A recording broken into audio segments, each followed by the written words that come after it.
Universitas ini ingin mencapai visinya berkemuka modern Islami hingga tahun 2025 dengan capaian tenaga kependidikan 75% adalah doktor dan tenaga kependidikan minimum S1. Dengan demikian, maka universitas ini akan mengikuti internasionalisasi dan siap untuk menghadapi globalisasi. Maka mutu dari universitas ini adalah enlightening, empowering, selalu mencerahkan dan menggerakkan.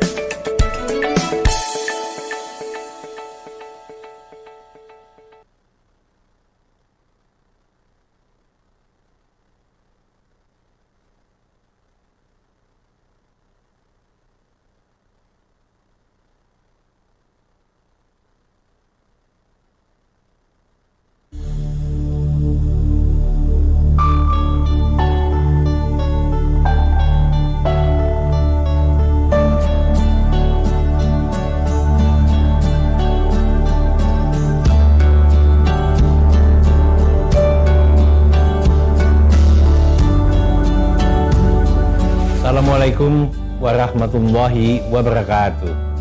Selamat datang di Universitas Muhammadiyah Jakarta 1955. Itu adalah menandakan universitas ini adalah universitas yang pertama kali dimiliki oleh Perserikatan Muhammadiyah. Dan hingga saat ini sudah mempunyai 176 universitas. Dengan demikian universitas ini memberikan enlightening, empowering bagi perguruan tinggi Muhammadiyah yang terus berkembang. Universitas Muhammadiyah Jakarta hadir sebagai perguruan tinggi swasta yang konsisten, mencetak generasi unggul di masa depan.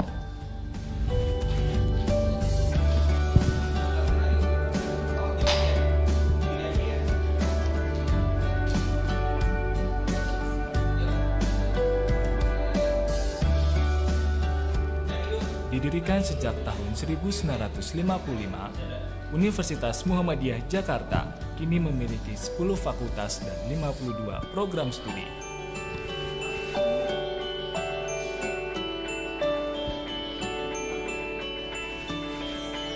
Satu aja nggak apa-apa.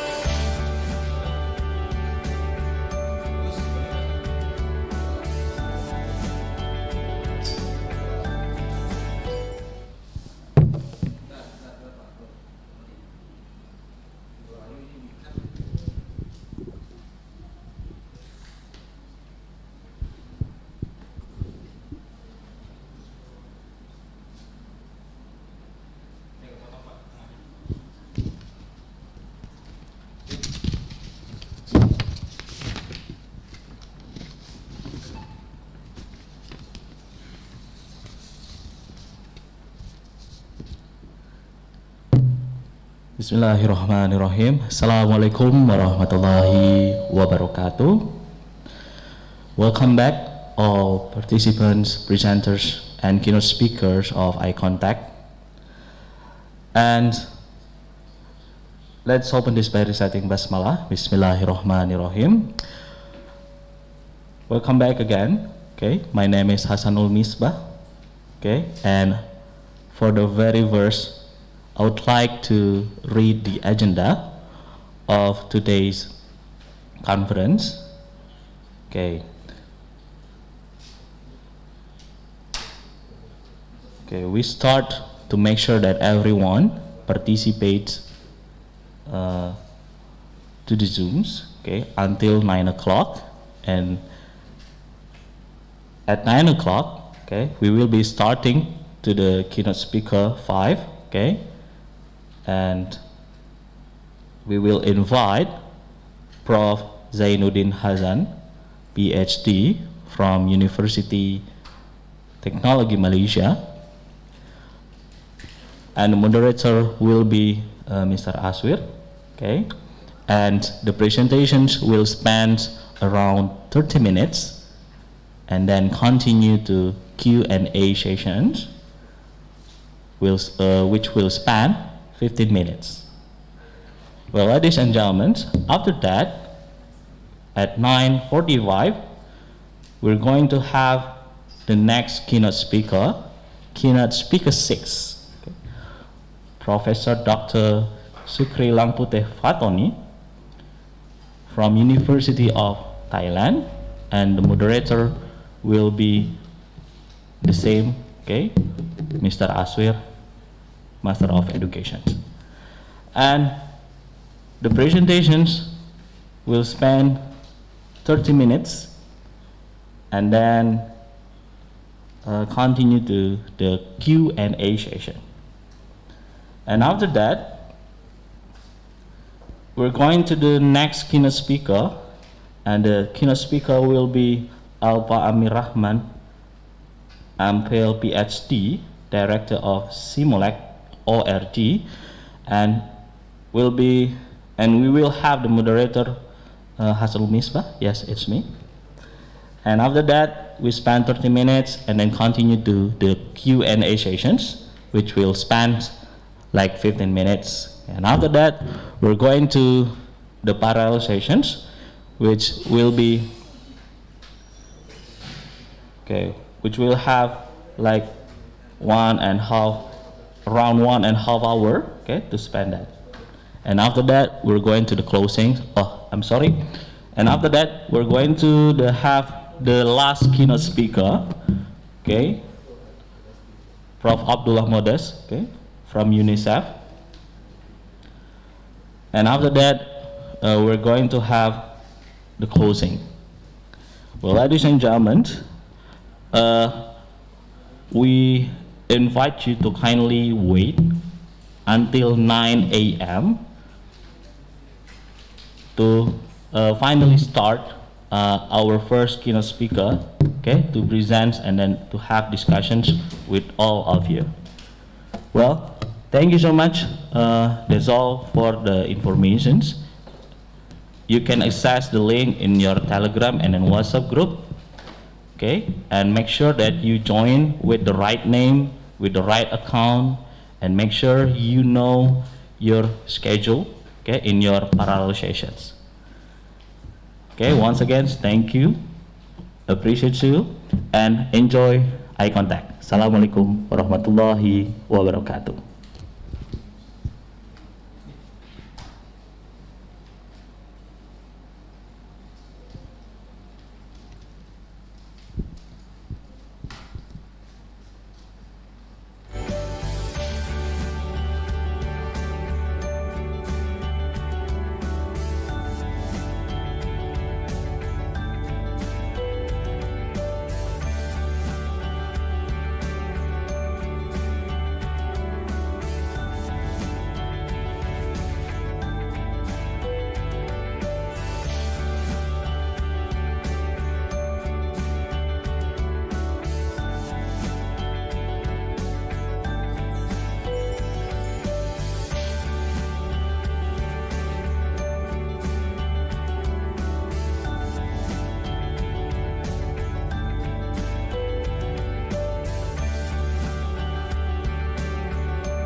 ini ingin mencapai visinya berkemuka modern Islami hingga tahun 2025 dengan capaian. Assalamualaikum warahmatullahi wabarakatuh. Kami dari kelompok 2, perkenalkan nama saya Dari. Saya Proto ini. Saya Putri Widianjani. Saya Siti Dewi. Saya Anak Nisa. Dan saya Dita Fahira. Kelompok kami akan menampilkan karya kreasi yang bertema musim, yaitu musim hujan dan musim kemarau. Karena situasi yang masih pandemi tidak memungkinkan kami untuk tampil di Universitas Jakarta, maka dilakukan secara online.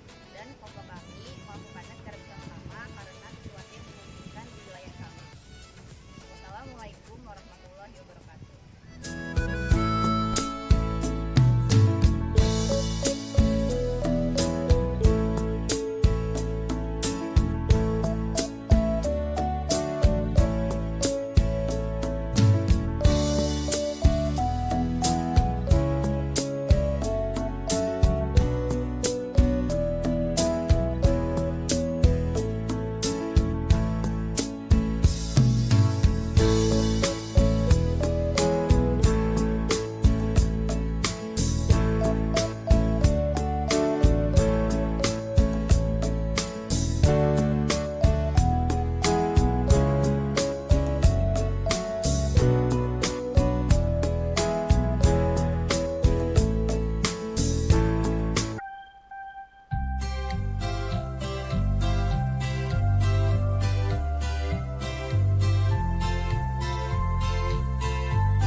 Ada punya tisu nggak? Keringetan saya. Tes. Assalamualaikum warahmatullahi wabarakatuh. Innal hamdalillah wala haula wala quwata illa billahil aliyil azim. Allahumma shalli ala Muhammad wa ala ali Muhammad. Thank you to Allah Subhanahu wa taala. Cek. Oh, udah standby Pak ya? Oke. Udah ini enggak? Paling segini kali ya Pak?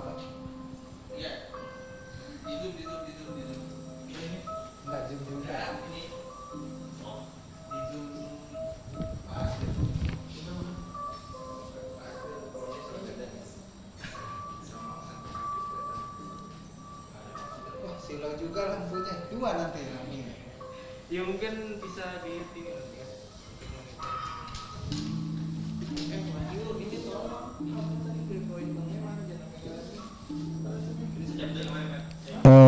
This great moment, as usual, we introduce our keynote speaker, Bapak Associate Professor.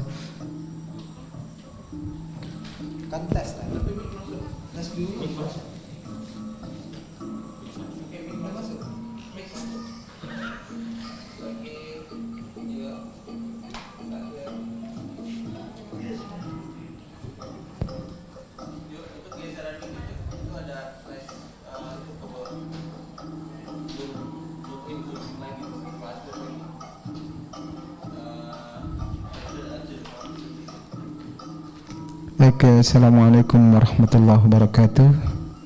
Ladies and gentlemen, honorable keynote speakers, and my dearest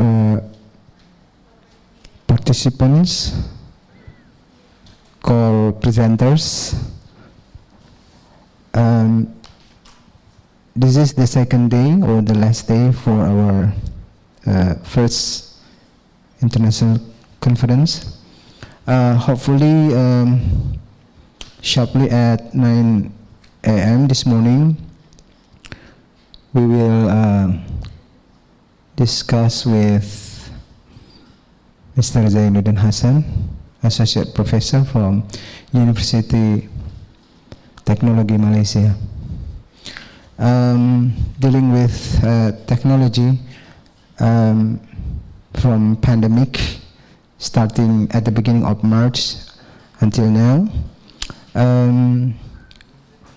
We are facing so many problems, especially in conducting learning activities. Beyond teaching, it means that there is no activities in the classrooms, I think. So hopefully from the keynote speaker, as an expert in educational technology, our Honorable Mr. Zainuddin and Mr. Langputeh are going to explain more completely about the latest issues or trends in beyond teaching or beyond technology, especially in education. Okay, Bapak Ibu, participants and also paper presenters. This morning we have two keynote speakers discussion. We arranged the time at first a 30 minutes presentation from speaker and 20 or 30 minutes for Q&A session. Hopefully that Bapak Ibu already prepared some question related to our discussion today about trend and issues beyond teaching and learning, and also what is the next after pandemic era. Does remote teaching, or what we say as learn from homes fix our education goal? Because there are so many problems. Again and again, I always ask, the problems cannot fix by only doing some distance learnings or LFH, learning from home. Okay, we are still waiting for the keynote speakers. Thank you.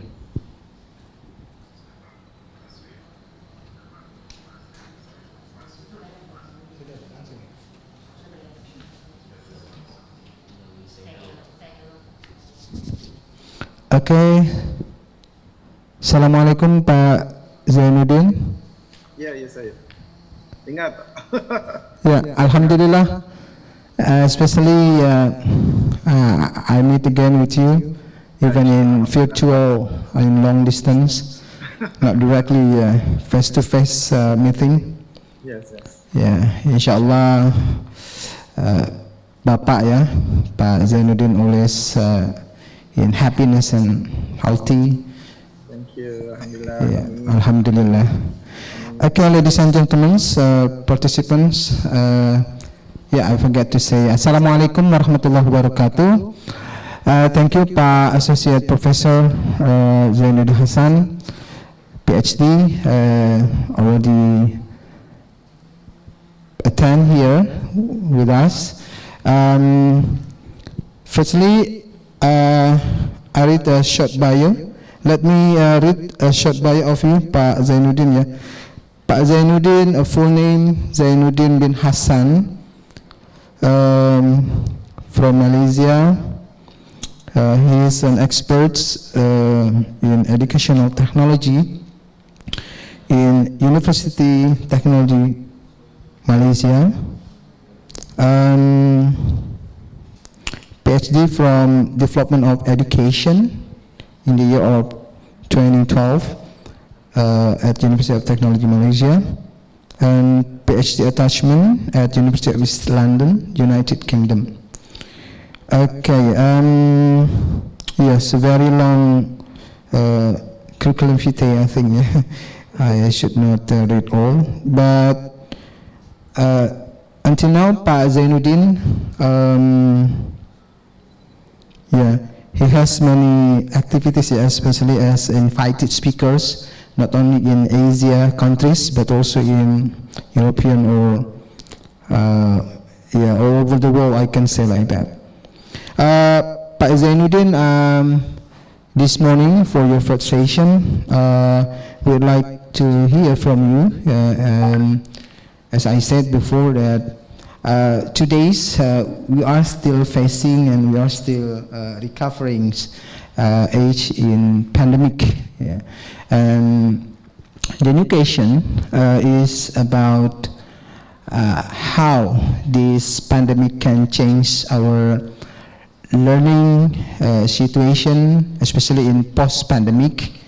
Are we still in what we say as yeah, what we have been doing more than one semester, learning from home, and also some problems like long distance learning, remote teaching. So hopefully that Pak Zainuddin can share us about some trend and issues related to our topic of conference, beyond teaching and learning, and also beyond technology. Even if you are in the age of society 5.0, but there are so many barriers, so many constraints, problems faced by not only students but also us as lecturers and also educators or teachers.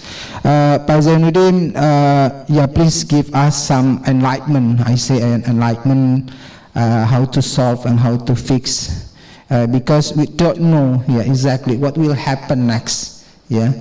Even in pandemic, nobody knows that pandemic will stop our activities, not only in common activities, daily activities, but also in very basic need, like in education.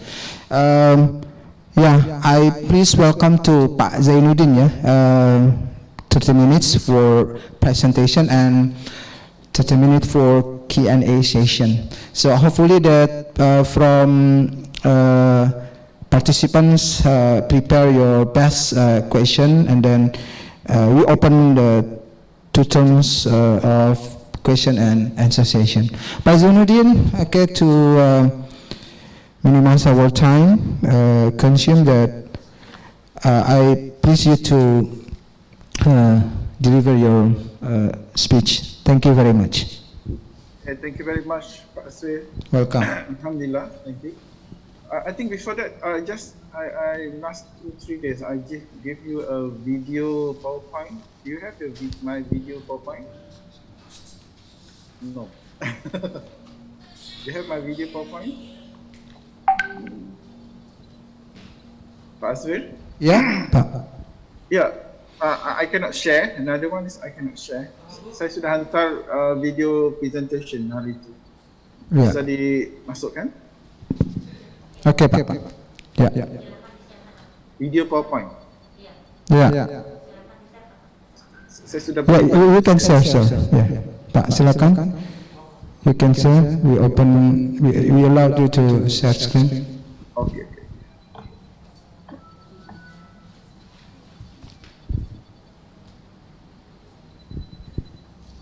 Bentar ya.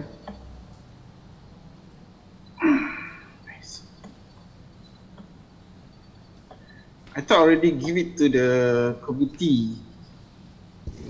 That's why I was thinking. Yeah, I already give it to the Pak Iswan, Pak Dekan. So I thought it was there. Yeah. That's my video. Do you have that thing? No. Okay. Sorry. Give me time. Sorry. I'm very sorry. Take the time.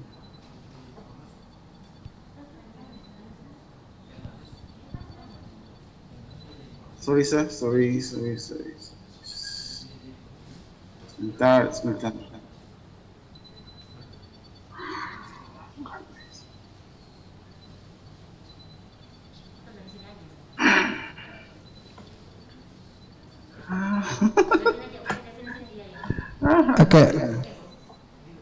Okay. We will help you, sir, to open the slides, Pak Zainuddin. Yeah. We assist you to a slideshow. 2 minutes. 2 minutes, please.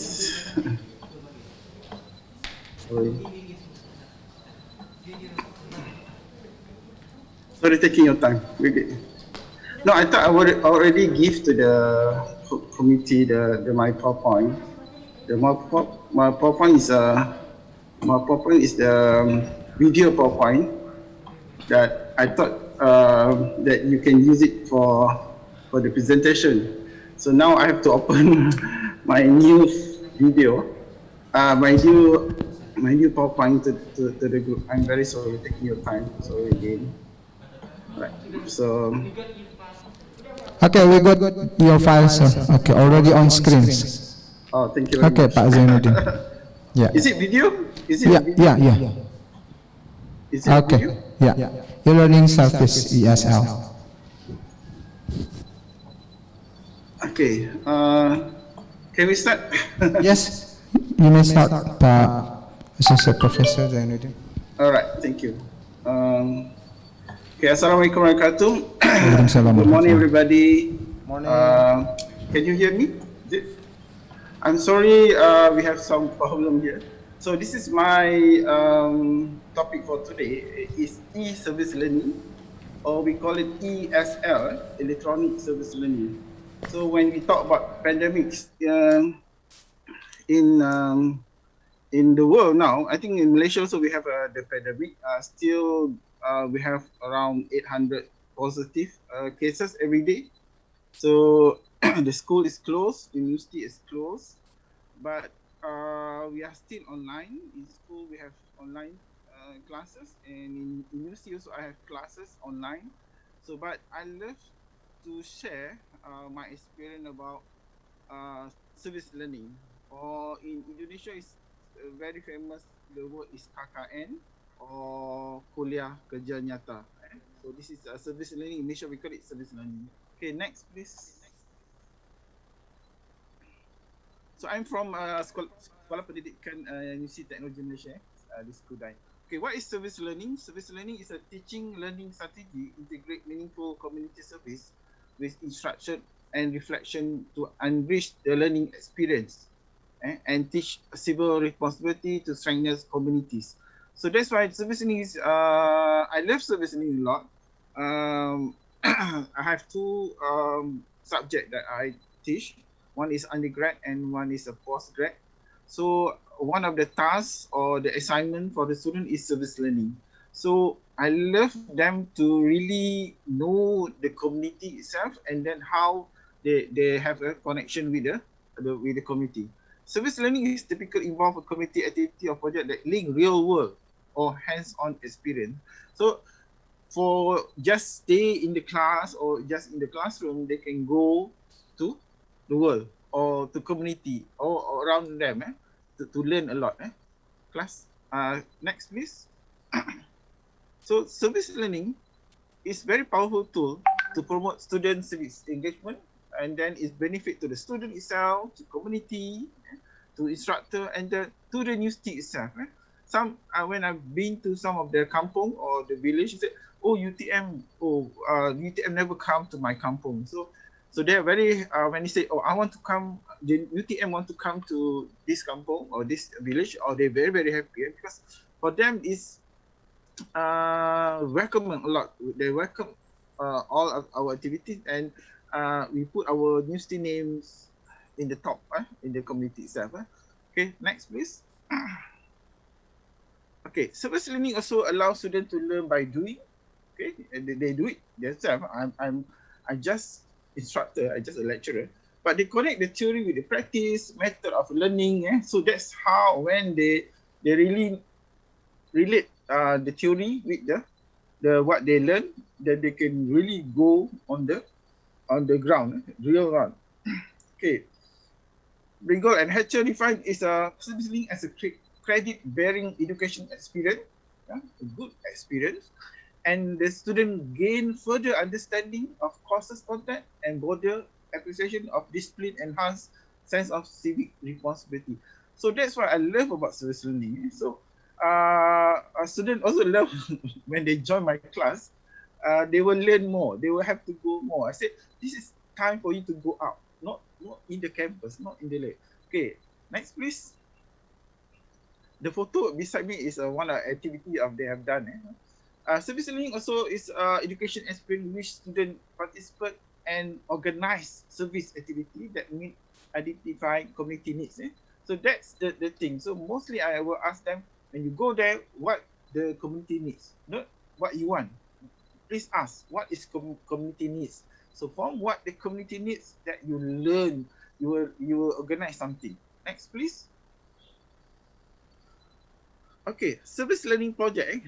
The photo on the top is my project in Riau, Indonesia, Malaysia and Indonesia. I'm related with UST Riau in Sumatra. So we're sending, I think 7 of our students to Riau, but they have the community service in Siak. In Siak, very beautiful place.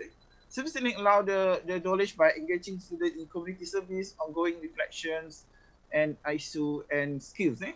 And traditional service learning project also complete face-to-face setting where students visit and work with local community partners and community members. So this is the normal service learning. Next.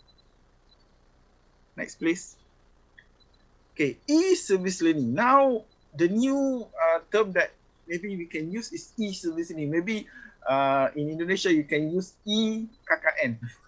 So the new name for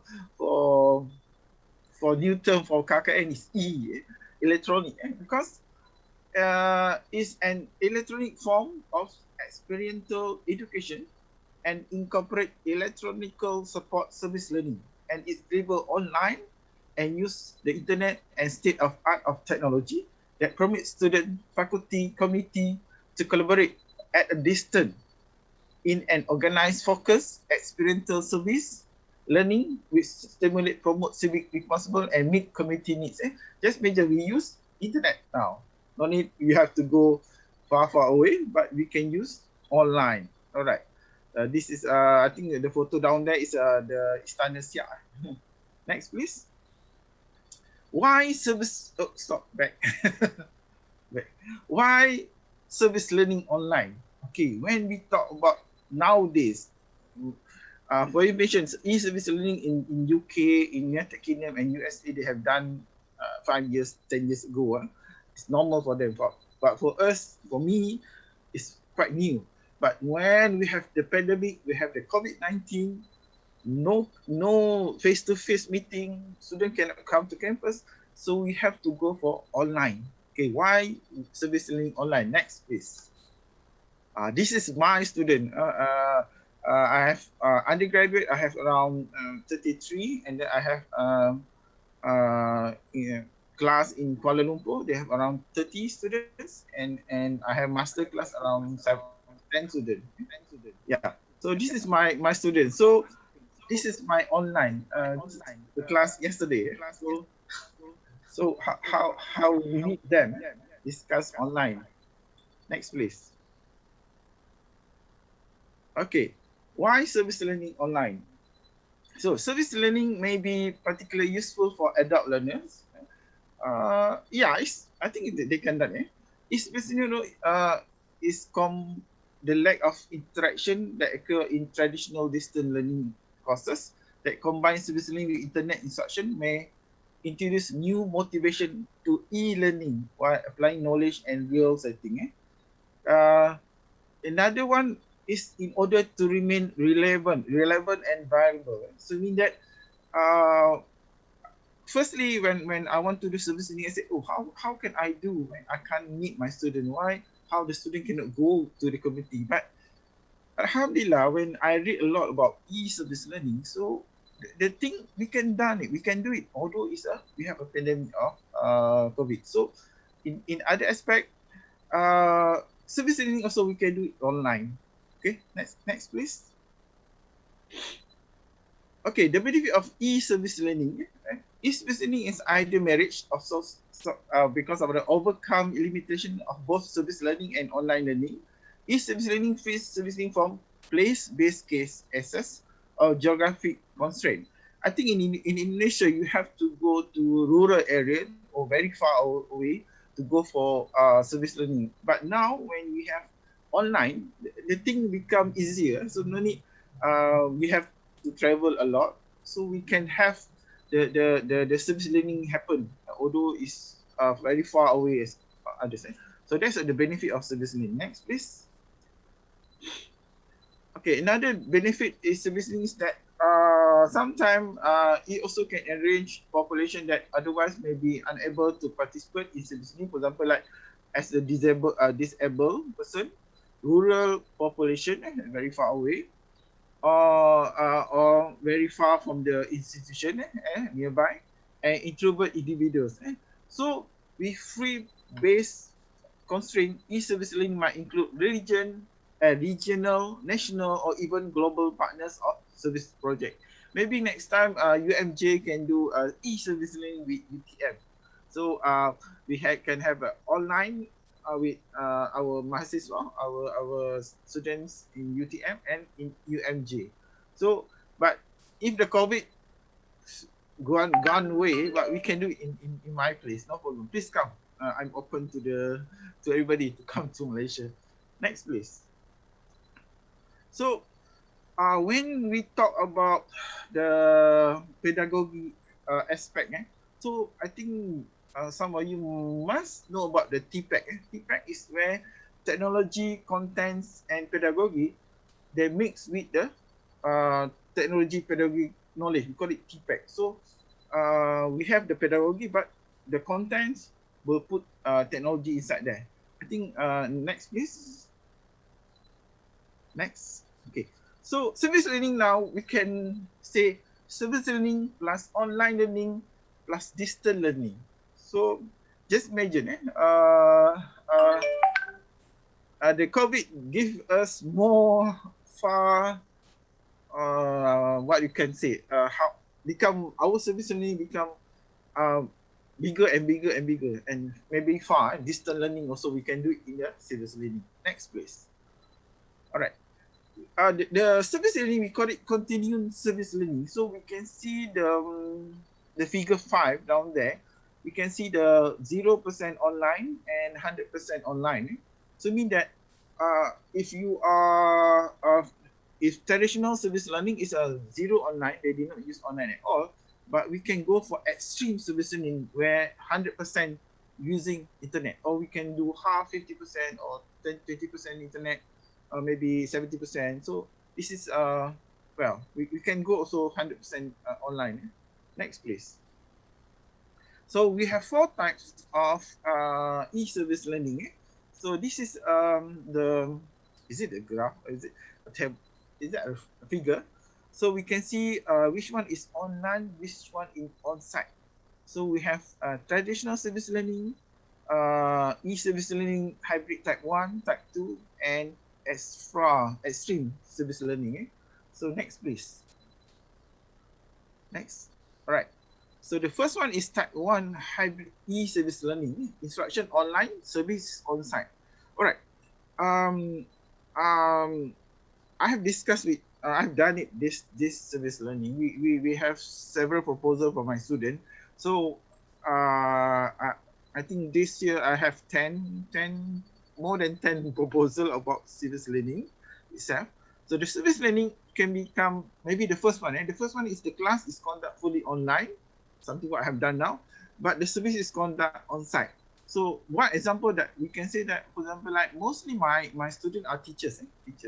So my class is with me online, but they done the project in their school, in her school or his school. So this, when they do this in school, is on site. So this is the first one. So service learning on the conduct is a bit online, and service learning is on site. Next, please.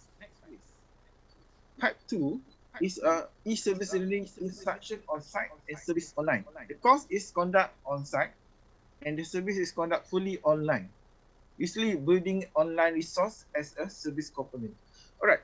The issue is that now in Malaysia, the school is closed and there are so many regulations for people to go to the school or go to community. They have so many SOP, standard operation.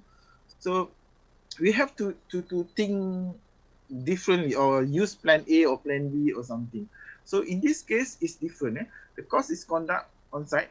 Sometimes I love the traditional way that I can go face to face. I can involve with community. But when we talk about pandemic now, so it's done inside, but all the conduction, all the resource is based on the online. So this is another part of e-service learning. Maybe next. Next, please. So the third one is e-service learning, partly site and partly online. Okay, so for example, like in some places, they can done it both sides, in on-site and online. So I got the report from both. Maybe I can go to the place that they're doing the service learning. For example, like in Malaysia, we call it red zone, green zone, yellow zone. If a red zone, there's so many cases, so we can't go there.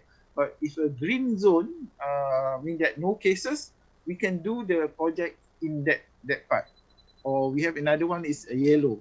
In Malaysia, we have 3 zones. So if you are from red zone, you cannot go to other zone because of the COVID.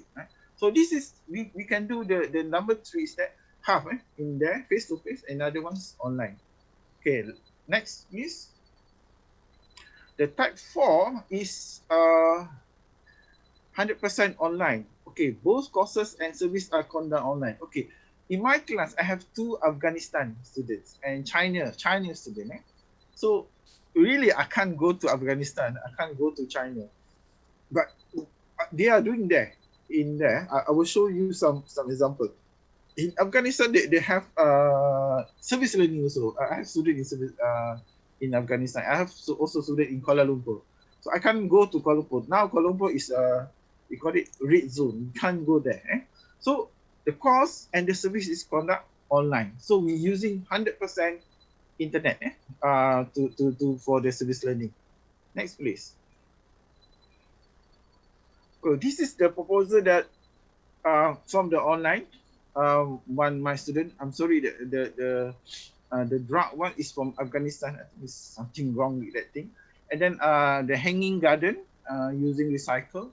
And the lower one is they using service learning adopt 3 in Tadika. In Tadika is Taman Didikan Kanak-kanak ataupun apa ya di Indonesia? Ya Tadika lah. Taska atau Taman Didikan Kanak-kanak itu Then another one is that they are trying to recycle tire. They use tire to make a lot of things. So this is another service learning. Next, please. So this is the Tadika, and then down there is the proposal. They are talking about drugs, but very very interesting when you do internationally. This Afghanistan student is a lecturer in one of the university in Afghanistan. He said he want to do about drugs because more than 20 or 30% students are involved in drug in Afghanistan. Because for Malaysia, if you are really involved in drug is what? Narcoba, you will not become a student. But in Afghanistan, it's very normal. So it's very interesting to know. And there are some cases mean that they have the problem there. They try to solve it by learning, using service learning. Next, please. So there are different types of e-service learning. As a lecturer or coordinator, when you have different kind of service, your course learning outcome also must be different. So you must change your course learning outcome. You have to limit the products. For example, like extreme service learning courses, you have to develop how the student ability to write or to solve the problem.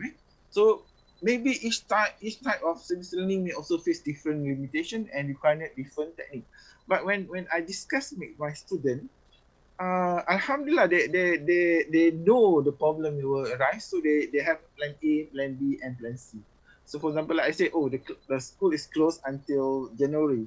Oh, no problem, we do it online. We doing the courses online, we do a service learning online. So maybe when the school open on January, so we can see the product. So the student they have to have a problem solving. They know where to go, where to solve the problem. Next, please. So best practice of e-service learning courses that we can go for technology. There are so many things we can relate to technology, communication, and course design. So, but this is based on my experience.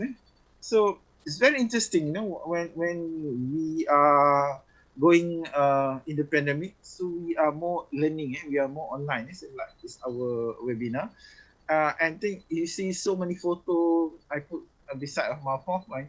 We are now in Industry 4.0. So Industry 4.0, that by who we need to involve with technology. Next, please. Okay. Normal one, the traditional service learning, we are looking at the triangle. Triangle is only three.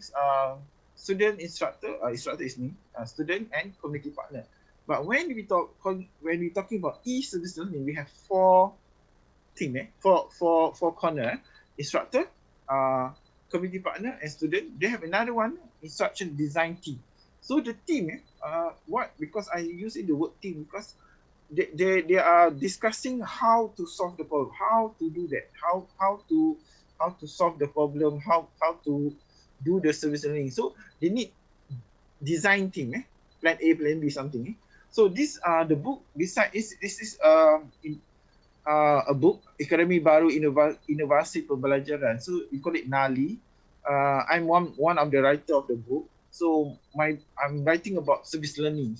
So in UTM, we are putting a part of pedagogy, is service learning pedagogy inside our teaching method in the university. Next, please.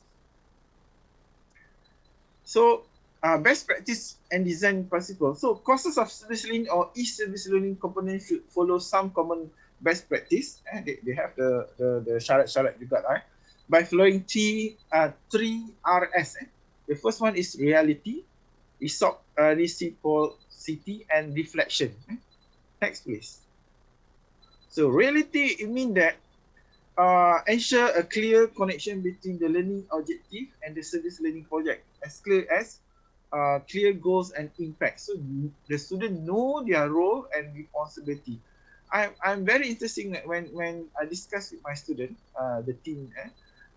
Everybody has their own role. They know what to do. They know, okay, this is A will conduct this area, B will conduct another area. So it's very interesting. So they know the reality. Next, please. The next one is reciprocity. It means that how empowers all participants to assist the structuring and implementation the project, so that students can also be empowered to assist the design and implement the project, which increase their buy-in and feedback loops and constant communication. Just imagine, because of this thing, so student can really use their ideas of the PowerPoint, the power to try to settle all these things, so that they can discuss among themselves. Okay, next. Next will be a reflection.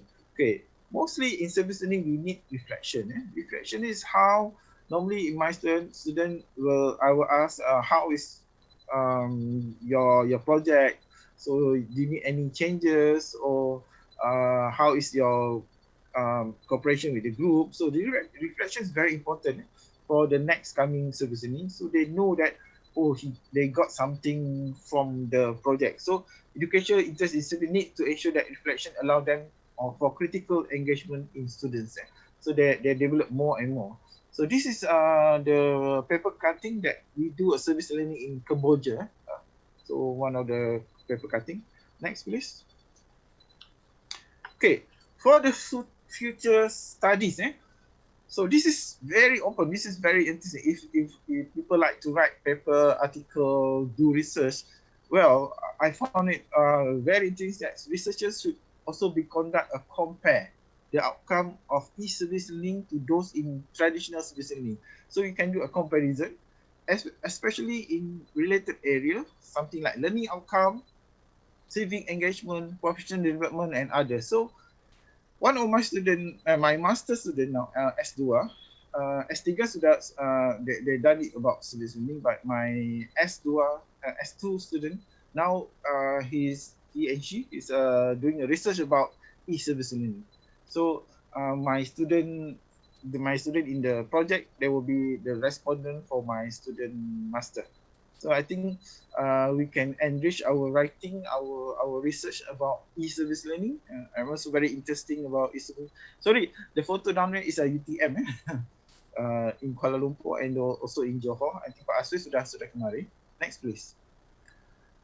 So you can read. There's a lot of notes about e-service learning in Google. Maybe you can read this one. Very interesting that I read. Next, please. Okay, sorry, just iklan bahannya selingan.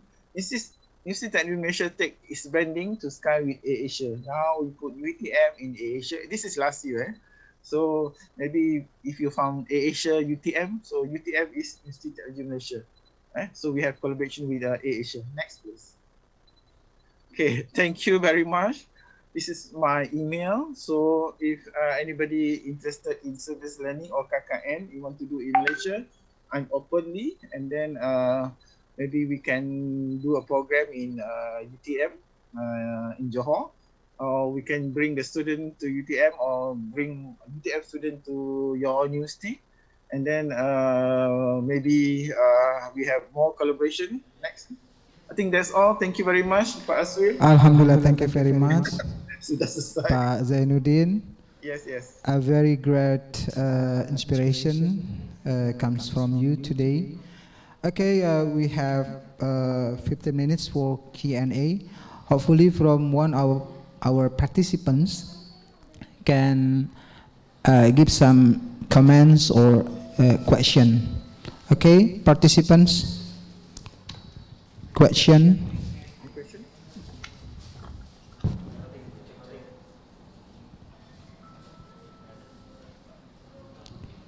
Okay, Prof. Zainuddin, actually we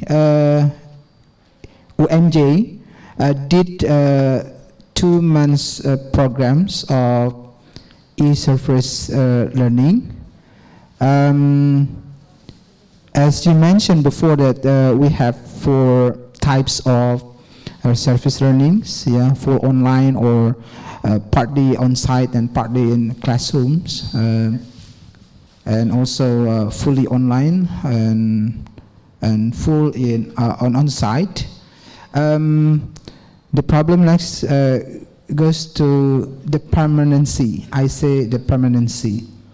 So is it permanent or not? That's the first question. Okay, perhaps from participants, is there any question? Yeah, from audiences? We are still waiting from audiences first. Question, or maybe sharing to us some programs already done in a few months ago.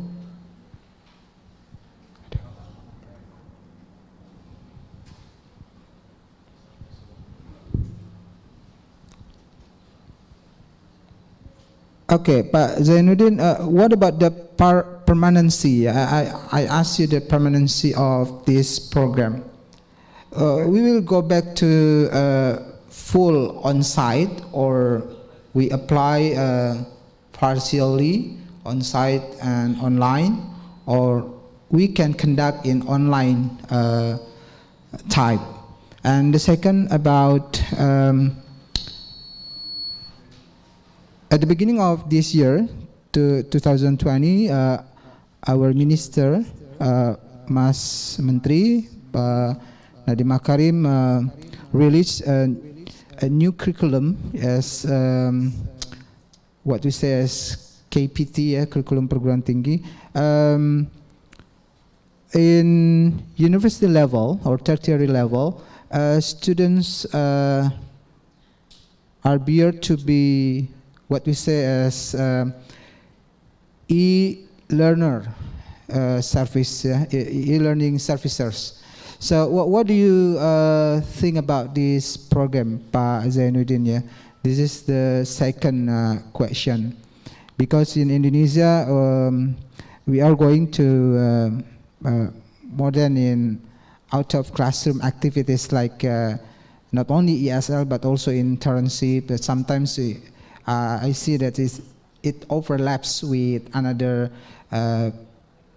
programs, yeah, especially in tertiary levels, internships and KKN, yeah, yes, ESL. I think that's the two questions from us, Pak Zainuddin. Perhaps you can give us some, some comments, yeah, your contribution for this question. Thank you, Pastor. Yeah. So, it's a very good question. Maybe I can conclude the things because in Malaysia, so we have the pandemic. I think all around the world we have pandemic, not only Indonesia, not only Malaysia. So when we talk about education, learning must on, the class must on, online must on. All these things we have to do that. So in Malaysia we have I have class online almost every day, and by now it's our 4th to 5th week classes. So I asked the question to my student, how are you now? Is it okay online? So because three of my son and daughter in the house now, they are locked down, they cannot go to school, they are in the house using online every day. So just imagine my son, my first day he was very well dressed, going to see his friend online classes. But now with sometimes they just wake up from bed and then go online without taking any bath, just wear sarong because in the house. So they are not prepared for that thing. Something that the lady just wear sarong, wear the tudung and then go for online. So this is I'm worried about all these things. But by now, I think we call it new norm, norma baru. We call it norma baru, the new norm. That we have to think other things. Back to the question, the first one is seemed like service learning. Before that, I was thinking, I asked a lot of people, can I do service learning? No, you can't do that because it's face to face. Can I do service learning? No, you cannot go out. Out is closed. But when I do it myself, no, we can do a service learning. So, and they have 4 types of e-service learning. I told you before, and I've done it. Now. I ongoing it with my student.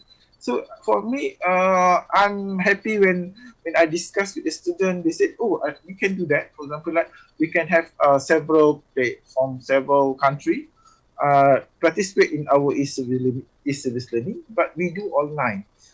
We are face-to-face based on online. So the things can be done. So that's why I say plan A, plan B, plan C. So we cannot say that, oh, no more. It's different. Traditional is traditional, so we can move on. So that's wrong. So when we say when we have the pandemic of COVID, we change. Same like teaching. Teaching now in my university, they have so many new technology. I think firstly, I giving to the committee my video PowerPoint, so I don't need to speak. Yeah, they use I already video the thing. So that's in Malaysia, we doing a lot of way to make student or people like the what we teach. So in meanwhile, for me, I'm also learning. I'm quite senior, old, but we learn a lot. The students also learning, exploring. I love and it means that we can continue what we are doing before traditionally now to become normally. So maybe next time this is our norm lah. What happened now? Norm, very normal. So I think I can answer you. So as academic, you must very positive, and then try to learn more. I learn more today than before. Thank you, Pastor. Any question? There's Q&A. There's a Q&A, Pak Aswin, inside the web. Maybe you can read. Yeah. From chat, yeah. Prof. Zainuddin. Okay, a question. Okay, Pak Zainuddin, directly to answer question. Okay, number 1, Pak Zainuddin. I'm Christy from Universitas Muhammadiyah Jember. Okay, I'd like to ask, what if we have the red zone, but the area does not support internet network? So this is a barrier, one of the barriers. So how to overcome this problem, Pak Zainuddin, about the bandwidth, about the signals? Yeah, that's the problem we found on site. Yeah. And the second question from Dina Sharifa, KKN or PKL, does our university have this program, how to arrange those 2 programs in pandemic? Yeah, this is about the arrangements of 2 different activities, Pak Zainuddin. Yeah, the second from Dina, and the last from Bapak Iskandar Balat. Yeah, is there any possibility we do the education normally? Yeah. That's what I asked you before about the permanency. Yeah, we go back as usual, like in the past time or not. And the last, Rosita, okay. Rosita, what is your opinion about e-learning, but students still have, feeling tired, yeah, with tasks, yeah? Yeah, that's the problem. Okay, that's all, yeah. Okay, Pak Zainuddin, 4 questions. Okay, 4 minutes, Pak Zainuddin. We stop. You can answer 4 questions in 4 minutes. Thank you. When you talk about internet, when you talk about online, okay, I think we can use a lot of ways. For example, like I think now we're using Zoom. Normally, my class will be in Webex, and last time was Pico Button, and we have also a problem but when we say online learning, it can be WhatsApp. What is it in Indonesia? You can use WhatsApp, you can call. The thing we can do a lot way of teaching. When you say about pedagogy, or we call it hedagogy now, or digital gogi, it can be done a lot of way. Sometimes the lowest, I also sometimes using WhatsApp as teaching method, because in some places they have limited of data, so we use online using WhatsApp mostly. WhatsApp also can use as a service learning. And the second one from Dina, how to arrange these two programs in pandemic. No, it can be done, okay? KKN or PKL. I'm also PPL. PPL is teaching. I'm also using online and using WhatsApp in the PPL, so I can see how the teachers, because in some other places, for example, like for the primary student, they don't have any smartphone. They don't have a good online smartphone or something. They have to borrow from his parents. So because of the data, so using WhatsApp or WhatsApp for this thing, and then I can screenshot and use it for the assessment. And the third one is about assessment formula. Yes, it's very interesting. Yeah, the last time, based on my experience, most of my assessment will be project based or PBL, problem based learning. And for this KKN, my assessment will be the report from the student. Report from student based on online. So they're sending me the PowerPoint, the words, the PowerPoint, or based to my email. So from that we discuss. So I think don't say it's very positive. We have to positive, and then maybe we can use a lot of way. The last one, Rosita, student have feel like tired. Yes, agree, Rosita, agree. I'm also sometimes very tired with looking at the internet, everything. But that is the way. Sometimes you have to say about safety. We cannot go out face to face because of the pandemic. So that's the way for safety for everybody is using e-learning, using online. So maybe hoping when we have the vaccine, we are back to normal, we can see face. I also miss my student. I miss my student. I miss talking to my student. But now because of the COVID, we have to accept they are better than safety. Safety for everybody. So that's why we also cannot go to school. We don't want to any infection to the student, to others because of the pandemic. So online is the important thing. I think that's all answer for your question. I'm very sorry. I think that's all for us. Thank you. Alhamdulillahirrahmanirrahim. Thank you. Time is up. Professor Zainuddin, thank you very much. A big applause for you, from us, from Indonesia. Inshallah, we meet again in UTM, Pak Zainuddin. Okay, next to the second keynote speaker. Yeah, okay. We invite Professor Sukri Langputeh from Fatoni University of Thailand. Okay, already ya, Pak Putih. Okay. Saya baca. Okay, Professor Sukri Langputeh.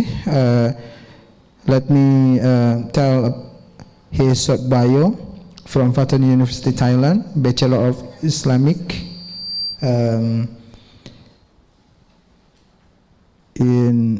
Graduates from IIUM, International Islamic University, Malaysia, Kuala Lumpur, and first class honor in Bachelor of Human Sciences, and PhD holder from International Relation, Jinan University, Guangzhou, People's Republic of China.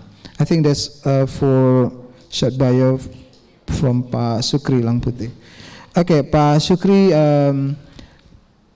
a former speaker from Zainuddin already told us about a kind of beyond teaching and learning like ESL, because we need students, learners more active in our classroom, and hopefully the professor can enlighten us some new and trends on beyond teaching and learning, especially in nowadays we are as a global citizen, and we are now live in 4.0 revolution, industrial revolution, and as a smart society or a society of society 5.0.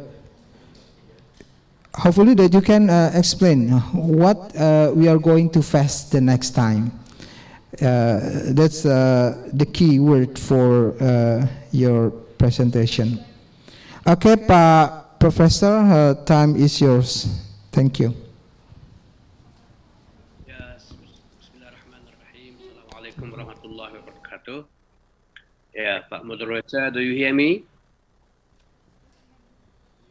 Do the audience, the participants hear me well? Yes. Okay.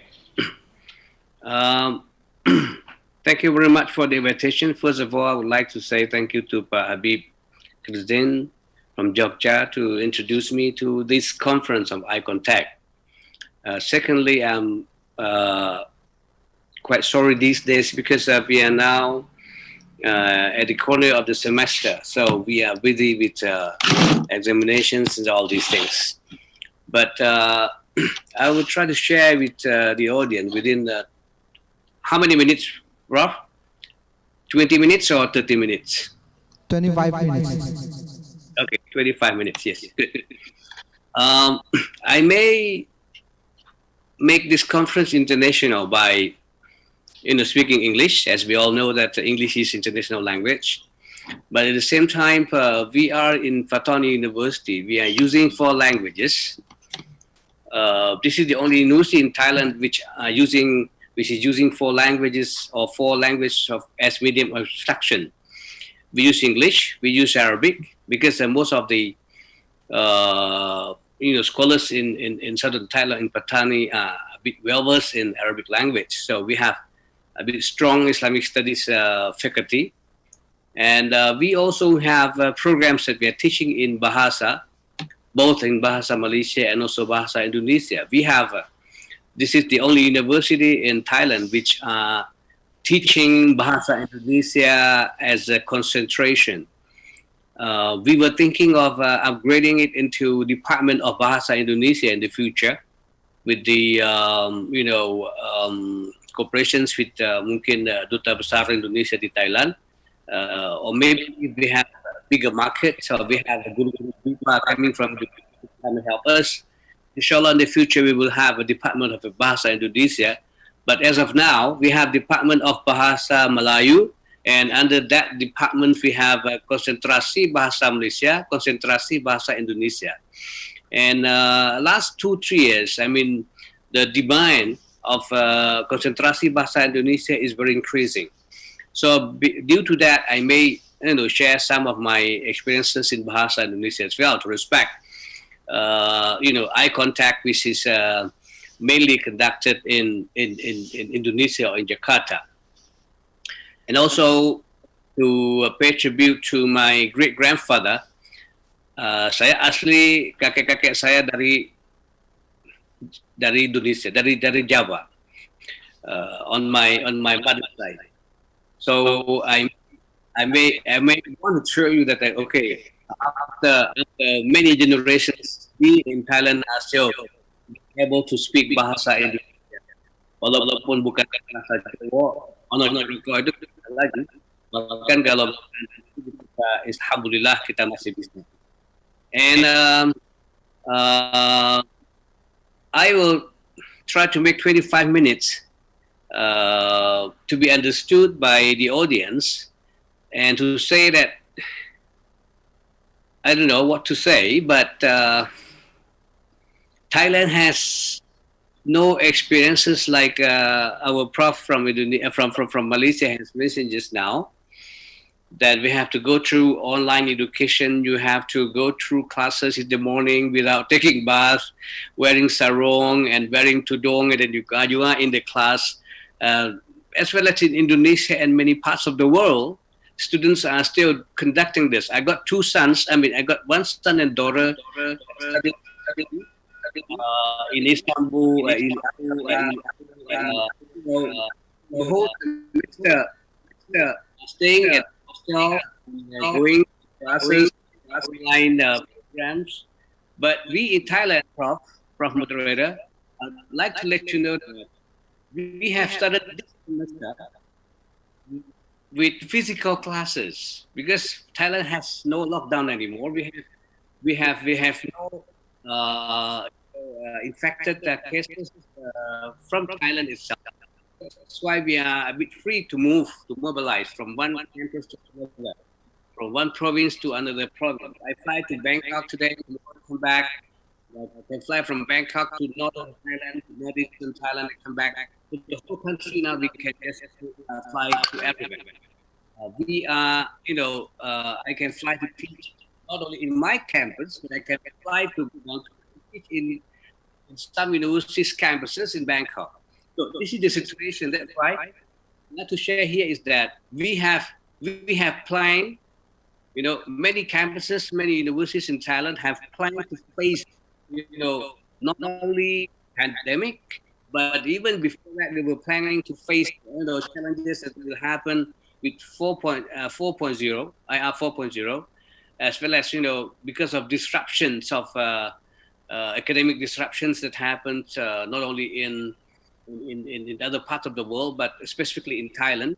So every campus is now adjusting themselves, modifying their campuses, their curriculum, their departmental structure, their faculty structure, and even prodi-prodi yang sebelum ini mungkin satu prodi, dua prodi jadikan satu prodi, tiga empat prodi jadikan satu, or even some prodi, some department from one become two, become three, and we are planning to have more programs which are capable of expanding when online campuses will happen.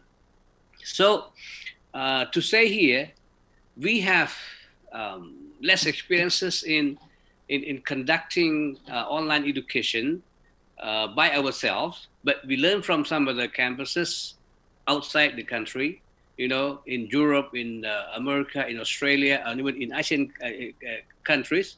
And we keep it as our own experience, and we keep it as our milestone to change our educational structure in the future.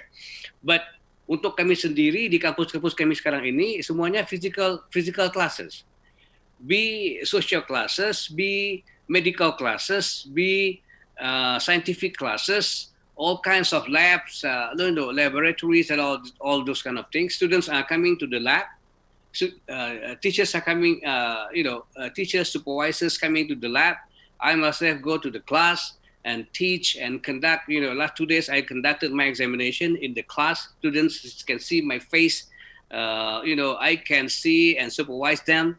So we don't really have, direct experiences in conducting online education during pandemic. But anyway, since we are sharing experiences from country to another country, just now we have from Malaysia, how Malaysian universities are facing this kind of things. So, Prof, let me share my PowerPoint a little bit. Is it possible? Can you see my PowerPoints?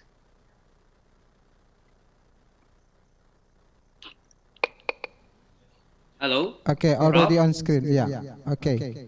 We can see you see my PowerPoint, please? Yes. Okay. Then I'll go faster just to show you that I will change a little bit my discussion. Instead of discussing how we teach during the pandemics, I just try to guide you within say 15 minutes about the role of higher education or higher learning system in Thailand. I mean, disruption that happened, disruptions and IR 4.0 that we are planning for, and pandemic, a case of Fatani University. So anyway, let me say Bismillah again, Bismillah Rahman Rahim. So even though we are living in Thailand, a country where many of us from Indonesia, or if we have participants from other countries, normally when you are talking about Thailand, rarely you think about Muslims. You think about you almost think about Bangkok, about Phuket, islands. You think about Chiang Mai, the hilly areas that you enjoy, Bangkok shopping, whatever. But in fact, we Muslims in Thailand are doing quite a good job. We have Muslims everywhere, even in Chiang Mai, in northern Thailand, we have Chinese Muslims. So I would like to drag your attention that when you're thinking about Thailand in the future, you cannot just think that, okay, kalau orang Muslim itu biasanya di selatan. Bukan. Sebenarnya bagi kami di Thailand, we want to project that if you are Muslims, you want halal food, it is not that southern Thailand that can provide you halal food and all those kind of Muslim culture. You can go to the north, you can see Chinese Muslim, orang Islam keturunan Cina di northern Thailand, and they are doing very good job in academic and economic development in the area. And you can find halal food in the north, but mostly Yunani, not the Greek one, Yunan, Kunming kind of food.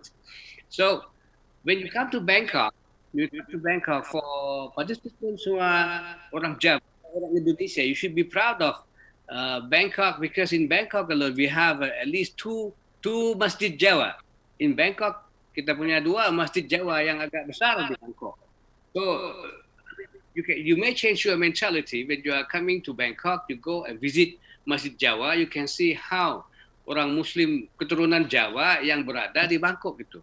So this is the scenario that I would like to share with you here within a short time. And if you go to northeastern, the border of Cambodia, you will see our Muslim brothers and sisters who are, sometimes Pakistani or, Kabul, whatever.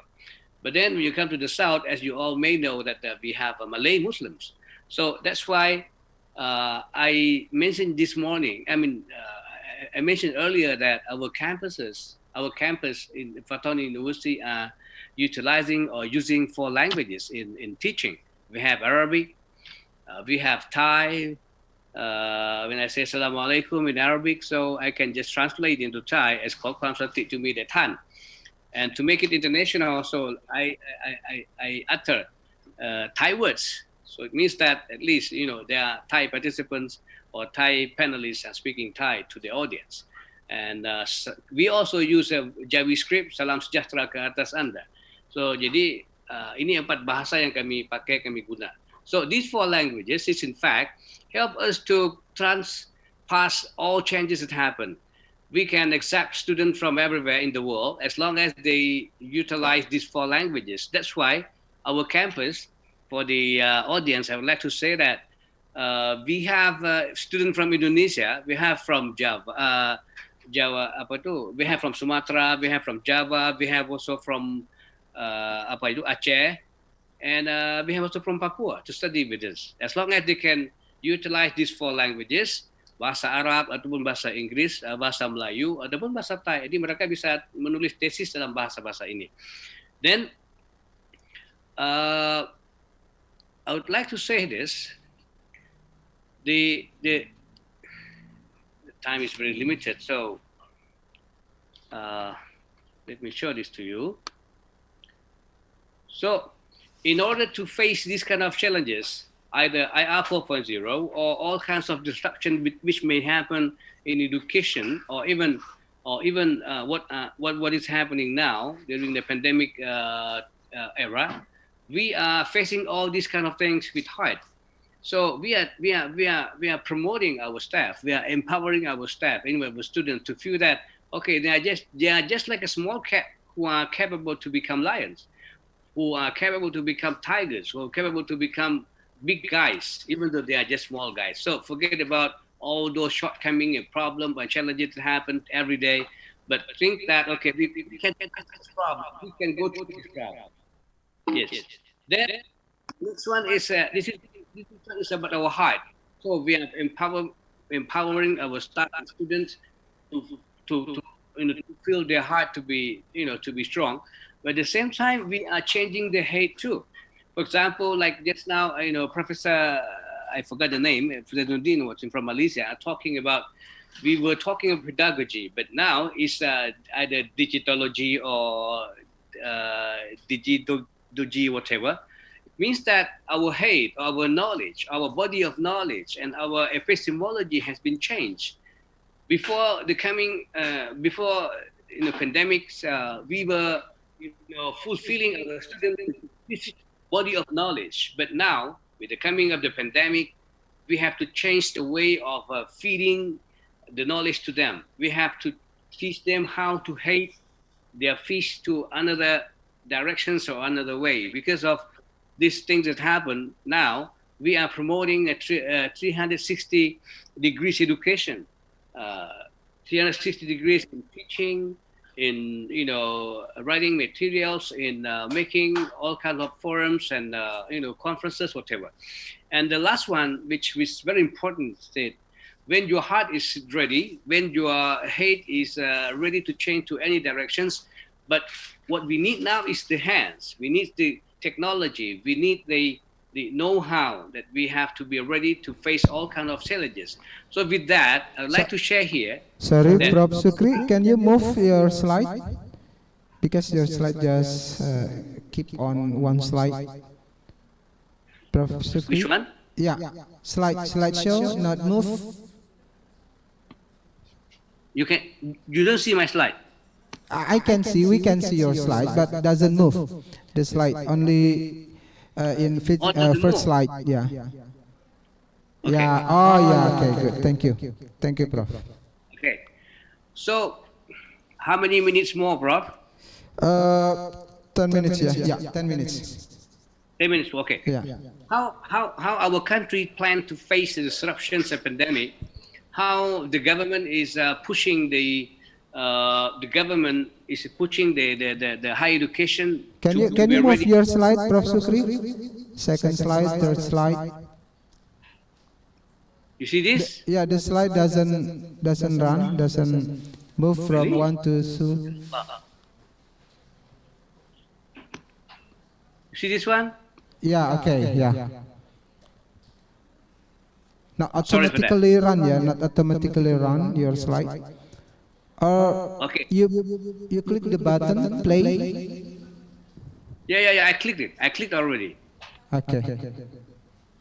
Yeah. So, okay, look at this slide first.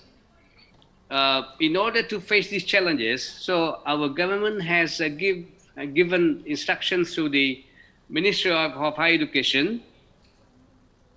I mean, with the coming of a new ministry, we call it Ministry of Higher Education, Science, Research and Innovation.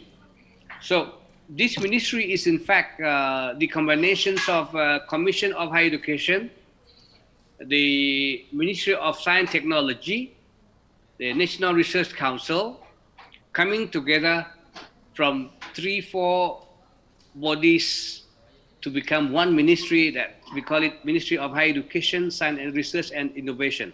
So in this case, you can see that the role of higher education, the role of university is to conduct research. And then when you conduct research, then this research will be brought into classes. The finding of the research will be taught to the students. And after that, after teaching the student, you got feedback from the students. Then finally you made it up, and then you go to, bring these services to the community. And after that, you get research work. So this is the cycles that this new ministry is working on these days. So it means, I would like to say in short that in order to face this kind of challenge that happen in the future, so Thailand has come up with new ministry. I heard that Indonesia has done before, but what is different from Indonesia is that we have brought a big Ministry of Science Technology to be under one Ministry of Higher Education. It means that higher education will focus more and more on science and technology in one umbrella. That's one thing.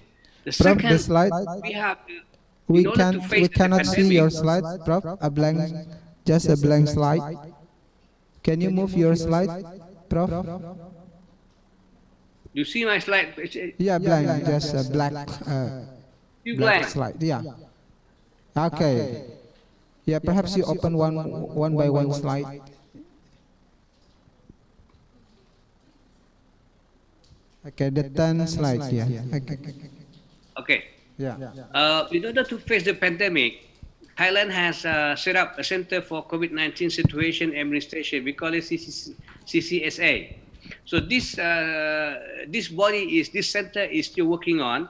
They are updating reports every day, and then with that report, then the government will take actions on how the number of new cases will be tackled, will be solved, and when we have new cases coming from overseas, from outside, so how they have to be quarantined, in which area, whatever.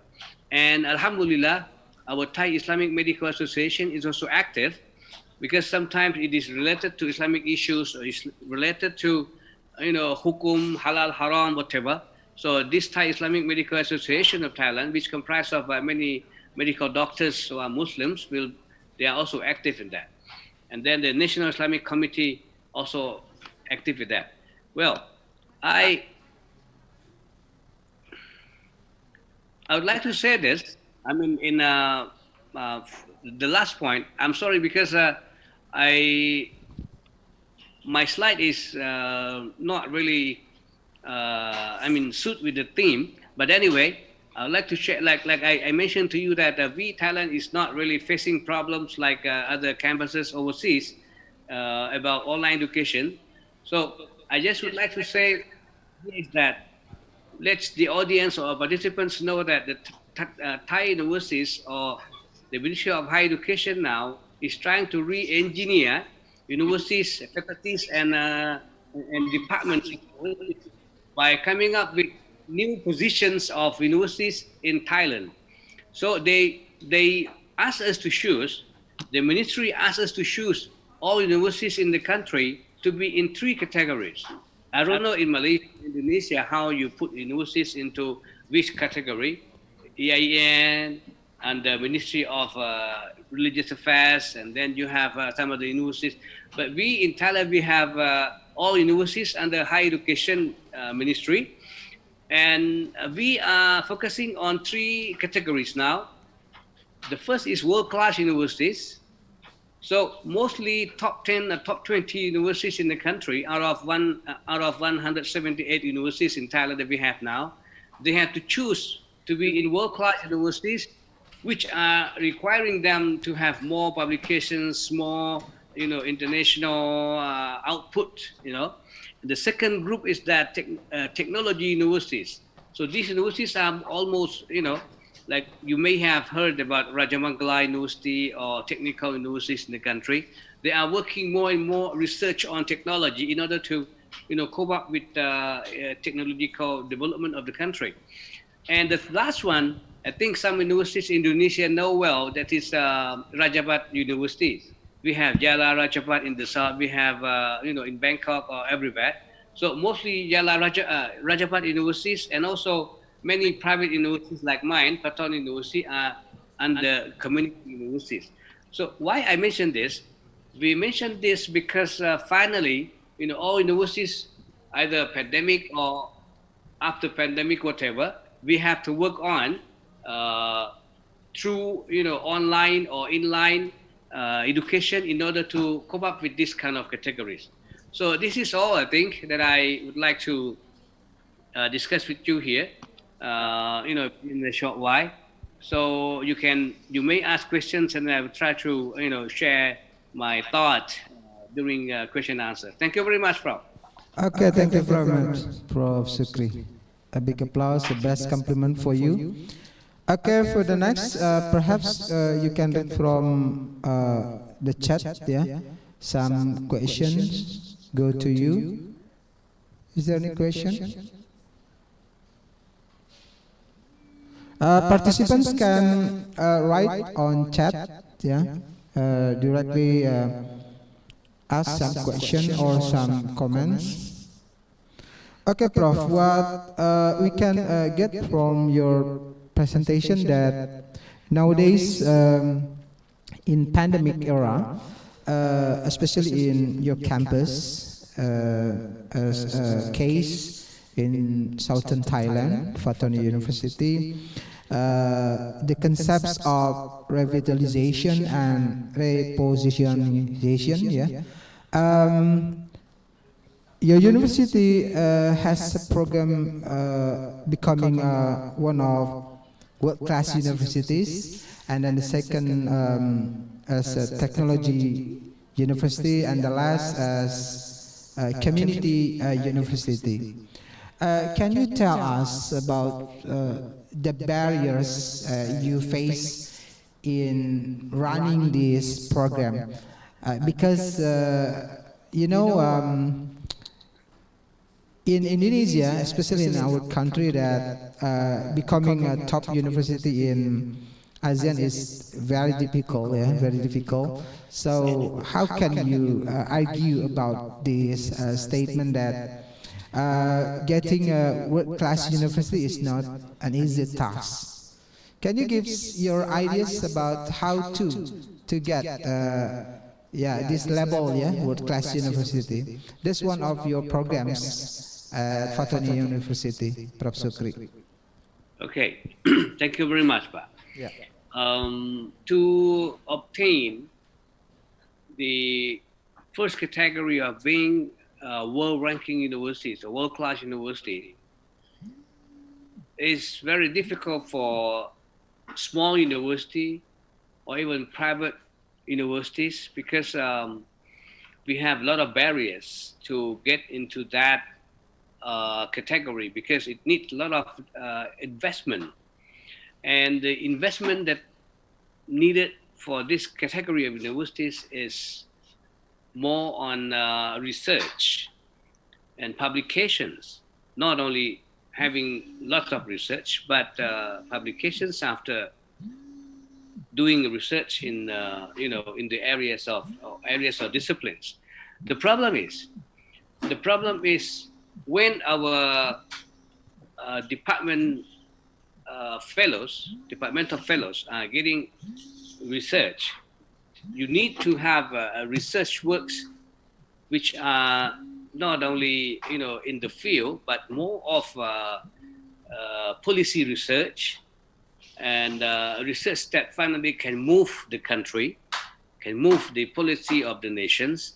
So in this case, the budget of the research will be very huge one, and from that huge research, you will have a lot of findings which are able for the government to take up. And what happened in many countries like Indonesia.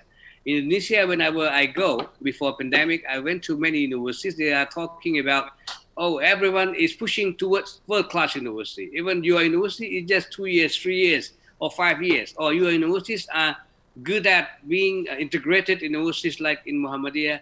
Your universities are Islamic universities.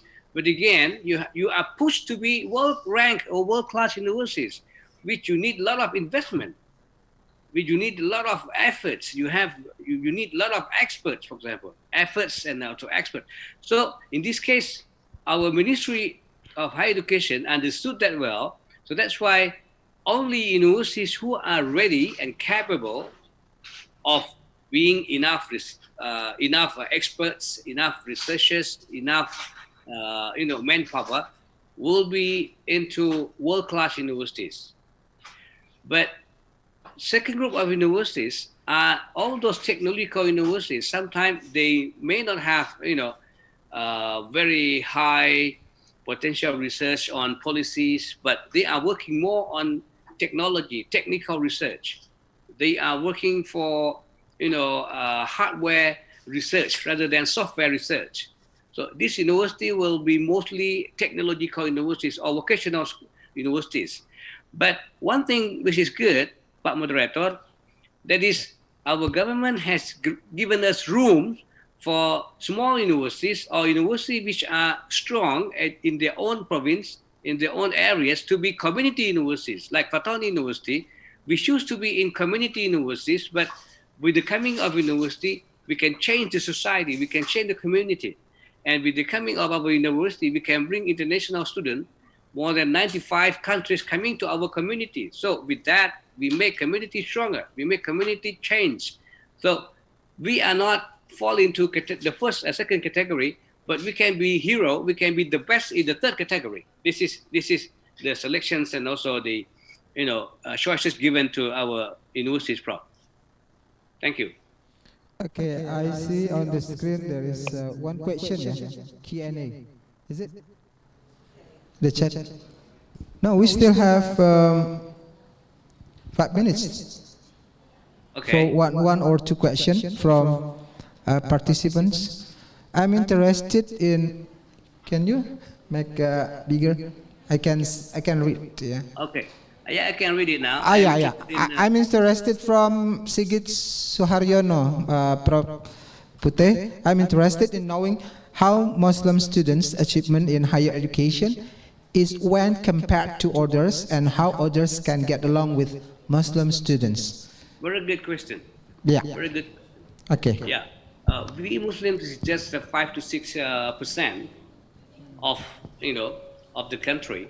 So the seats which are secured by Muslim students through we call it in the past we call it entrance exam. We have examination in order to enter universities in Thailand. So students will use their not national tests. We don't have a kind of national test like Malaysia, Indonesia, but we have school tests or even sometimes in a group of school tests, whatever. Then we use that CGPA, we use that certificate in order to admit to universities through entrance exam. So our entrance exam is a national entrance exam. So many students cannot go into entrance exam according to what they are trying to get in, especially in areas like medical sciences, engineering, and some other programs. So to reply to your questions, we are still having less numbers of Muslim student achievement into those programs. But fortunately, we Muslims have a lot of choices, because normally students who are studying in the South, or even mostly Muslim students, are studying in sekolah integrasi. So either they go to conventional universities, or they go to overseas. They go to study Islamic studies, or even they go to Indonesia or Malaysia. So that's why those students in Thailand, those Muslim students who cannot enter Thai universities or public universities in Thailand, they go to private universities, which the entrance is a bit easier, but they have to pay higher. But for those who do not go, or those who cannot go to public or not able to get in the private universities in program they need, so they will move to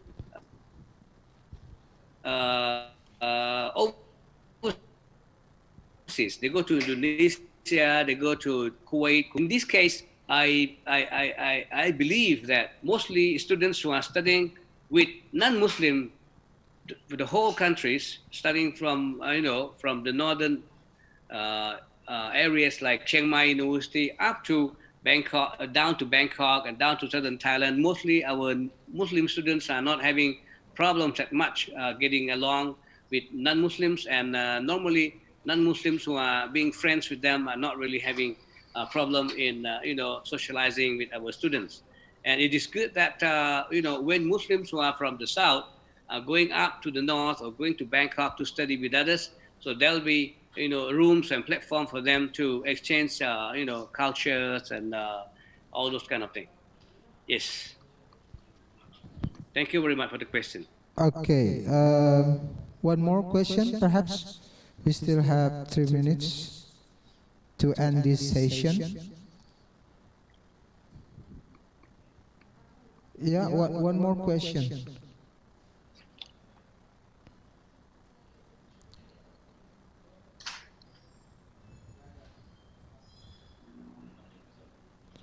Okay, Pak Prof. Sukri. Yeah. Thank you very much anyway. Yeah, thank you very much. Okay. We say congratulations for your strong candidacy as Minister of Education or Social Affairs. Yeah, there is statement from your brother Habib Khirzin. Yeah, Borobudur.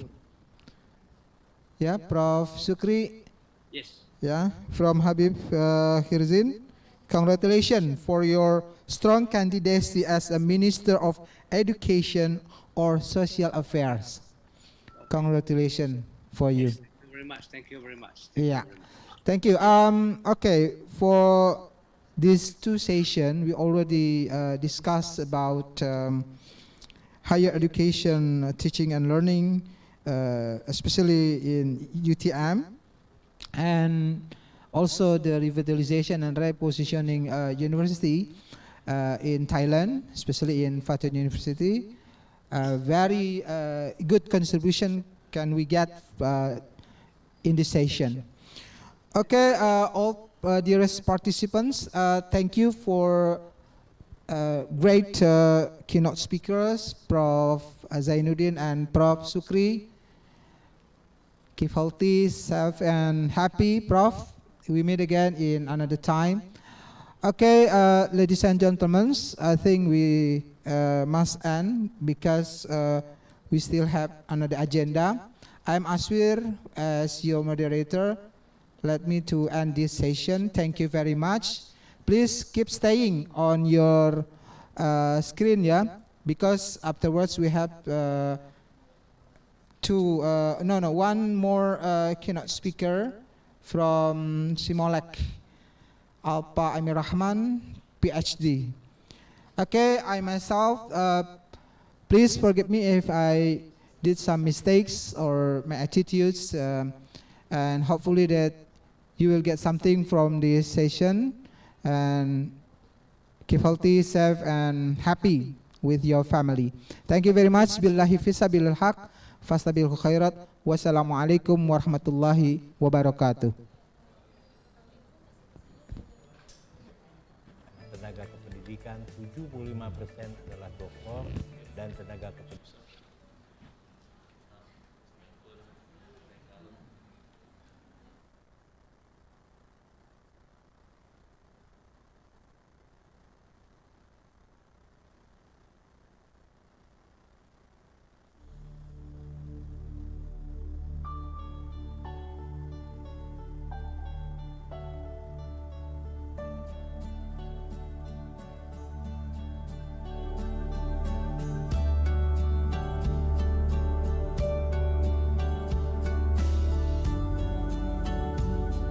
Assalamualaikum warahmatullahi wabarakatuh.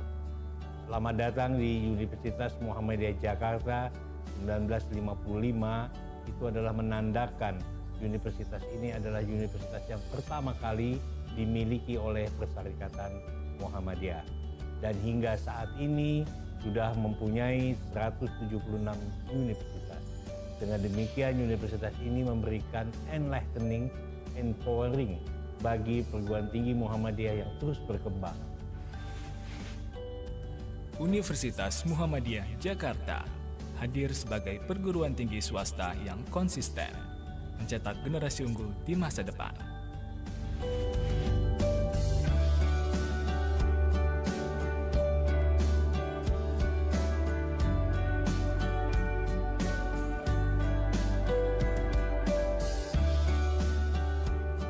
Didirikan sejak tahun 1955, Universitas Muhammadiyah Jakarta kini memiliki 10 fakultas dan 52 program studi.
Okay, Assalamualaikum warahmatullahi wabarakatuh.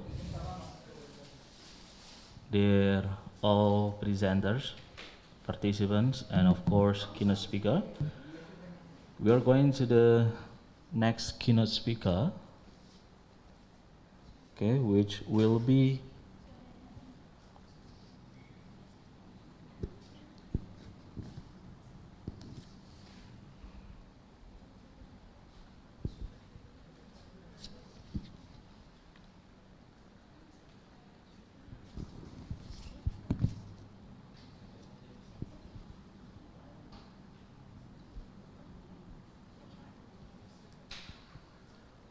okay, thank you for waiting. Okay, dear all participants, presenters, and of course keynote speaker, welcome back again. We're going to the next keynote speaker, and she will be Miss Alin Almanda. Okay, probably I would like to confirm whether Miss Alin is already connected with us. Hello, Miss Alin.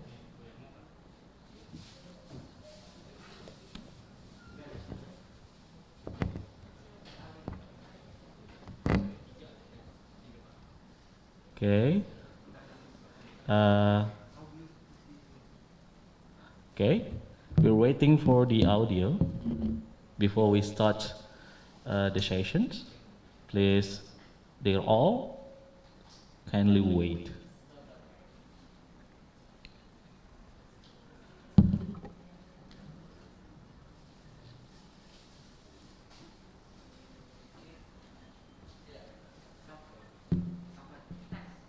Hello, moderator, can you hear me? Very, very clear, Miss. How are you, Miss? I'm fine, thank you. How are you? We are very glad to have you here. Okay. Okay, Miss Alin, let me introduce myself first before I start telling the audience, okay, the participants about you. Okay, my name is Hasanul Misbah. You may call me Misbah. Okay. And Miss Alin, allow me, okay, to give some information about you to the audiences. Okay. Well, ladies and gentlemen, Alin Almanda, okay, from Pamulang, okay, experienced marketing manager with a demonstrated history of working in the education management industry. Okay, her skill are very diverse, like e-learning, okay, strategic planning, public speaking, Microsoft Office and social media. Okay, her work story, okay, in charge in coordinating center marketing publications, starting from planning, developing, implementing, and evaluating activities, and some other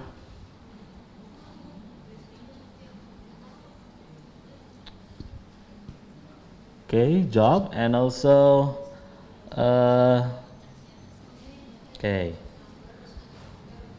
since November 2005 until March 2016, she is the secretary to the director CMO, CMOLEC Jakarta. Probably Ms. Alin would like to shortly introduce us about these organizations. We will be glad to hear that. And from July 2004 until November 2006, she is the assistant analyst for Bank Negara Indonesia BNI Card Center, and her accomplishments, high distinctions of the short course in strategic issues management from Edith Cowan University, Australia, and then of course she is the best employee of CMOLEC 2012. Well, ladies and gentlemen, for today, Ms. Alin would like to present a very interesting topic, okay, which is most people right now face, especially students, teachers, okay, all people related, involved in educations. Yeah, it's about transforming educations from traditional to digital. Well, Ms. Alin, I think that's all for my turn. Now we will invite you to present the topic. Okay, thank you, Pak Okay. Misbah. Bismillahirrahmanirrahim. Assalamualaikum warahmatullahi wabarakatuh. Good morning, ladies and gentlemen. It is an honor for me to be involved in this annual international conference held by the Faculty of Education of Universitas Muhammadiyah Jakarta. First of all, allow me to reintroduce myself. Previously, Pak Misbah has already introduced you with my curriculum vitae. Maybe now I will just have a short introduction. Please call me Alin. I am now working in Simeo Simolek, Simeo Regional Open Learning Center. It's a regional center located in Pamulang, actually, the neighbor of UMJ. Yeah, we are neighboring quite close, and then we are located inside the Universitas Terbuka or UT in Pondok Cabe. I'm currently working as the marketing and publication manager in Simolek. So before I start with my presentation, I would also like to deliver the sincere apology from my director, Dr. Alfa Amirrahman, who's supposed to be presenting in this event, but unfortunately due to an urgent matter, he has to pass the opportunity to me to present on behalf of him and our organization, Simolek. First of all, allow me to share my screen.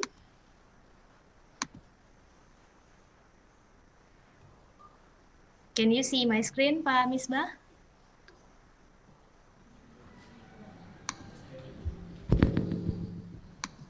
Yes, it clearly.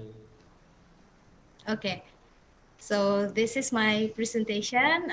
The title of my presentation will be Transforming Education from Traditional to Digital. And my presentation will basically address these 3 points. Yeah, what are the driving factors of transformation in education? And then the second one is how COVID-19 pandemic changes education, especially in Indonesia. And the third one is introduction to Simolek as the Center of Open and Distance Learning and its program which support transformation in education. So let's start with the first question. What are the driving factors of transformation in education? This is probably for now, maybe people will answer this question with the pandemic, the coronavirus disease or COVID-19 pandemic that we are experiencing nearly a year already now. Yeah. So before the COVID exists, we have also another driving factors for transformation in education.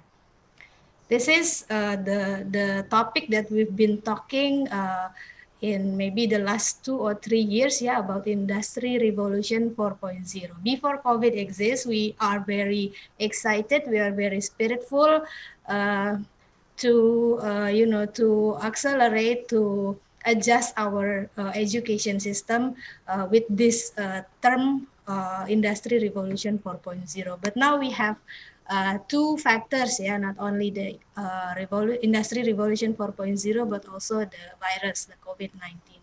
So basically, we were preparing to change, to transform our education system from traditional to digital, which is actually very very beneficial, yeah, for us during this pandemic if we already acquire the skill of digital education, especially for the educators like teachers and lecturers. So ready or not, we have to be ready to do the transformation in our education system because of the COVID-19 situation. This is regarding Industry Revolution 4.0. It started since the 18th century, yeah, and then it move to Industry 2.0, which apply mass production assembly lines requiring labor and electrical energy. And then in the 20th century, we face with the Industry 3.0, which focus on automated production using electronics and IT. And today we are in the era of Industry 4.0, where intelligent production incorporated with Internet of Things or IoT, cloud technology, and big data. So this is the internet revolution. Yeah, maybe we always talk about this, about the Internet of Things, intelligent machine, artificial intelligence, big data. This has been discussed in many international conference about education in Industry 4.0. The new skills that should be acquired by our students, our young generation, to be able to cope up with future problems, with future challenges. Yeah. And then this is the open and distance learning evolution. Yeah, we begin the first generation of distance education using the correspondence, using the letters. Yeah, in 1880, it started the distance education where students and teachers are separated in different places. And then the second generation is we started the open university using the multimedia as a tool of as a media of learning. And then we move to the third generation of distance education, and then we now we use the blended online learning, which is involved like MOOCs or massive open course, yeah, online course. This is using the blended learning, maybe for universities level or higher education level, quite familiar. But now the pandemic hits all level of education. So not only the higher education level, but also since the early childhood until the basic and secondary education, all the educators must be ready to face this pandemic, to continue the learning process, even though they don't meet face-to-face in school as usual. So this illustrate the evolution of media. Yeah, since the first in 1990, we have a very big shape or huge size of mobile phone, yeah, which is probably not very mobile at that time. It's quite big. And until now, until this year, we have a very small, tiny devices which enable us to learn from anywhere, anytime using the gadgets only. This is actually very beneficial for children today to learn many things by themselves. Yeah. These two pictures represent the previous learning style of kids, where they only using the board and the chalk, or maybe just written on the stone. But now all kids just using gadget, yeah, very technological devices, very updated. They can search their own knowledge, their own skill with the help and facility by the teacher or the lecturer. Yeah. And this is we enter the second question. Yeah, how COVID-19 pandemic changes education? This is especially applied in Indonesia. As I get information from the World Bank organization website, this is how Indonesia policy from the Ministry of Education and Culture during the pandemic in schooling level and in higher education. So there's the cancellation of the national exam due to the COVID-19 pandemic.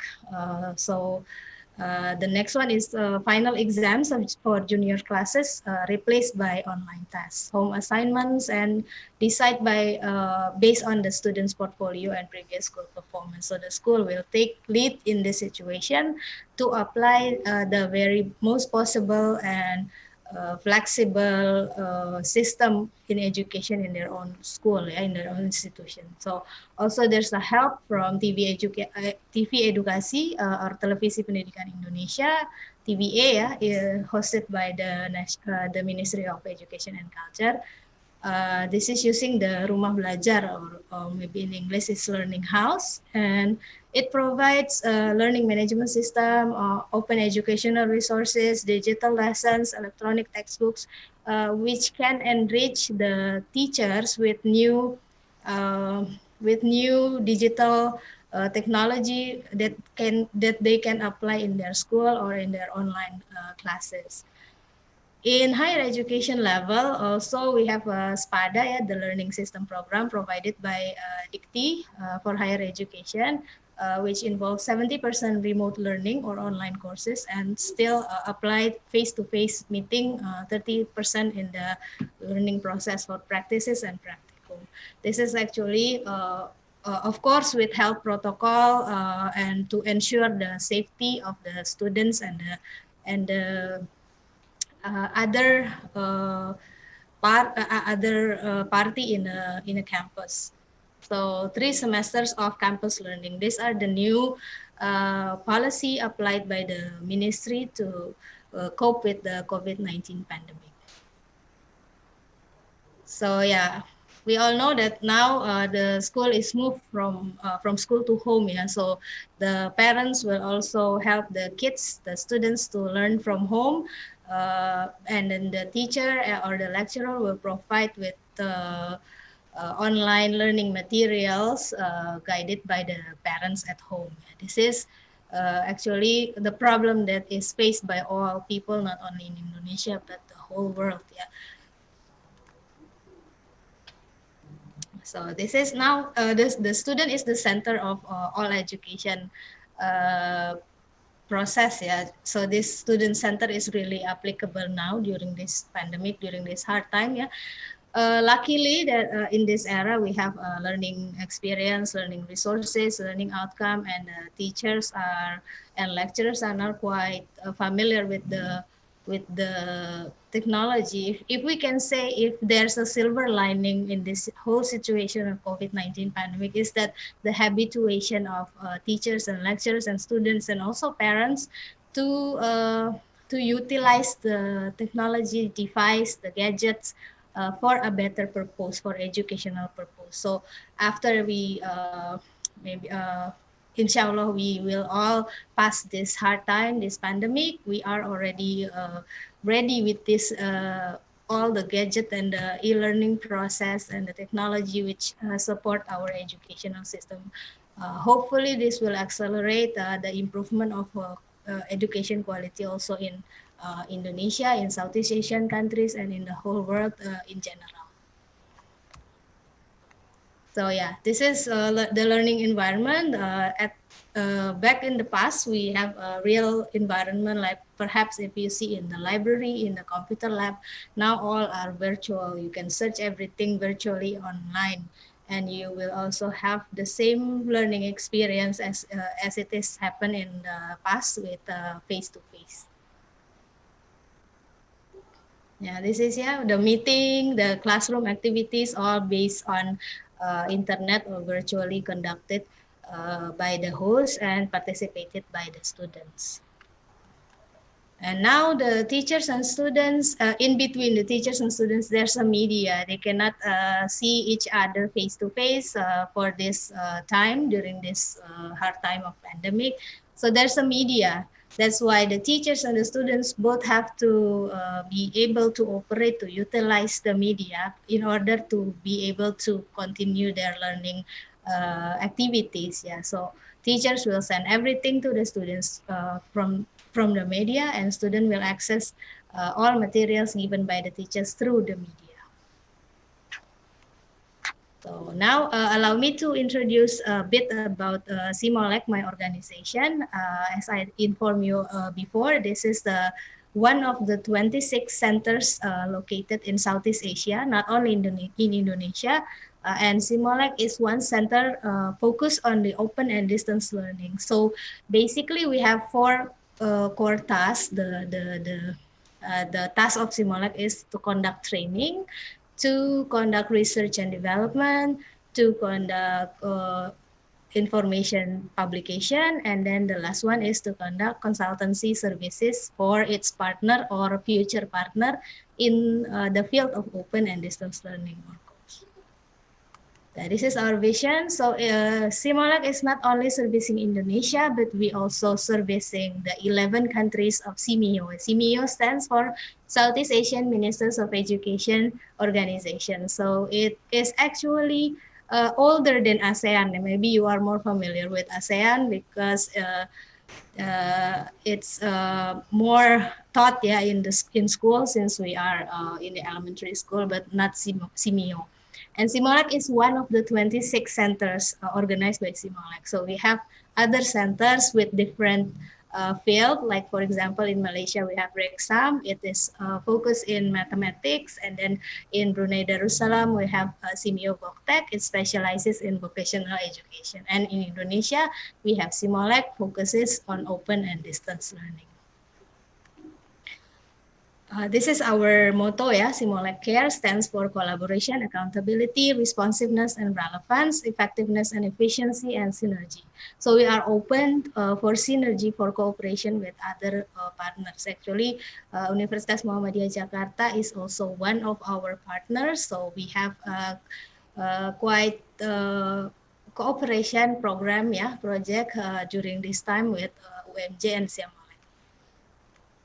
This is, as I mentioned earlier, the 4 quarters of Simolek are training, research and development, information dissemination, and consultancy service. Consultancy service here provided for our partners. So should there is other institution who are not yet our partner, we can start with being the partner, and we can give you consultancy services related to open and distance learning. So this is the digital learning. We provide the learning management system, MOOC system, sumber belajar or OER, the simulator, and AR, VR. We have a training. We have a training programs online and face-to-face, but for this time we only open for online. We teach thousands of educators, teachers, lecturers since 2016. We conduct this online program already. This is the preview of our learning management system. This is used also by several institutional education partners of Simolek. Here is from ITB, Institut Teknologi Bandung. And this is the preview of our MOOCs. There are quite many open educational resources and online course provided for free. Currently, we have 96 courses. We have more than 1,000 contents inside and used by more than 40,000 users up to now. From Indonesia alone is 42,000, and from foreign user, international and regional, we have 864 users currently. And we also invite educational practitioners, teachers, lecturers who own material. If you want to publish it online, Simolek will be happy to help you to put it in our MOOC system, MOOC platform, and will be open for free for public to access.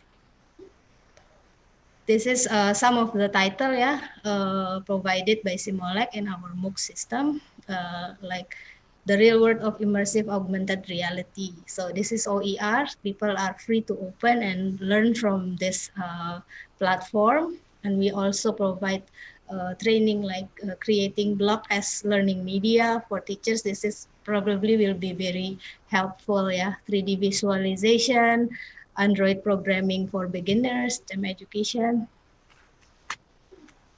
And this is the sumber belajar or digital resources. Currently, we have more than 3,000 OER files, And this is the preview of our simulator. You learn about the kidney process, the process in kidney, and then you can also learn how to use microscope to see small items, and then quite many subject here. This simulation, the content is provided by teacher or lecturers, and Simolek will help in terms of technicalities.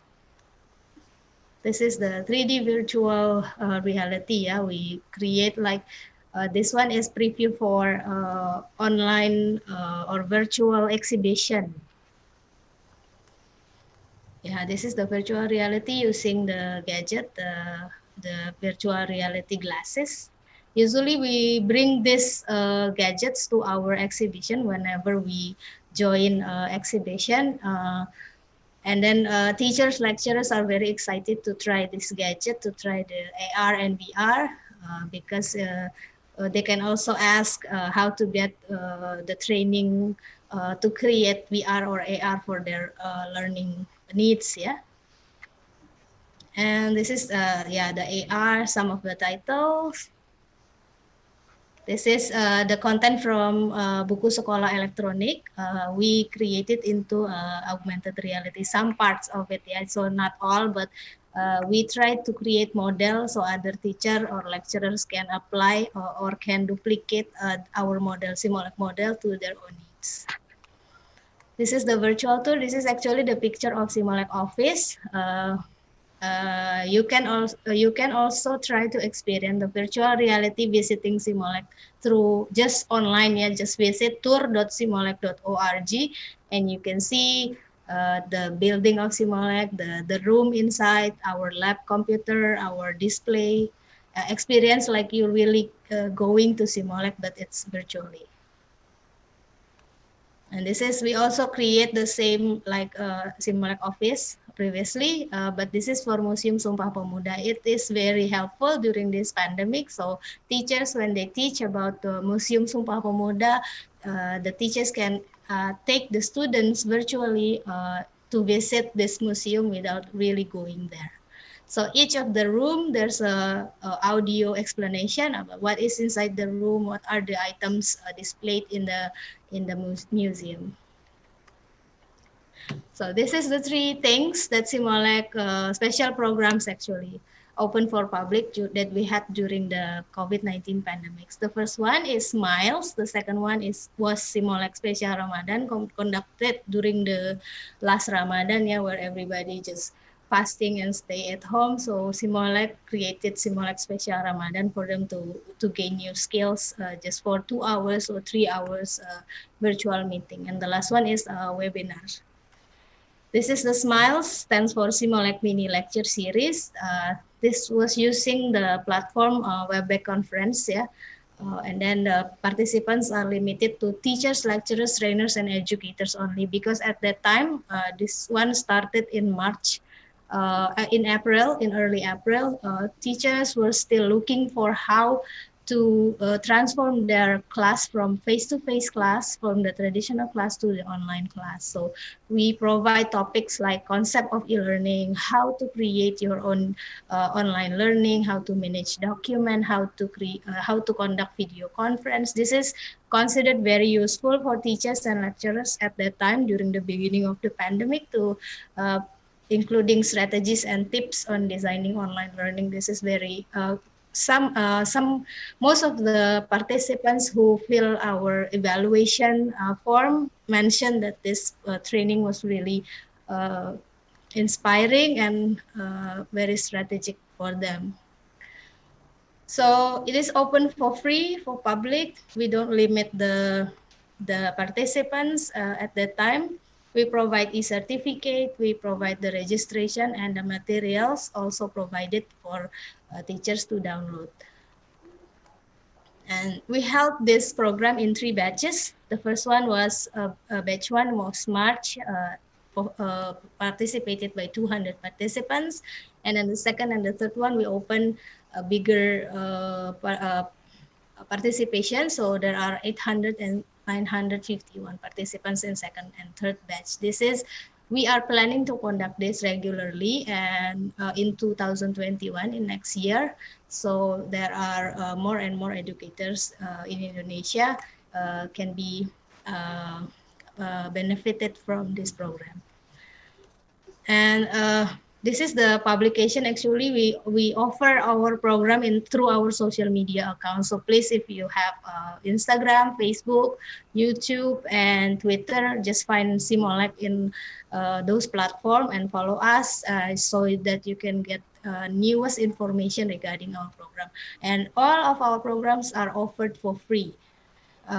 Some of the programs are also offering e-certificate, for our participants.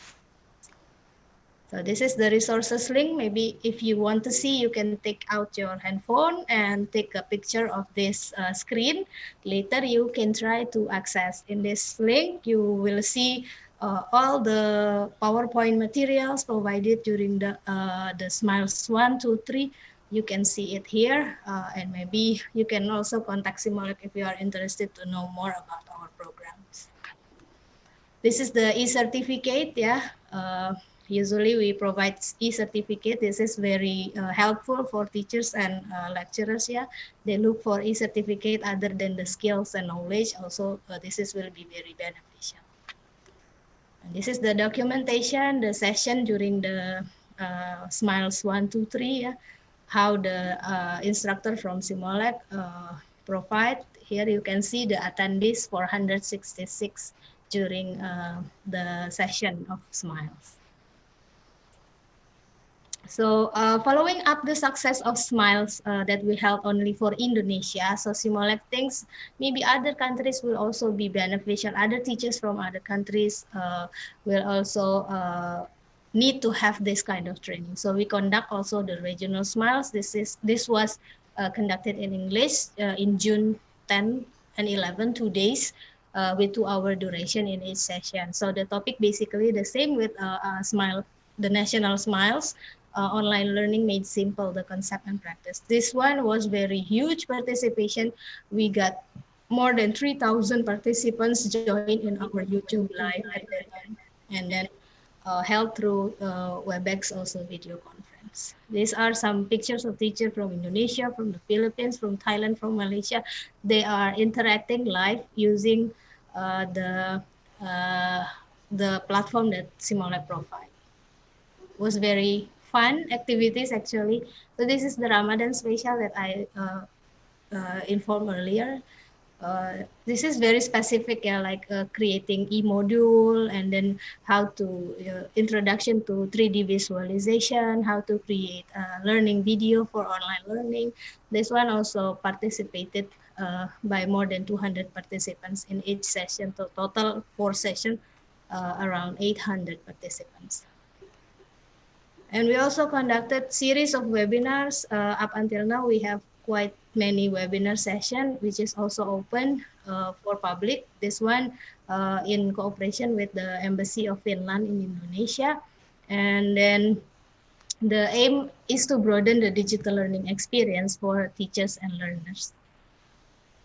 This one conducted, we invite the director of basic and secondary education of teacher and education personnel from the Ministry of Education and the rector of Universitas Terbuka and also my director, Dr. Alfa Amir Rahman, to talk about the challenges of distance learning in the era of new normal. And this one, the latest, I think in last October, we held learning from Southeast Asia responses on education and coping with the COVID-19. We have 4 speakers from 4 countries, from Indonesia, from Malaysia, from Singapore, and from Thailand. They speak about what happened in their educational system, policy in their own countries during this COVID-19. So this one is about utilization of multimedia in teaching culture and history, because probably the history and culture considered most a bit boring, for the students just to talk about history and culture. So this one we utilize multimedia to make teaching and in history and culture more interesting. We have big speakers, a big number of speakers we invited from various parties. So to close my presentation, I would like to stress on this quote by Charles Darwin that It is not the strongest or the species that survives, nor the most intelligent that survive. It is the one that is most adaptable to change. So if you are prepare yourself to be adaptable to change, inshallah we will all make through all the challenges and problems. I think that's all from me, Pak Misbah. Thank you very much, participants, everyone, for paying attention to what I say. Thank you so much, Ms. Ali, for all of your explanations. It's not only informative, but also it is insightful. Okay, and now we're going to the question and answer sessions.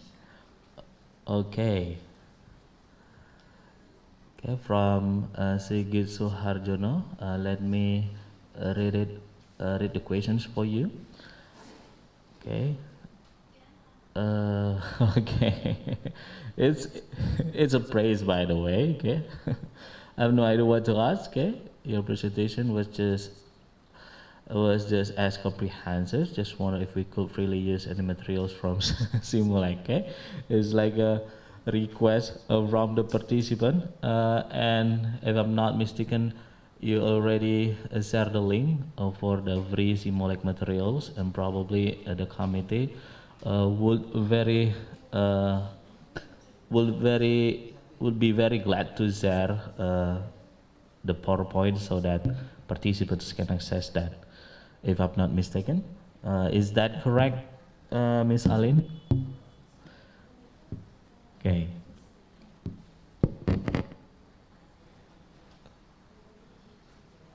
Okay, Ms. Aline? Yes. Okay. Is there any questions from the chat? Okay, I'm so sorry because I cannot see the camera because I need to see the screen over there. So, okay, from Dina Sharifah. Okay. Yes, a lot of positive comments about Simulink. Okay. Okay, Simulink. Simio. Okay, Nahaya, thanks, ma'am. It's really nice. Okay, more chat, please.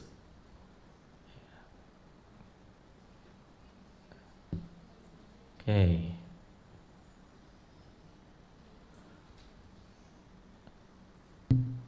Okay, probably. Okay, any questions over there?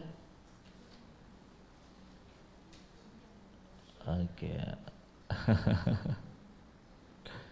It's okay. Oh, there's a question. It's from the students asking about can Simulink work together to get training about our thesis. Miss Ali, Yes. you may respond. As Thank you. Informed earlier, we are very open for other educational institutions from school or from university levels to have cooperation with Simulink. Usually we started with the signing of memorandum of understanding, and then we can try to explore any activities that which we can conduct in the following year in an action plan. It can be training for teachers, it can be training even for students, it can be a type of competition. For example, if your institution has conducted competition and need expertise of Simulink to be some of the judges to help with the competition, can also be. Okay, probably following up the previous questions about can we access some free materials from Simulink? Is that acceptable or not? I will share my presentation. There are free materials for the SMILES program, SMILES batch 1, batch 2, and batch 3.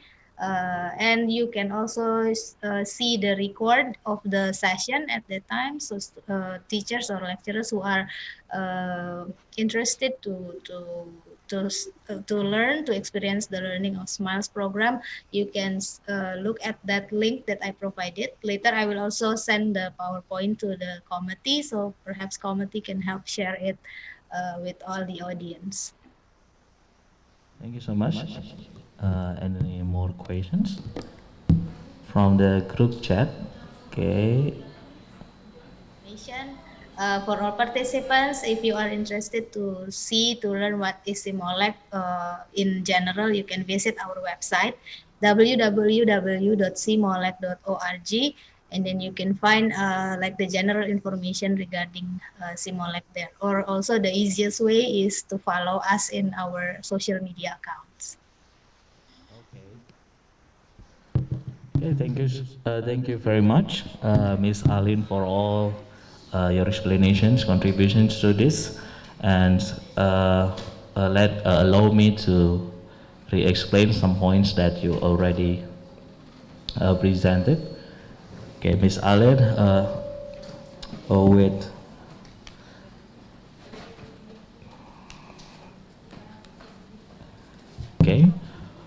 with her presentation topic about transforming education from traditional to digital, already explains that it is actually based on the plan, okay, to the response of industry revolution 4.0, and it's just because of the pandemic everything happens much quicker, and that's why all people must adapt so that we can go on our life. Okay, probably that's all for these sessions. Ladies and gentlemen, we are going to the parallel sessions. We thank you very much once again, Ms. Alin.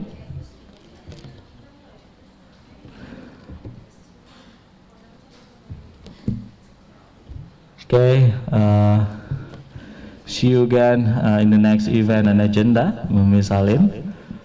Okay, now, ladies and gentlemen, we are going to the parallel sessions.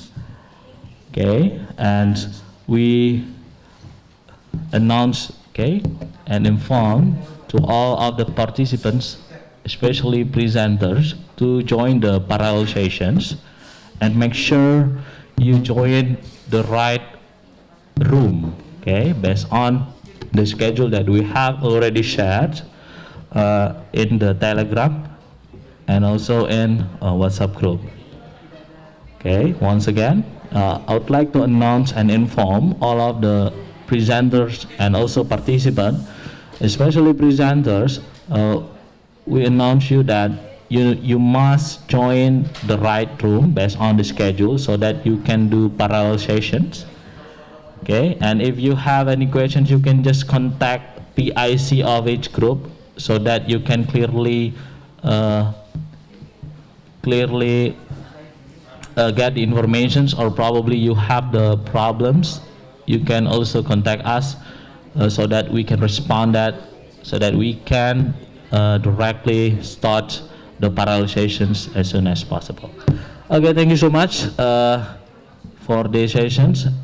Okay, everyone, see you. Assalamualaikum warahmatullahi wabarakatuh.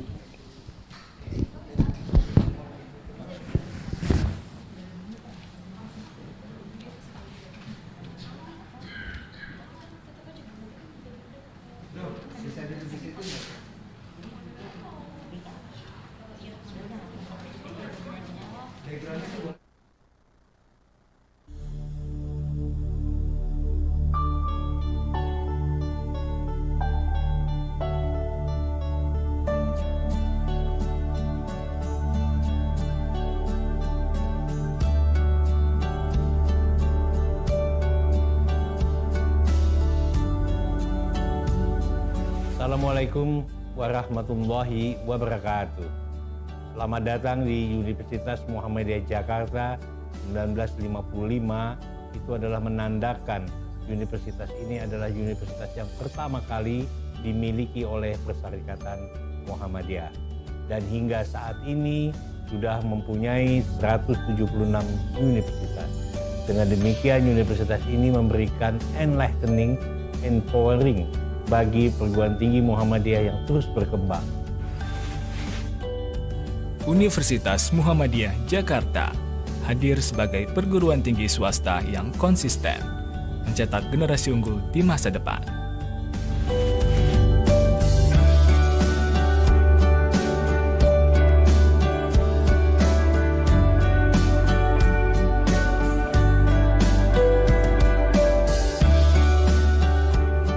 Didirikan sejak tahun 1955, Universitas Muhammadiyah Jakarta kini memiliki 10 fakultas dan 52 program studi.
mencapai visinya terkemuka modern islami hingga tahun 2025 dengan capaian tenaga kependidikan 75% adalah doktor dan tenaga kependidikan minimum S1. Dengan demikian, maka universitas ini akan mengikuti internasionalisasi dan siap untuk menghadapi globalisasi. Maka mutu dari universitas ini adalah enlightening, empowering, selalu mencerahkan dan menggerakkan.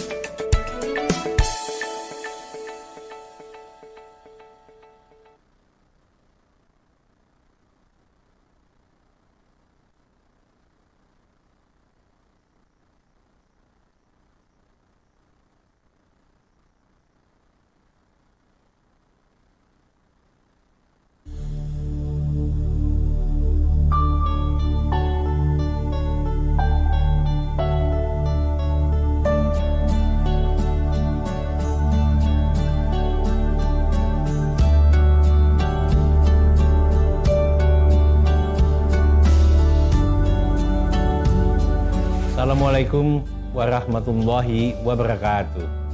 Selamat datang di Universitas Muhammadiyah Jakarta 1955. Itu adalah menandakan universitas ini adalah universitas yang pertama kali dimiliki oleh Perserikatan Muhammadiyah. Dan hingga saat ini sudah mempunyai 176 universitas. Dengan demikian universitas ini memberikan enlightening, empowering bagi perguruan tinggi Muhammadiyah yang terus berkembang. Universitas Muhammadiyah Jakarta hadir sebagai perguruan tinggi swasta yang konsisten, mencetak generasi unggul di masa depan.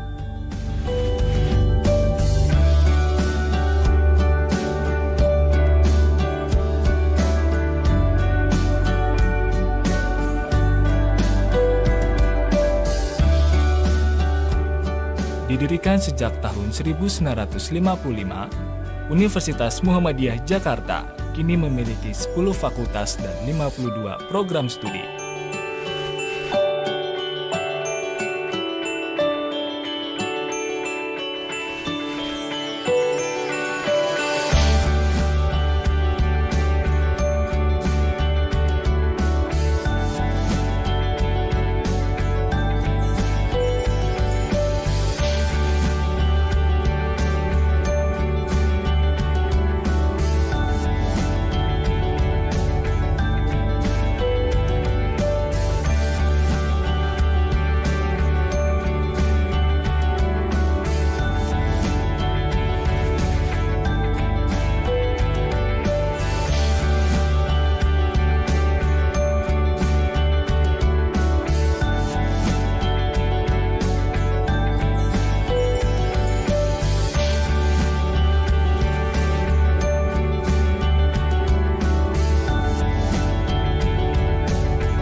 universitas ini ingin mencapai visinya berkemuka modern Islami hingga tahun 2025 dengan capaian tenaga kependidikan 75% adalah doktor dan tenaga kependidikan minimum S1.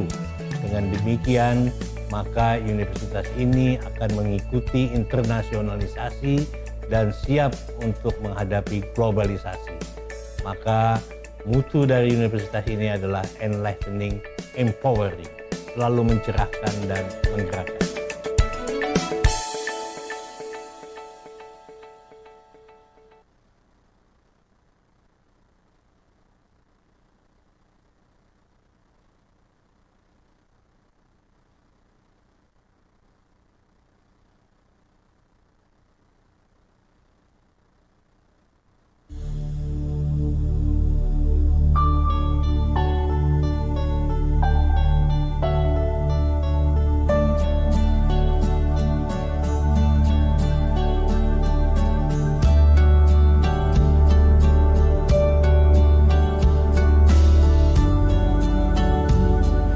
Assalamualaikum warahmatullahi wabarakatuh. Selamat datang di Universitas Muhammadiyah Jakarta 1955. Itu adalah menandakan universitas ini adalah universitas yang pertama kali dimiliki oleh Perserikatan Muhammadiyah. Dan hingga saat ini sudah mempunyai 176 universitas.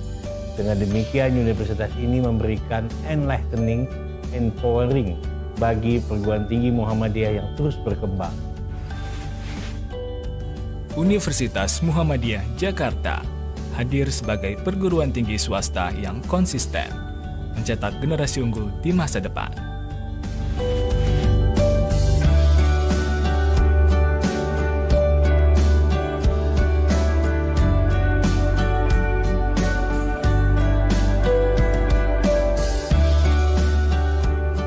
Didirikan sejak tahun 1955, Universitas Muhammadiyah Jakarta kini memiliki 10 fakultas dan 52 program studi.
universitas ini ingin mencapai visinya berkemuka modern Islami hingga tahun 2025 dengan capaian tenaga kependidikan 75% adalah doktor dan tenaga kependidikan minimum S1.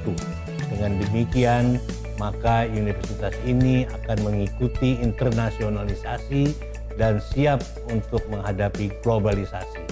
Maka mutu dari universitas ini adalah enlightening, empowering, selalu mencerahkan dan menggerakkan.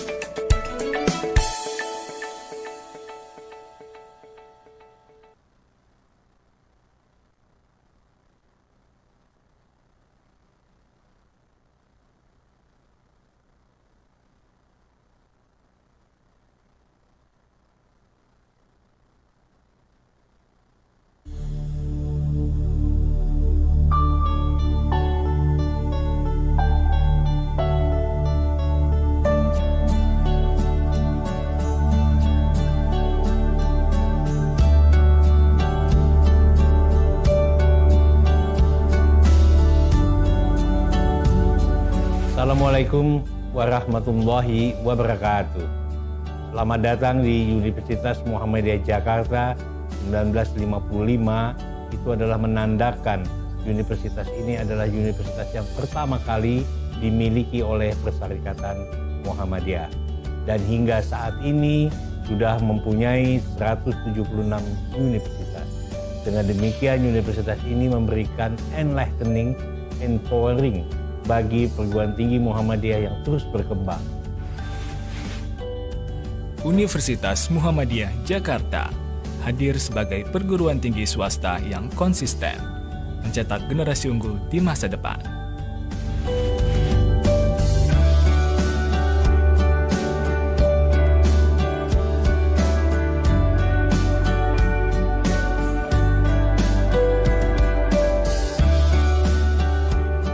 Didirikan sejak tahun 1955, Universitas Muhammadiyah Jakarta kini memiliki 10 fakultas dan 52 program studi.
ingin mencapai visinya terkemuka modern Islami hingga tahun 2025 dengan capaian tenaga kependidikan 75% adalah doktor dan tenaga kependidikan minimum S1.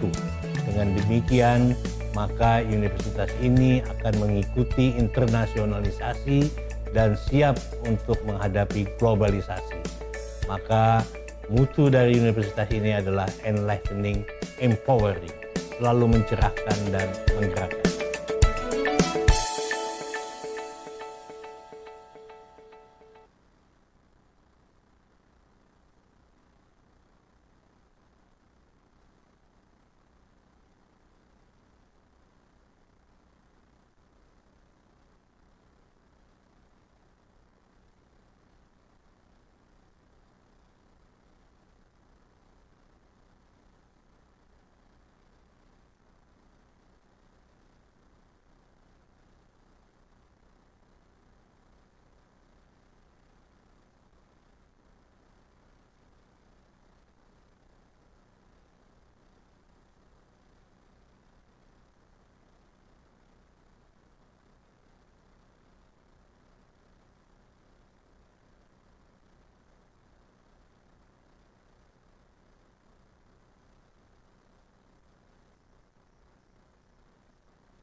Yes, go on, Bu Eko. Yes, next Miss Sahara.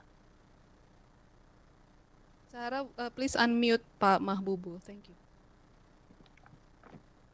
Okay, data analisis teknik analisis yang kami gunakan.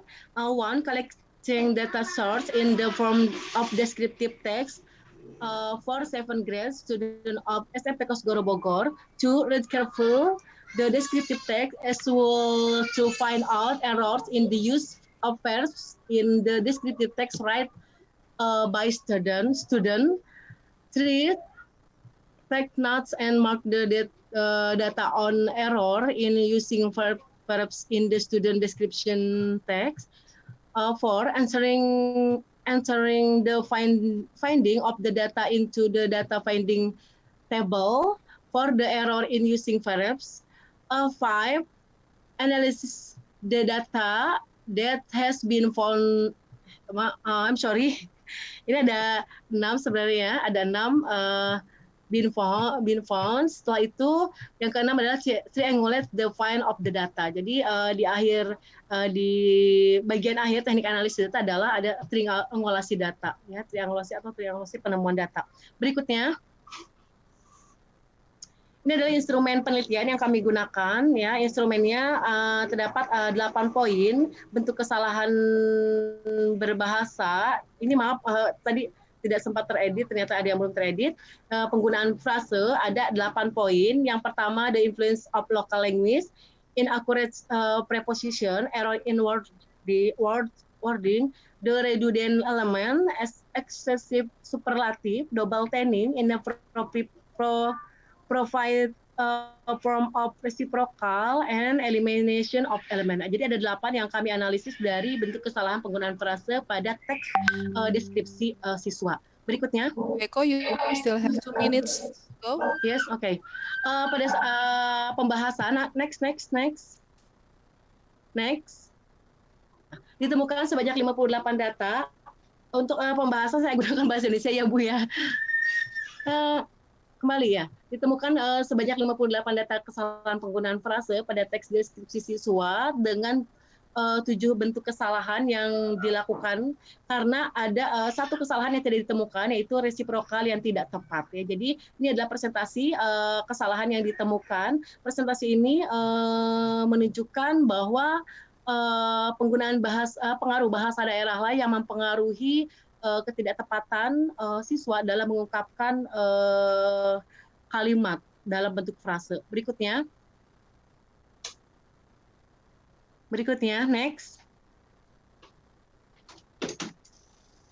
Di sini saya ungkapkan beberapa contoh atau sampel kesalahan penggunaan bahasa pada level frase, yaitu yang pertama pengaruh bahasa daerah. Di sini ada kalimat, saya coba main PUBGM, sekarang main PGB masih baru karena teman saya pada main-main. Pada bagian ini, data 15, pada main-main di sini adalah pengaruh bahasa daerah. One more minute. Pada data yang kedua, one minute ya? Yeah. Di sana merupakan pengaruh bahasa daerah juga. Berikutnya, next. Ini preposisi tidak tepat, pengguna preposisi pada 2 kalimat ini tidak tepat. Berikutnya kesalahan susunan kata juga tidak tepat pada data 9 dan data 25. Berikutnya, next. Ini unsur yang berlebihan juga, ini sampel dari contoh kesalahan penggunaan unsur yang berlebihan. Next. Berikutnya superlatif yang berlebihan, ini sangat indah sekali dan yang sangat amat asri, itu merupakan bentuk dari ketidaktepatan atau kesalahan penggunaan kata. Berikutnya, next. Time is over. Next. Ya, ini contoh yang lain. Berikutnya. Ya, conclusion atau kesimpulan of the eight from of Miss offers only 7 from of Miss offers were found in 22 descriptive text of 7 grade student of SMP Kosgoro Bogor. Dan ada however, what is the mostly done in influence of regional language as much as 26% of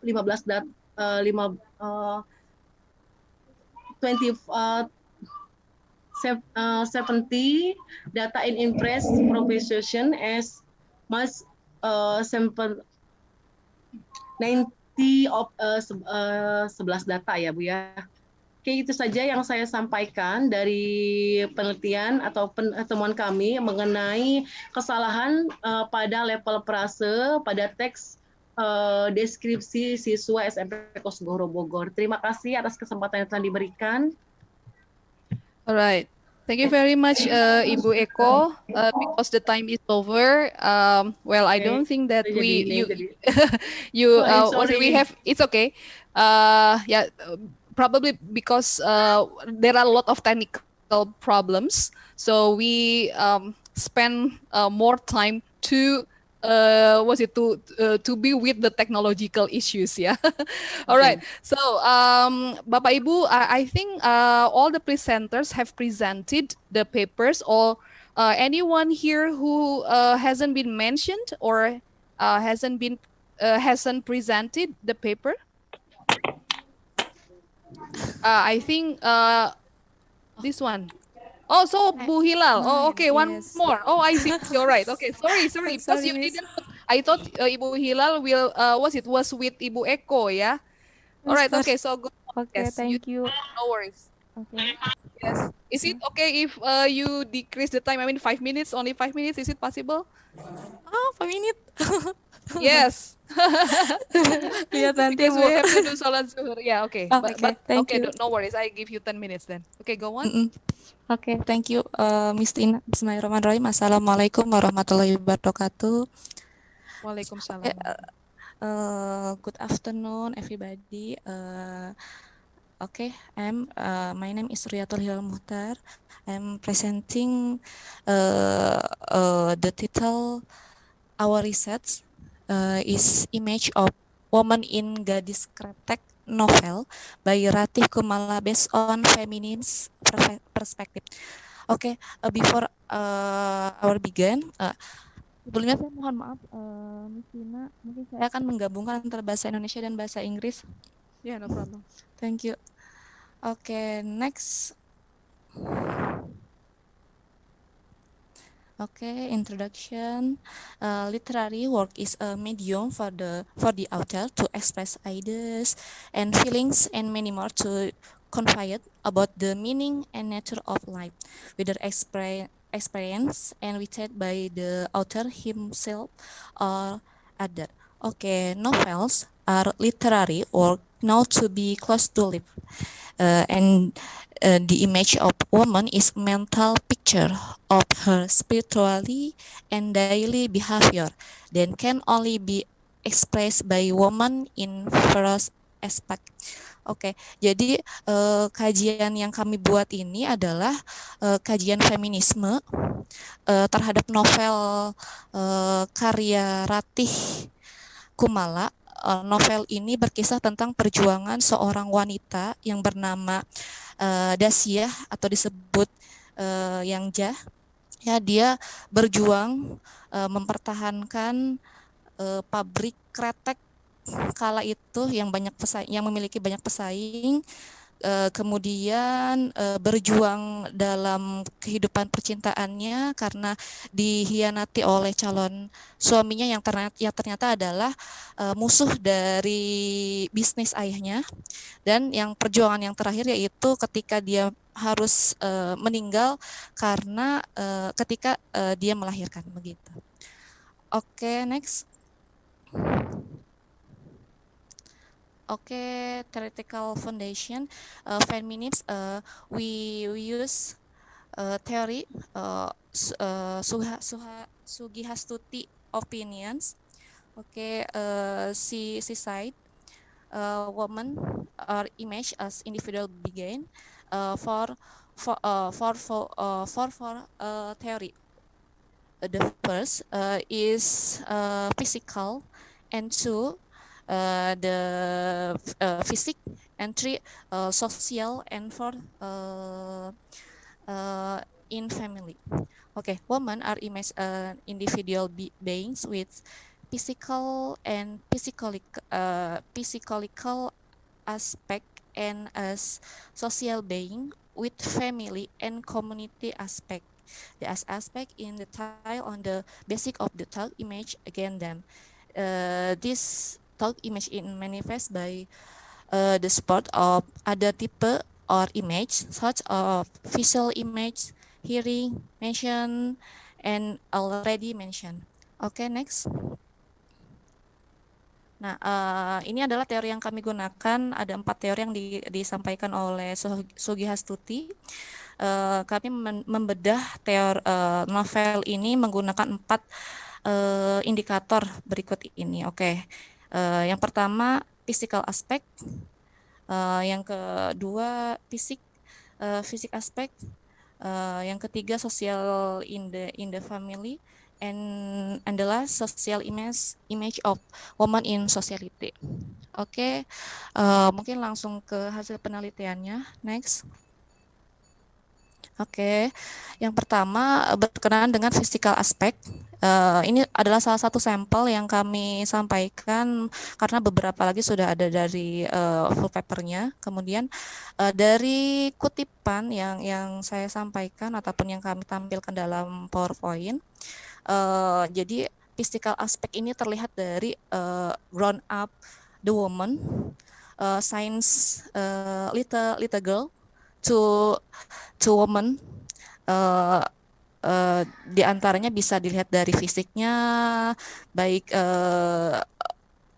perubahan-perubahan dari hal-hal dari jasmani dari wanita tersebut. Oke, next. Next. Oke, so yang kedua aspek fisikal atau about psikologi, ya. Sugihastuti opinions mengatakan bahwa between the difference between male and female physical, not the intellectual but the feeling. This feeling is a character that marks in physical image. Oke, bisa dilihat dari kutipan dalam novel tersebut bahwa karakter yang ditampilkan oleh tokoh utama yaitu Dacia merupakan wanita yang visioner dan berpikir bersemangat untuk berubah dan inovatif. Oke, next. Oke, yang ketiga yaitu hubungan ataupun peran wanita dalam kehidupan keluarga. Perannya baik, yang sudah pasti kita tahu ya, perannya baik menjadi seorang mom, ibu, kemudian istri, dan tentunya menjadi anak untuk ayahnya begitu ya. Nah, dari tampilan yang saya sampaikan, kutipan tersebut menunjukkan bahwa rasa kedekatannya terhadap ayahnya merupakan seorang pemilik pabrik kretek yang walaupun Dacia adalah seorang perempuan tetapi berusaha menyenangkan hati ayahnya dengan berusaha mencoba membuat kretek sendiri begitu. Oke, next. Oke, image in sociality. Jadi bagaimana peran tokoh tersebut, perempuan tersebut terhadap lingkungan sekitarnya. Oke, dikatakan bahwa kutipan tersebut mengatakan tokoh utama atau Jengyah ini merupakan ketika berusia 10 tahun sudah akrab sekali dengan lingkungan tempat pekerjaan ayahnya yaitu di pabrik. Dia bergaul dengan pegawai dan tidak sungkan untuk saling menyapa, bermain bersama, dan bahkan ikut serta dalam pembuatan produk dari ayahnya, produk pabrik ayahnya yaitu rokok kretek begitu. Oke, next. And the last, I have 2 minutes. Oke, thank you. And the last conclusionnya, jadi hal yang dominan dari novel di sini yaitu image physical or psikologinya. Jadi sangat amat dimunculkan bagaimana perjuangan seorang wanita, mulai dia bertahan dari segala masalah dan tidak tergantung kepada laki-laki, sampai dia harus pergi ataupun meninggal, tetapi tetap menyandang seorang ibu, karena itu adalah perjuangan terakhir yang ditampilkan dalam novel ini mengenai Dasia, yaitu perjuangan menjadi seorang ibu ketika melahirkan dan dia harus meninggal karena melahirkan. Oke, mungkin itu saja yang bisa saya sampaikan. Terima kasih, thank you, Miss Thank you very Tima. much, Miss Hilal. Sorry. Yeah, it's okay. This is the time for us to learn English, right? Well, it's hard to speak in English. Even me, I am from English education, and I still need to learn more about how to communicate in English. But this is a good step for you, even though you are not from English education, but you show your efforts, yeah, to speak in English, even though you mix the language, yeah. Well, hopefully that this is the last presenter. I don't know whether there are still more presenters, Mbak Sahara. I think this will be the last, right? Bu Hilal is the last. Or are there still other presenters? I think the others are only participants. Well, okay, so if there is no more presenters, Mbak Sahara, this is the last? Sepertinya, Bu. Yes, okay. So if there Karena yang is 003 presenter belum, Bu. yang 03 itu dia di room. Sudah. Nah, saya tidak tahu ini kayaknya bukan. Andi Gunadi udah presenter belum, Miss? I don't know whether he belongs to this breakout room or other room. I don't know. Itu ada tuh, Pak Andi. Ya, tapi masuk sini enggak ya? Karena ada two breakout rooms. Itu ada, Miss, saya lihat di partisipan. Pak Andi. Pak Andi, are you going to present your paper? Hello? Pak Andi. Pak Andi, hello? Do you belong to this room? Are you going to present your paper? I think no response from him. No response. Yeah, because I believe that we have to do salat zuhur, ya. Yeah, I don't know, Mbak Sahara, what do you think? Can you give me an idea, because he doesn't give any response. Okay, Miss, finish. Yeah, okay, all right. Okay, so I have to confirm to the committee, ya. All right, Bapak Ibu, before you leave the room, would you mind turning on your video so I can take pictures of all of you? Okay, all right.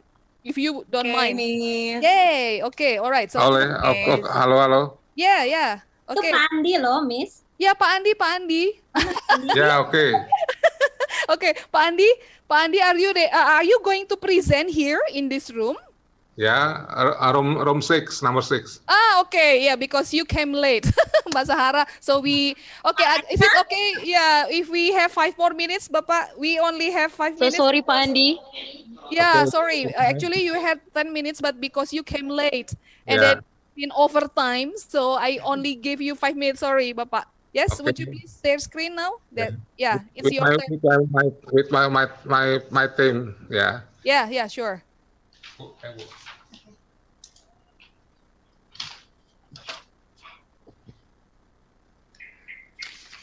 Okay, good afternoon all. Good afternoon. Okay, the material now. I want to give the paper about developing literacy, learning material in enhancing environmental awareness in Indonesia. Okay, the step about the introduction,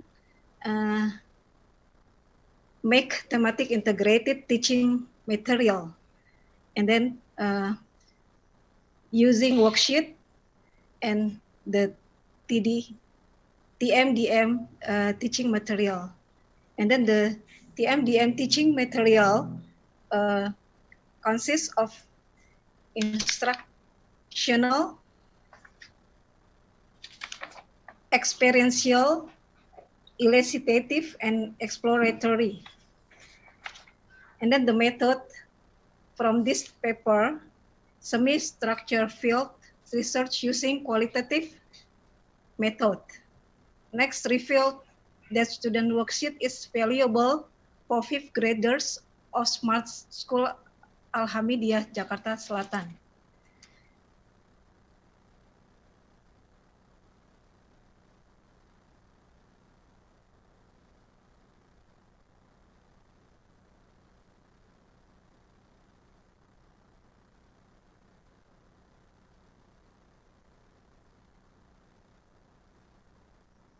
There are criteria, instructional materials delivering instruction directly to students about waste literacy. And then the activity, students make some notes on related problems. Next criteria, experiential materials directing students to identify waste management. And then the activities, students identify problems found in surroundings. Next criteria, elicitative, the materials identifying waste management in 3Rs, or reduce, or reuse, recycle, and reducing principles. Activities, students interview waste collectors on site. The next criteria, exploratory, the materials presenting field report. The activities are students make poster to campaign 3Rs, or reuse, recycle, and reduce.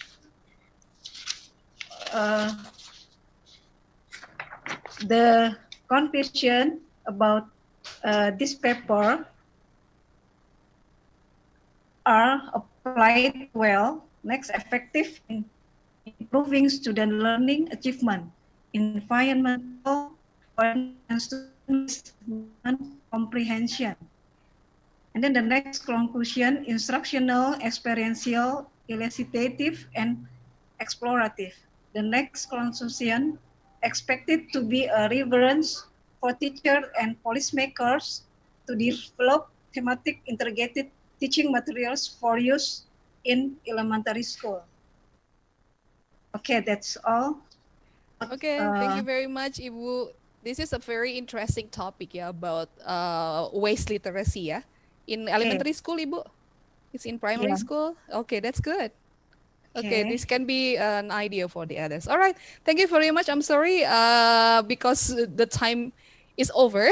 So I'm sorry that I cannot give you an opportunity to accept the questions. And for the participants, all the participants also, I'm sorry because we have to stop the session.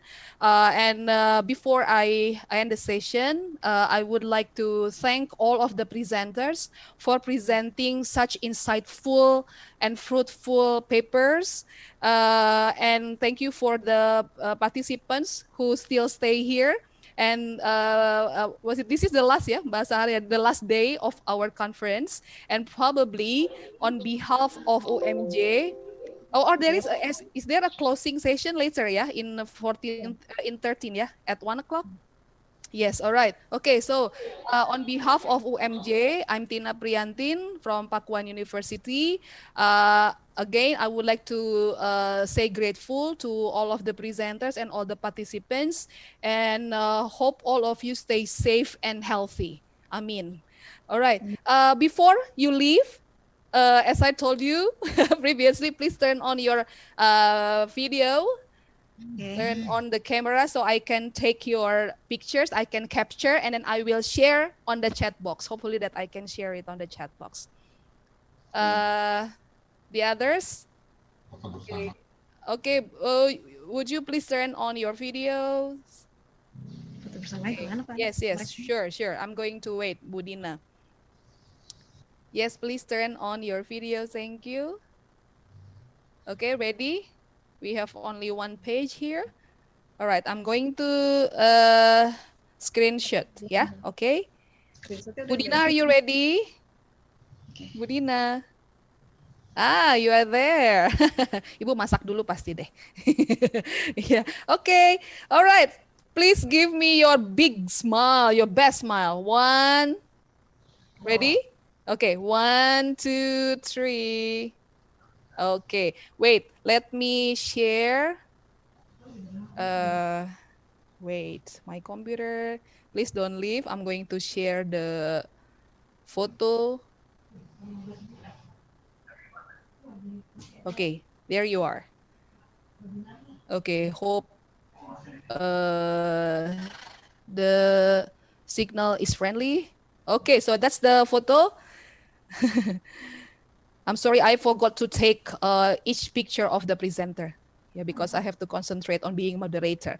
All right, thank you again for attending the session, and hopefully that we can meet at the main room to listen to one more keynote speaker, and to follow the closing. Thank you very much, Bapak Ibu.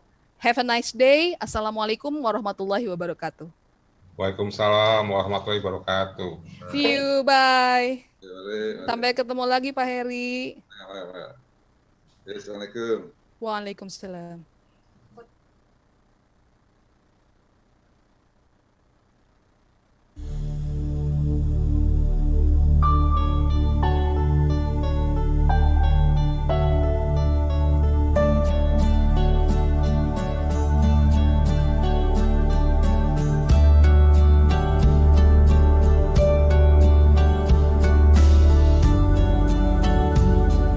Assalamualaikum warahmatullahi wabarakatuh.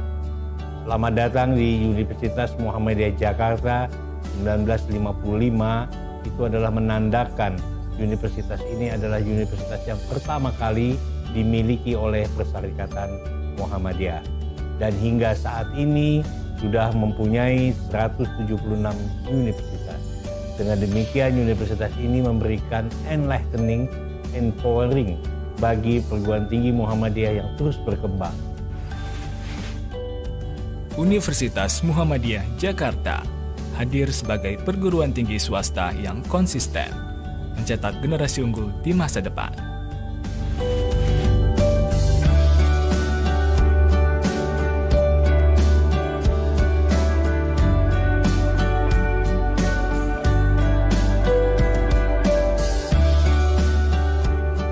Didirikan sejak tahun 1955, Universitas Muhammadiyah Jakarta kini memiliki 10 fakultas dan 52 program studi.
mencapai visinya terkemuka modern Islami hingga tahun 2025 dengan capaian tenaga kependidikan 75% adalah doktor dan tenaga kependidikan minimum S1. Dengan demikian, maka universitas ini akan mengikuti internasionalisasi dan siap untuk menghadapi globalisasi. Maka mutu dari universitas ini adalah enlightening, empowering, selalu mencerahkan dan menggerakkan.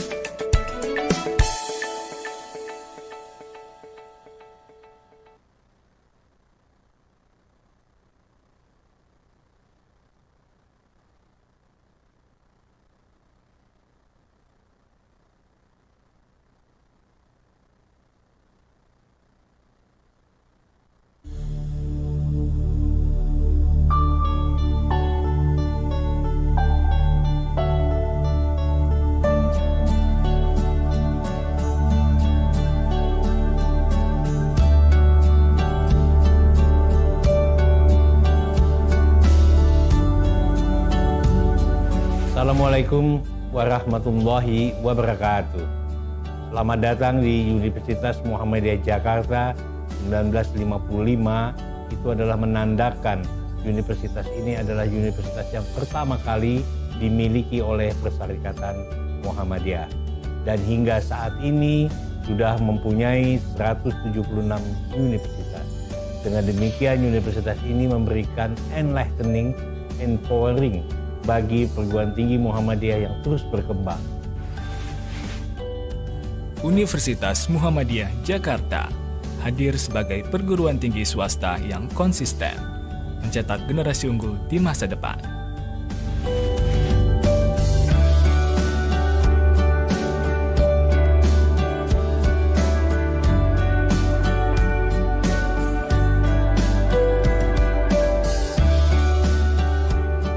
Didirikan sejak tahun 1955, Universitas Muhammadiyah Jakarta kini memiliki 10 fakultas dan 52 program studi.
universitas ini ingin mencapai visinya berkemuka modern Islami hingga tahun 2025 dengan capaian tenaga kependidikan 75% adalah doktor dan tenaga kependidikan minimum S1.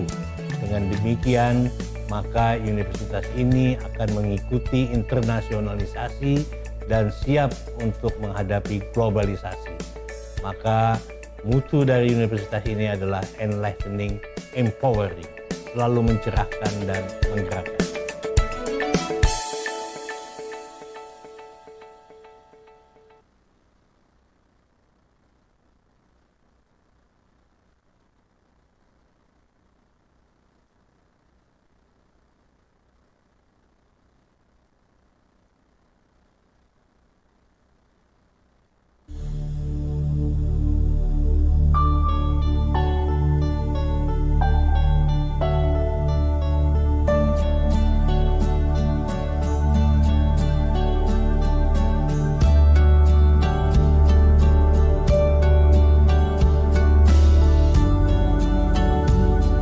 Assalamualaikum warahmatullahi wabarakatuh. Selamat datang di Universitas Muhammadiyah Jakarta 1955. Itu adalah menandakan universitas ini adalah universitas yang pertama kali dimiliki oleh Perserikatan Muhammadiyah.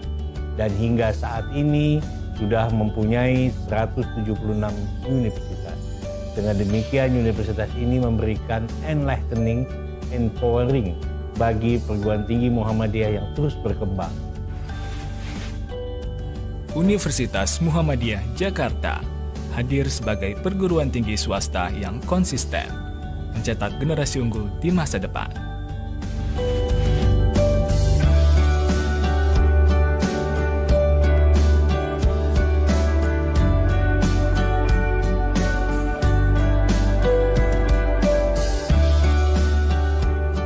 Didirikan sejak tahun 1955, Universitas Muhammadiyah Jakarta kini memiliki 10 fakultas dan 52 program studi.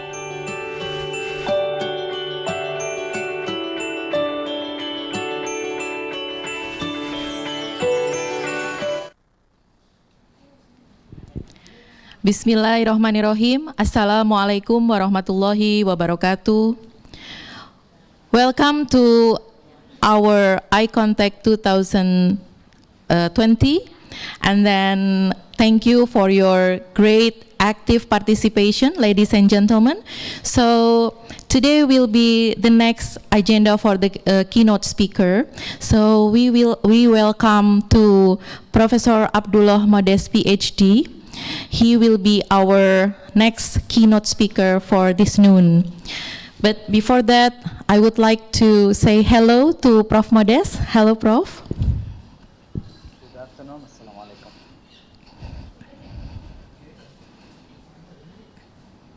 You hear me well? Hello, Prof. Can you hear my voice? I can hear you. I wonder if you can hear me. Okay, Hello? I can hear you clearly. Perfect. Okay. Let's continue to the next agenda. I am honored to be your moderator in this session. So before we going to listen Prof. Modes' presentation, I would like to read the short bio of Mr. Abdullah Modes, PhD. Thank you so much for your time this morning to write down this for me. Thank you so much, Prof. So he is the Assistant Professor of Education and now Education Specialist in UNICEF Indonesia. So he holds PhD in Education from Oklahoma State University, USA, with focus on literacy, curriculum, and instruction. Prior to working for UNICEF, he was the country program manager and teacher trainer for large-scale reading promotion program in the Yemen called My Arabic Library. Besides managing the program in Yemen, he trained trainers on promoting reading in early grades in Yemen, Libya, and Jordan.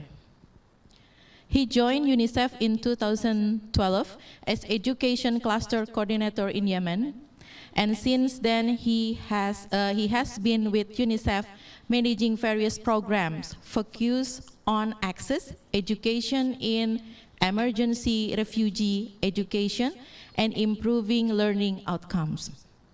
He has worked with UNICEF in Yemen, Turkey, and now in Indonesia, where he managed the early grade literacy program and oversees the learning outcomes agenda of UNICEF country office.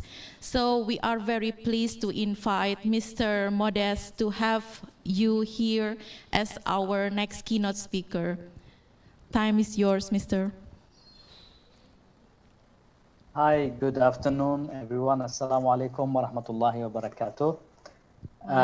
Before I start, may I know the time frame for my presentation? You have 20 minutes for presentation, and then next for the Q&A. Okay, thank you very much. Assalamu alaikum wa rahmatullahi wa barakatuh, everyone. And I'm pleased to be at this conference and to be presenting, and to also be learning from everyone who is at the panel, and also the distinguished participants as well. Let me maybe share my screen and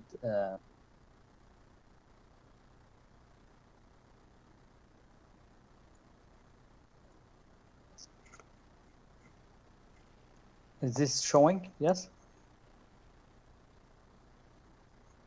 We can see the okay, the PPT. perfect. I will probably okay, thank you. My presentation today is about improving reading. It's about learning, teaching and learning, and improving reading in particular, and focusing on some of the most disadvantaged locations, areas where connectivity, and I see that the main topic of the conference is about advanced technology, education technology.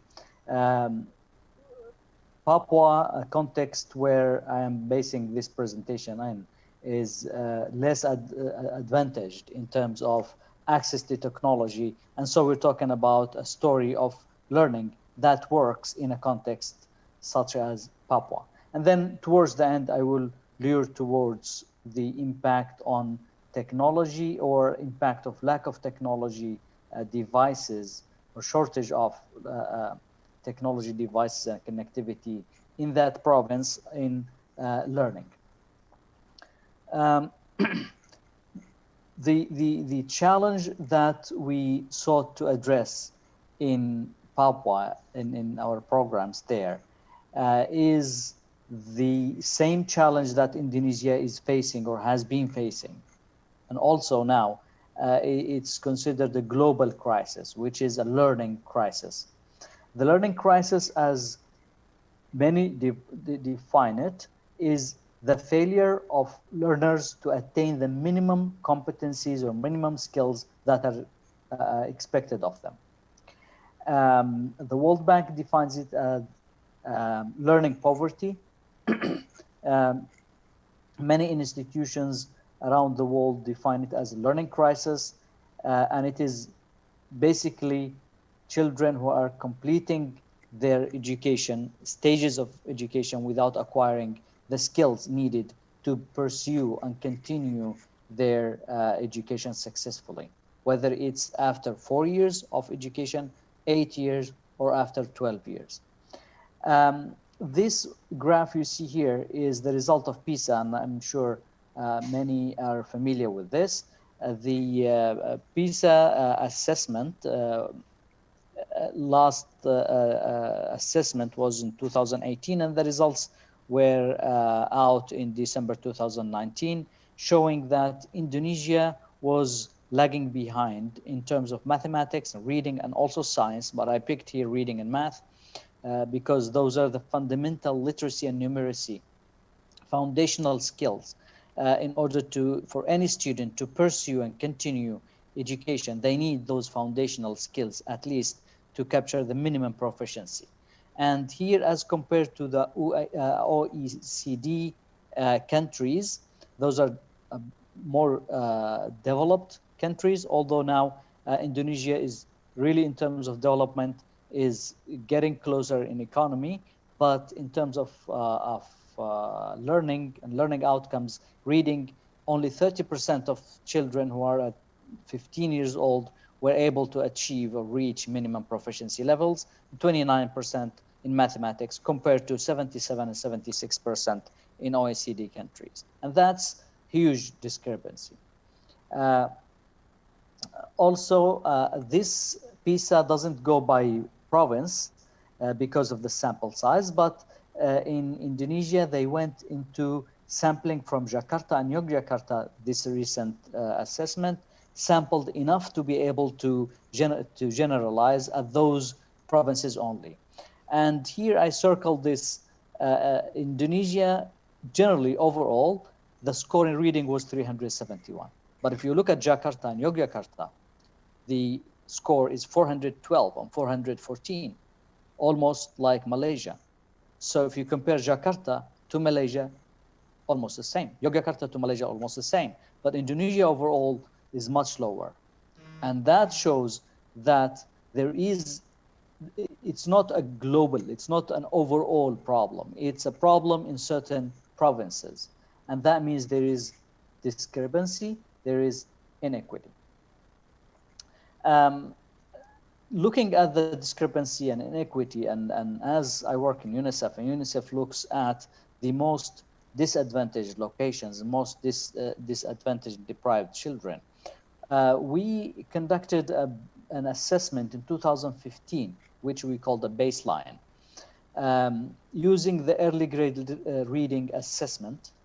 And we compared it to another similar assessment, IGRA, that was conducted by USAID in the same year, or before that actually, at the national level. At the national level, if you see here, there are 47%, according to the IGRA, 47.2% of the children who were reading, and this is grade 2 and 3, who were reading fluently with comprehension, which means they were reading the full text that was given to them at the age, grade level, and they were answering at least 80% of the questions correctly. 26%, the orange, reading with comprehension, so not necessarily finishing the text, and answering 60%. The gray, 20% or 20.7%, who are reading with limited comprehension, answering less than 60%, not necessarily finishing the text, but at least reading more than 0 words. And the interesting one is the yellow, which is non-readers. Fluency level of 0, no word read. 5.8% at the national level. Now we looked at Papua, Tanah Papua, which is comprised of Papua and Papua Barat, and maybe I will focus only on Papua, the third column here. If you see at Papua and look at the biggest color is the yellow, 52.32%. These are children who cannot read a single word. They can probably identify the letter or the sound of the letter, but they cannot read one word. And that was a problem that needed to be worked on. So what did we do in 2015? We developed an early grade literacy model for rural remote areas that supposedly would work there. It's a complex log frame here, but mainly, if I go on a very quick highlight here, comprised of 2 main pillars. This program, which was a response to the literacy crisis in Papua, piloting strategies to strengthen early grade literacy instruction and learning in rural and remote areas. So we developed a program based on structured pedagogy, culturally relevant and leveled children's books that can be of interest to children to promote and encourage them to read.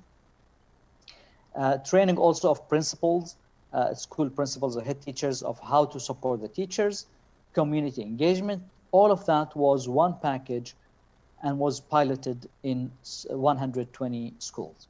The other component or pillar was strengthening the local government's capacity. So district authorities, mainly because they are responsible for the basic education, district authorities, starting from Bobati and then the district education offices, on how to plan and budget and implement programs that improve learning. Then the strategies, we had various strategies. I'm not going to go over them, but mainly they're clustered in three. One related to the teaching and training of the teachers, improving the teaching. And that includes also one very important component, which is this third white box, student reading progress assessment, how the teachers would conduct assessment, interpret assessment, and make use of assessment to improve instruction. And the other component, which was at the bottom, is community awareness of the decision makers and influencers, parliament and district education offices, in order to take those interventions to scale. In between them, the green one, is the community awareness. The community, especially in Papua, was not very engaged in education.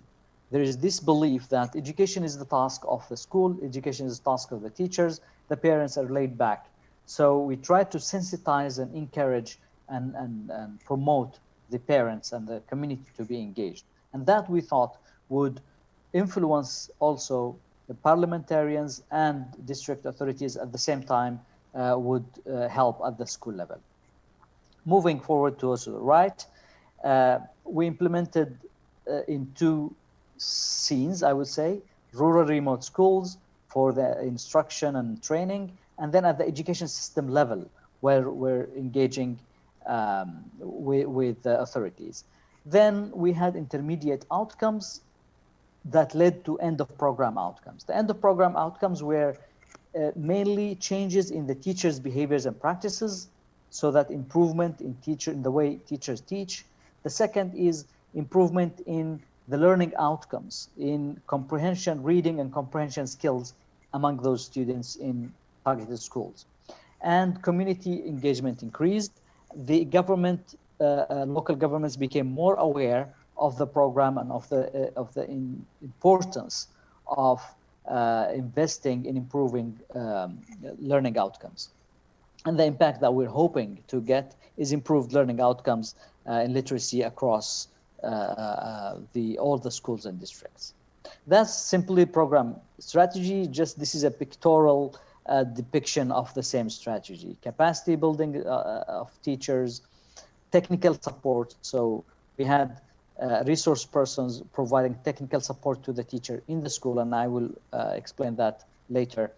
And parents and community engagement, then putting books in the schools, in the classroom, and books that are attractive, and also policy advocacy among parliamentarians and authorities to support the program. We had two models of the program. Why? Because some schools were easy to cluster, put them together and train.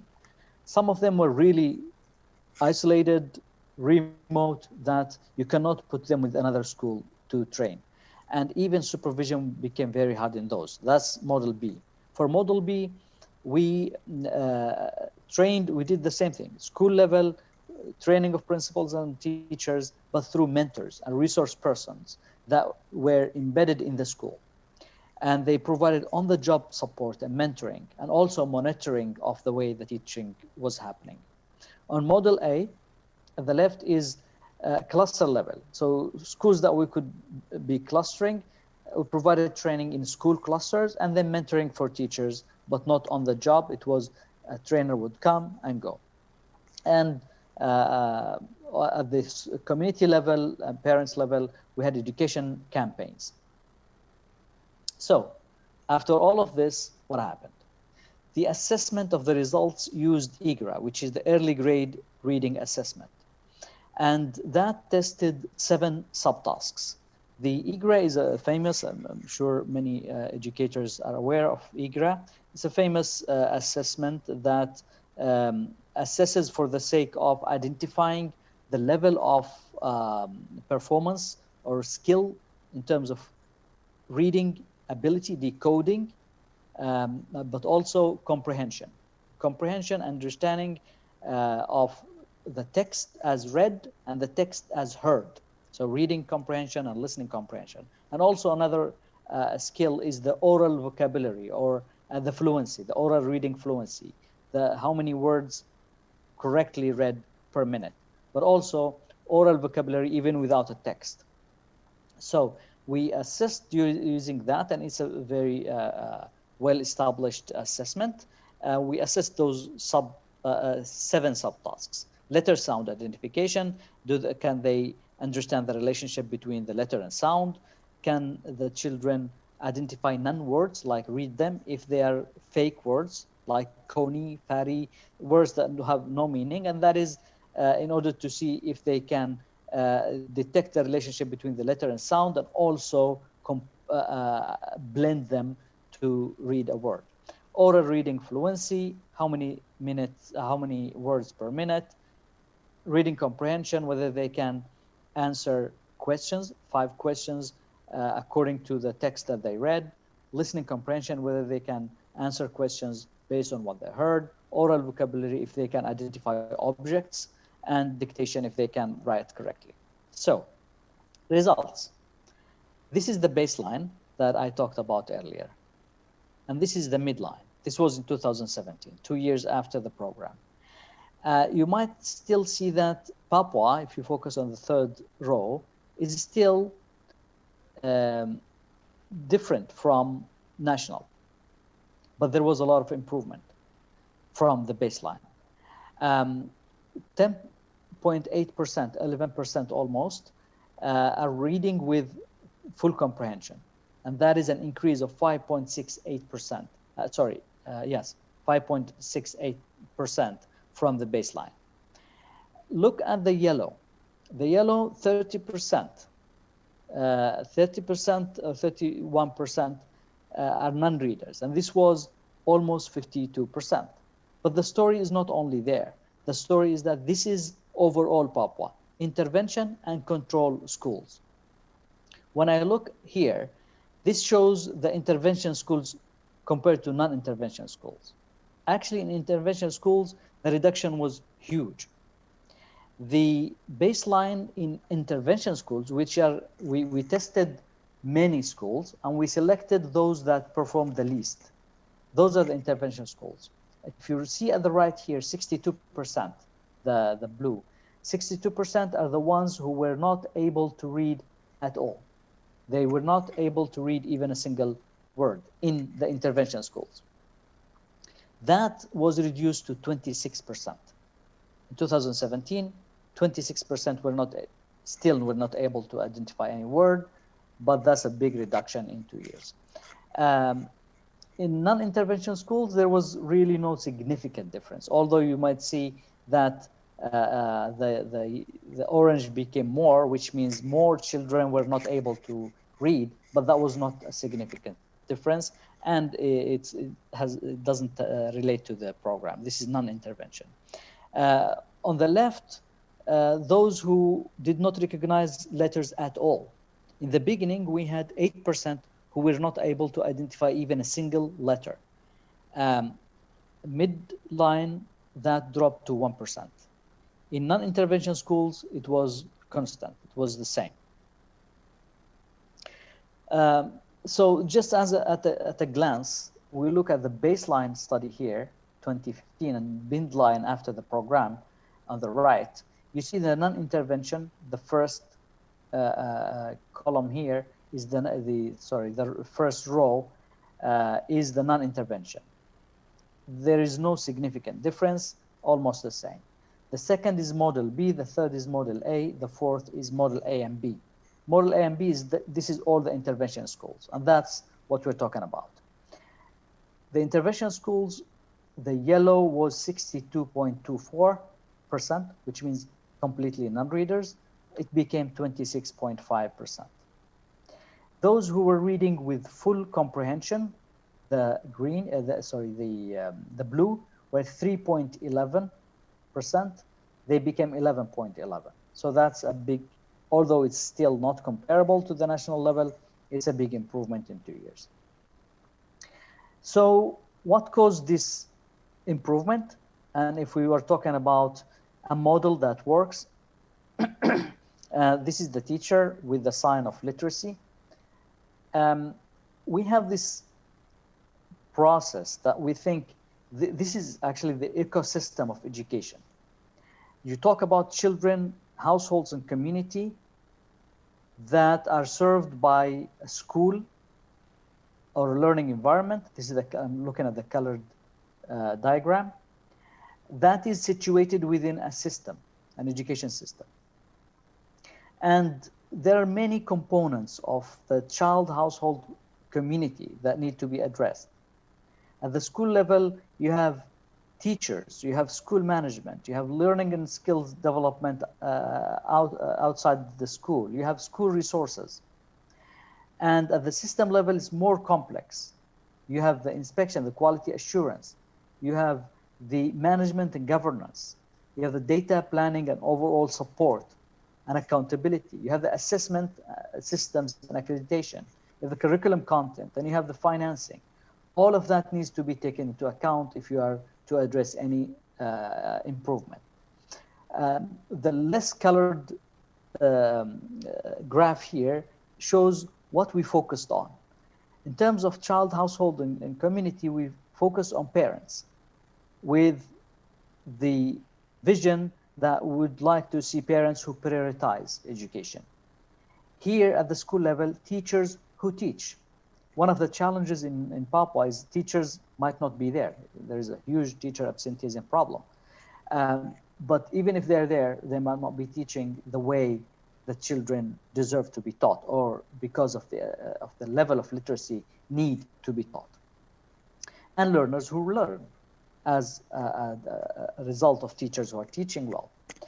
And then at the system, of course, the leaders who lead towards improving learning outcomes. And that includes collaborations, coordination, partnerships, and also financing. Financing, planning, implementation, partnerships, and coordination for the improvement of education. This is the model that we supported. Improving environment in the middle, not only in terms of teachers, but also the students.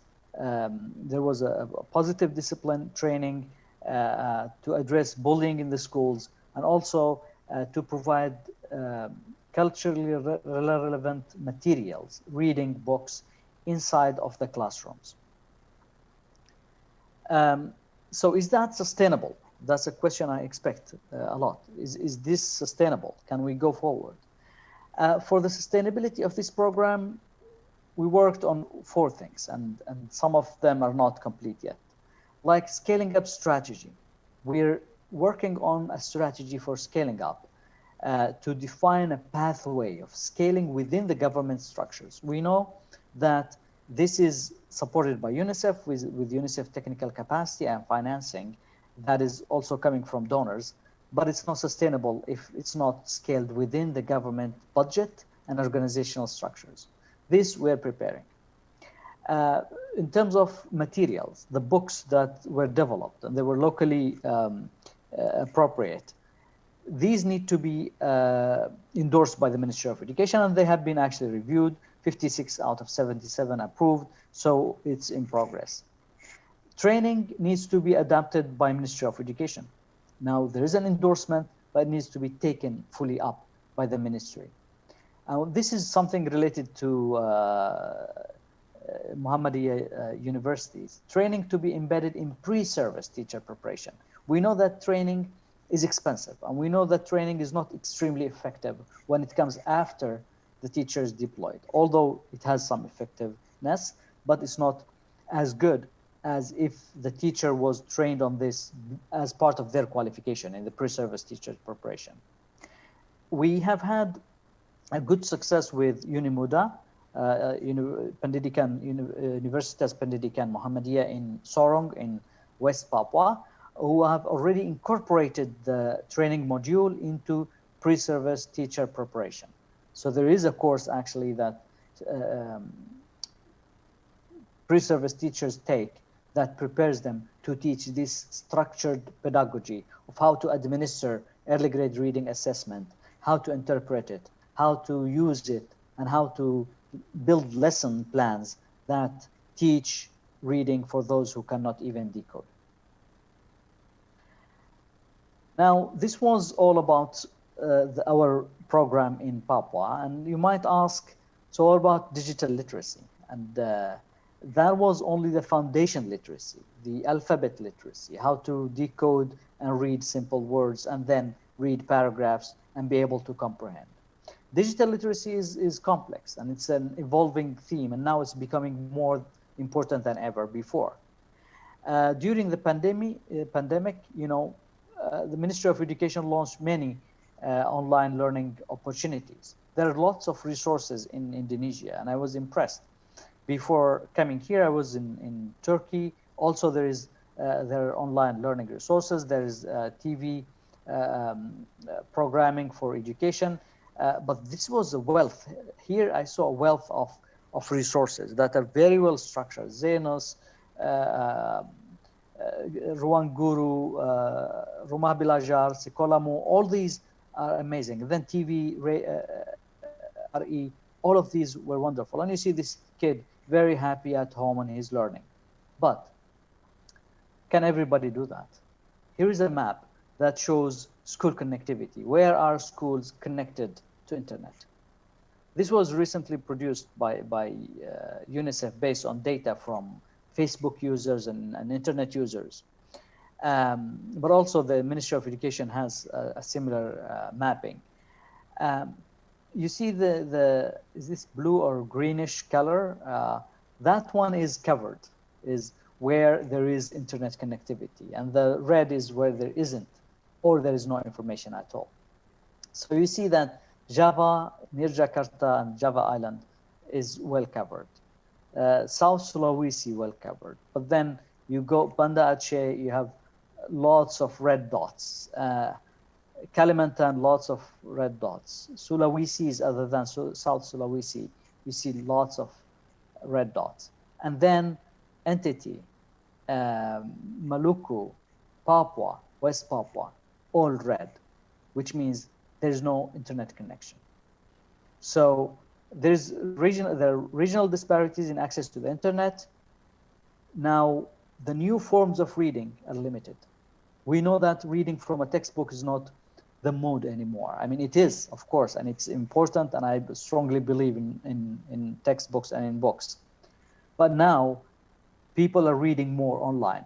They're reading digitally more than they're reading from a textbook, and that's new forms of reading that in those places that are deprived of access to internet are very limited.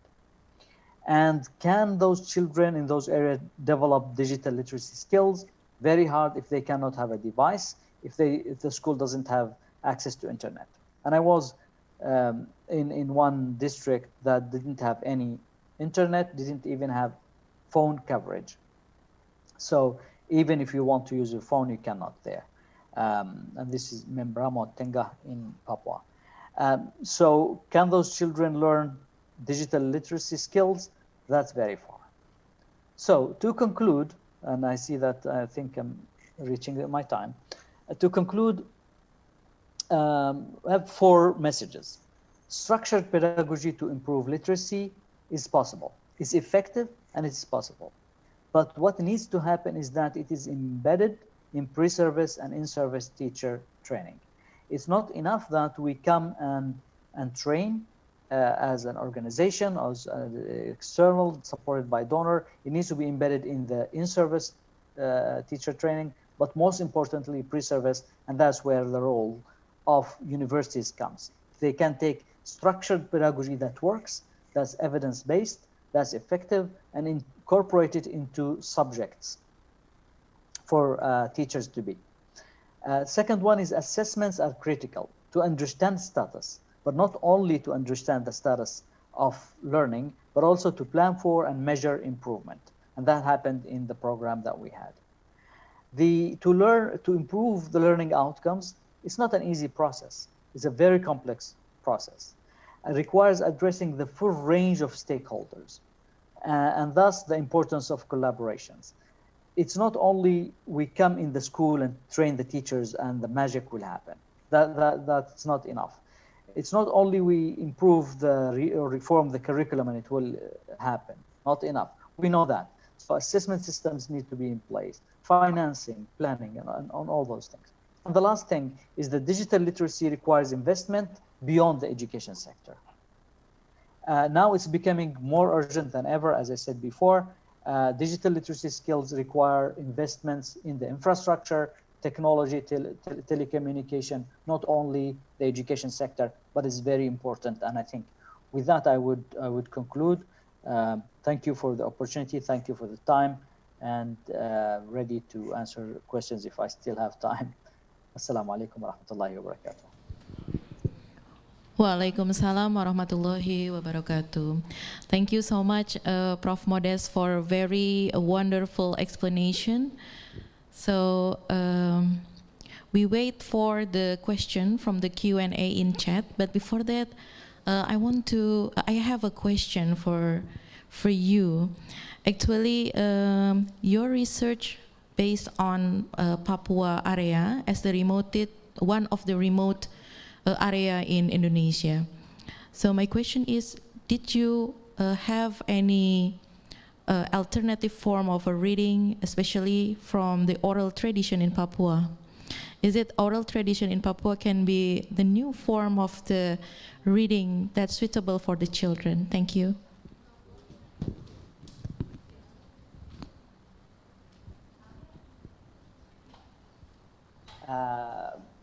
Because our focus was on literacy and especially decoding, the very basics of Bahasa Indonesia decoding, then we use the oral tradition to influence the stories, the storybooks that were developed.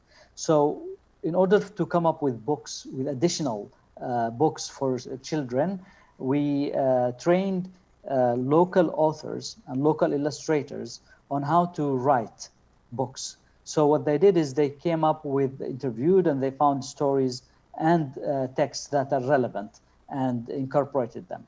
But did we use oral tradition directly? No, but that would be a very good insight to think about. Okay, thank you, Prof, for your answer. The committee, is there any Q&A from the chat?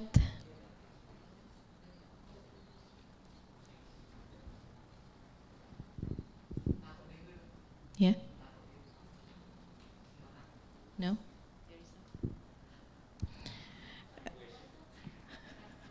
Okay.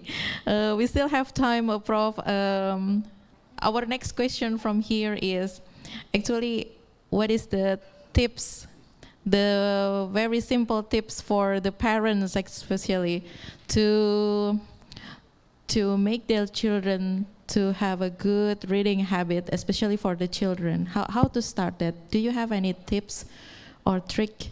Because as we know that reading is not really a favorite activity for the whole children.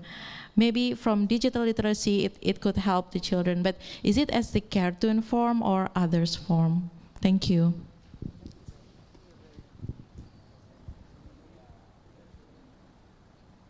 For UNICEF, I used to manage a program for reading promotion, which focuses on encouraging children to read, not teaching them how to read, but teaching them to love reading, and not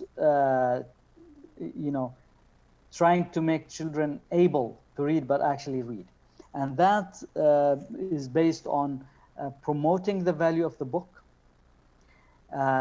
building the habit of reading from the beginning. And research says that actually there is no limit when you can start introducing books. It might be sounding funny, but research says reading to children before they are born is helpful. Like pregnant women would read, that starts building the rhythm, the sounds of words. When children are born, some of the toys, even during teething, there are teething books that the children can use just to get into the habit of holding a book, flipping pages, even chewing into it because it has a teething edge. Those habits of holding the book, appreciating the book, can start from the very, very beginning. And the most effective one or factor that is attributed to building the habit is parents who read. At home, if the parents read, if there is a reading corner at home and parents have dedicated time to read, then definitely it's contributing towards getting children who read. Now, understanding that in Papua this is not probably the case, what we did is we installed classroom libraries. So the library, the book is in front of the child most of the time. We promote children to talk about books. If they talk about books, they will be more interested in grabbing a book and reading it. So it's like a culture, building a culture or a habit from appreciating the thing, the book, to holding it and talking about it, to then being encouraged to read it by imitating others as well. If do you mind, we have still one more question. Do you mind to answer this, Prof? This is from the chat. Okay, I will read for you. This is from Christy Nuraini.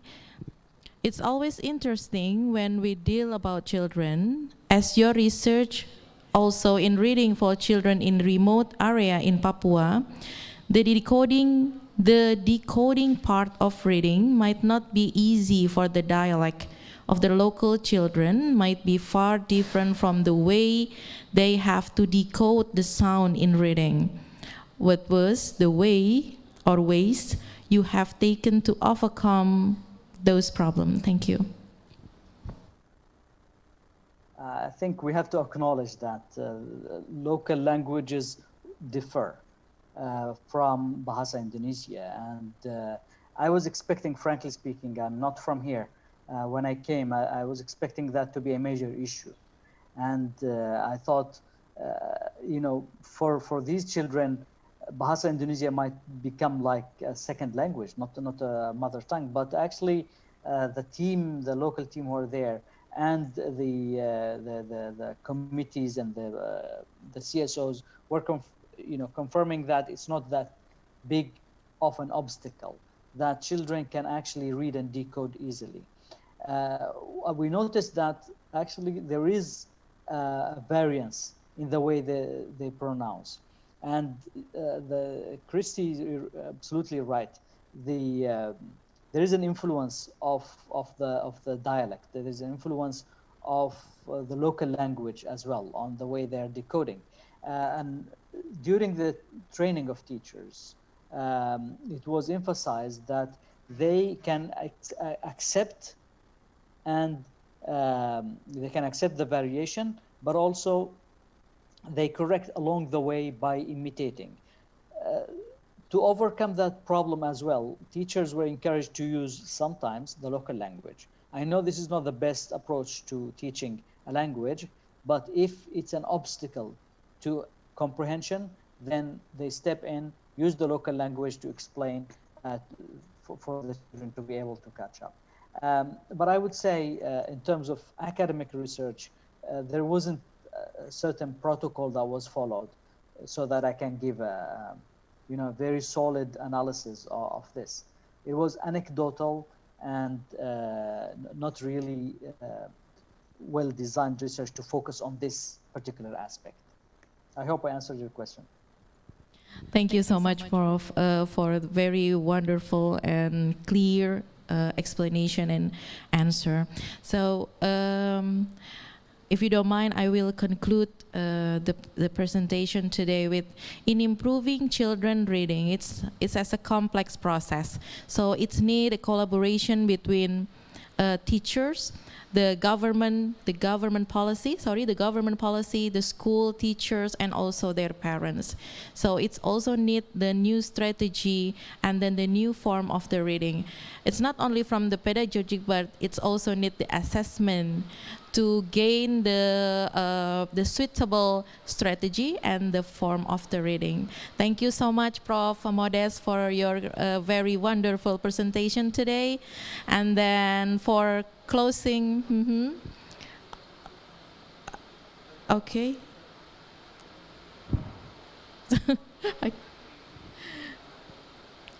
Prof, sorry, we still have one more question. Do you mind to answer this? Okay, Prof, sorry, I will read the question from John Hurst Stanley. Hello, Prof. I really interest with your material, and I want to ask you that how to deal with the children who are more like to use internet to playing the game than looking for something to read. Okay, Prof, time is yours to answer. I was smiling as I was reading this because if I figure it out, I will use it myself with my sons. It is a big challenge. The gaming and internet is a big challenge, and frankly, what I have done, this is nothing based on any research I've done, but on my practice, what I have done is there is a website called Reading Rewards, and my children, when they read, they blog their reading. So they put in the internet how many minutes they have spent and how many pages, and there is a reward. At the end, actually, I give them a reward. When they claim that, they gain reward, and it's actually money. So it's a big competitor. Gaming and internet is a big competitor, and unless the children have a fixed schedule of when they're reading, they would not read. And I think when the parents also dedicate the same time, let's say we have 1 hour of reading and everybody reads, including the parents, then they know that this is sacred time.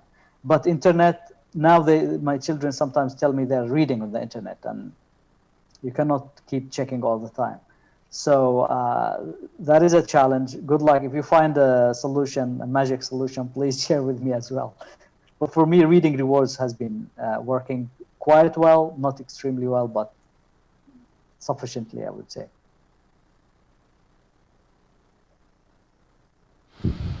Okay, Prof. Your material is very interesting. There are a lot of questions that related actually to how to teach the children, how to make the student love reading. So thank you so much, Prof. Finally, I really close this session. Thank you so much, Prof. Modest, for your time today. So we will close this main session. So thank you so much for your attention and participation. I ask your pardon for my mistake in guiding this session.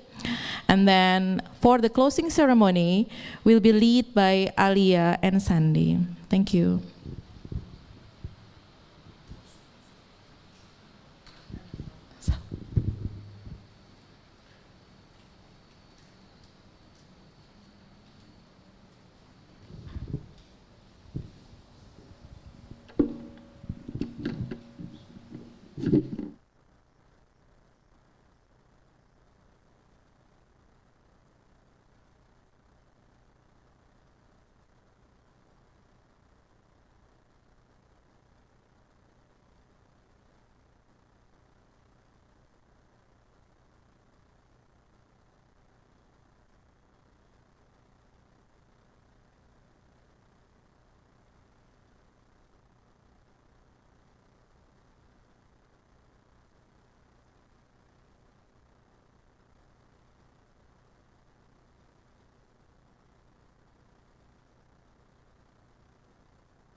Assalamualaikum warahmatullahi wabarakatuh.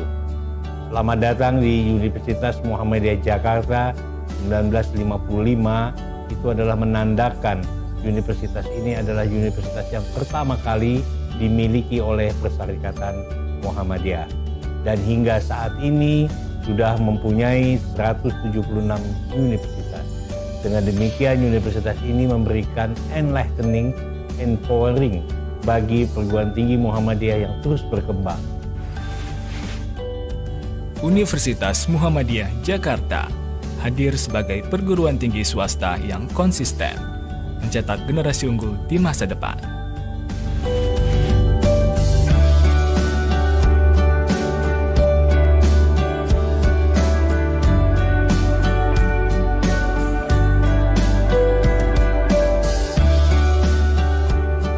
Didirikan sejak tahun 1955, Universitas Muhammadiyah Jakarta kini memiliki 10 fakultas dan 52 program studi.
universitas ini ingin mencapai visinya berkemuka modern Islami hingga tahun 2025 dengan capaian tenaga kependidikan 75% adalah doktor dan tenaga kependidikan minimum S1.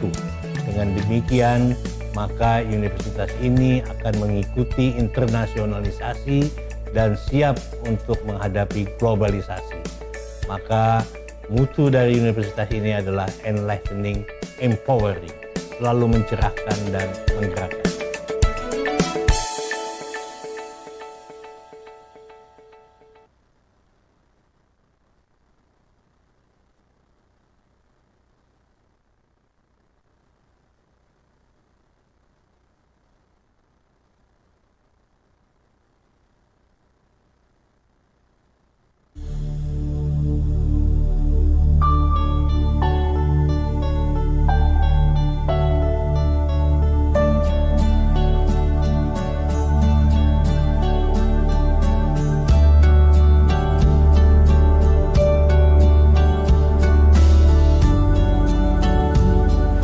Assalamualaikum warahmatullahi wabarakatuh.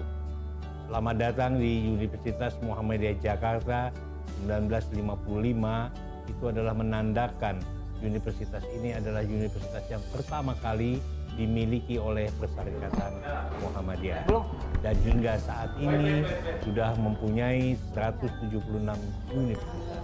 Dengan demikian universitas ini memberikan enlightening, empowering bagi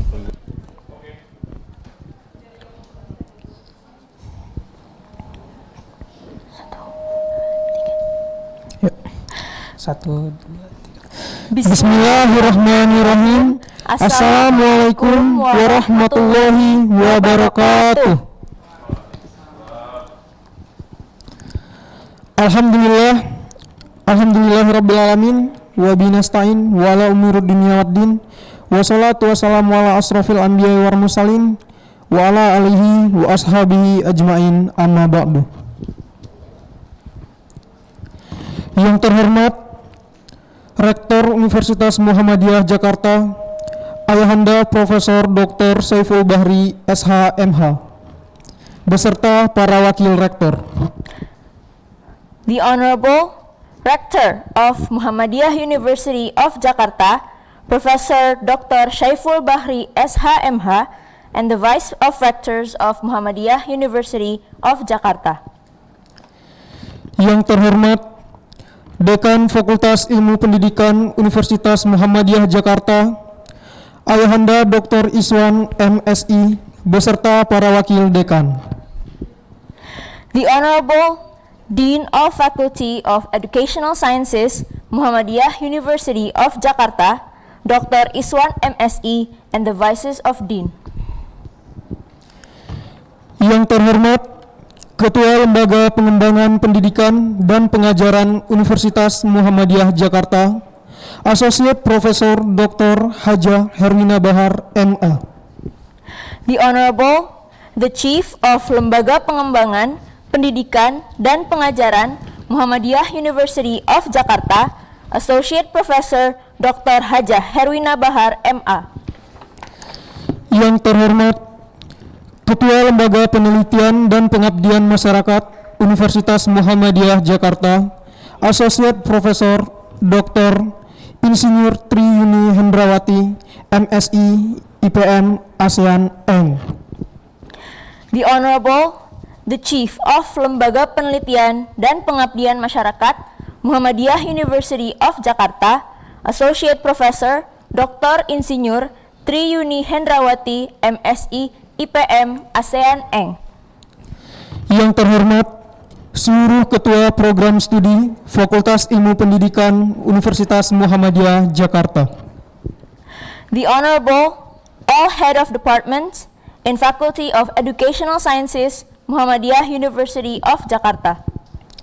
Yang terhormat seluruh pembicara kunci dan peserta dalam seminar internasional ICONTAC 2020. The Honorable, all keynote speakers at today's event, and all attendees that have participated in this event.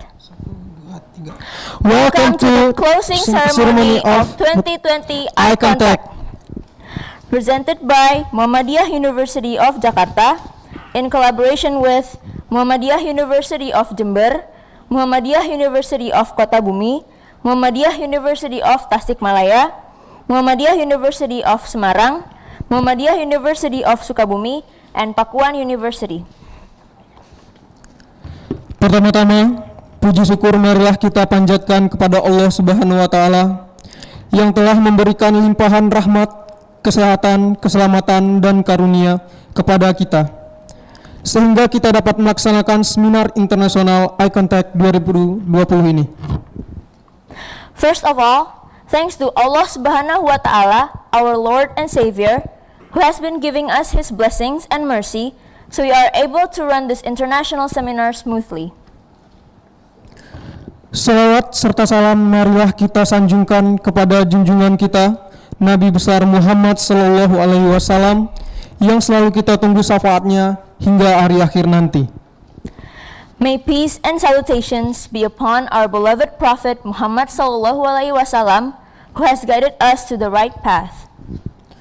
Selanjutnya, saya Sandi Fernandes dan rekan saya Alia Nafisa Karyadi selaku pembawa acara akan membacakan agenda pada siang hari ini.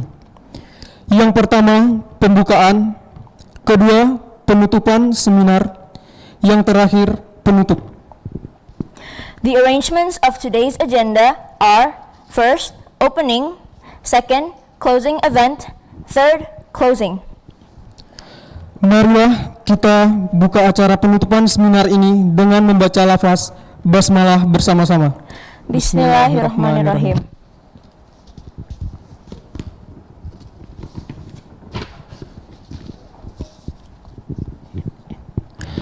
Agenda selanjutnya adalah penutupan seminar. Our next agenda is closing event. Kepada Ketua Lembaga Pengembangan Pendidikan dan Pengajaran Universitas Muhammadiyah Jakarta, Associate Profesor Dr. Hajah Herwina Bahar, MA, dipersilahkan untuk menutup seminar internasional ICONTAC 2020 ini. To the Chief of Lembaga Pengembangan Pendidikan dan Pengajaran Muhammadiyah University of Jakarta, Associate Professor Dr. Hajah Herwina Bahar, MA, we are pleased to invite you to close the seminar.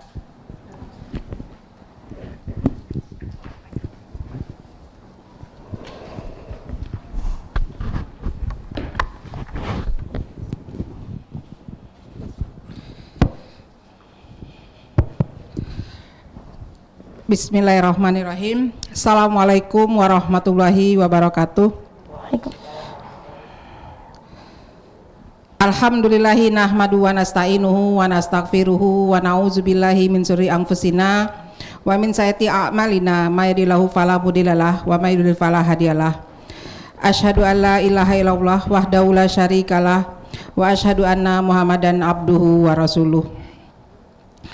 Yang sama-sama kita hormati dan kita muliakan Bapak Rektor kita, Bapak Profesor Dr. Haji Saiful Bahri, SAMH, beserta Wakil Rektor, dan juga yang terhormat tentunya Bapak Dekan Fakultas Ilmu Pendidikan, Bapak Dr. Iswan, MSI, beserta dengan jajarannya, dan tentunya terima kasih yang sedalam-dalamnya kepada Ketua Panitia Seminar Internasional ICONTAC tahun 2020, Bapak Dr.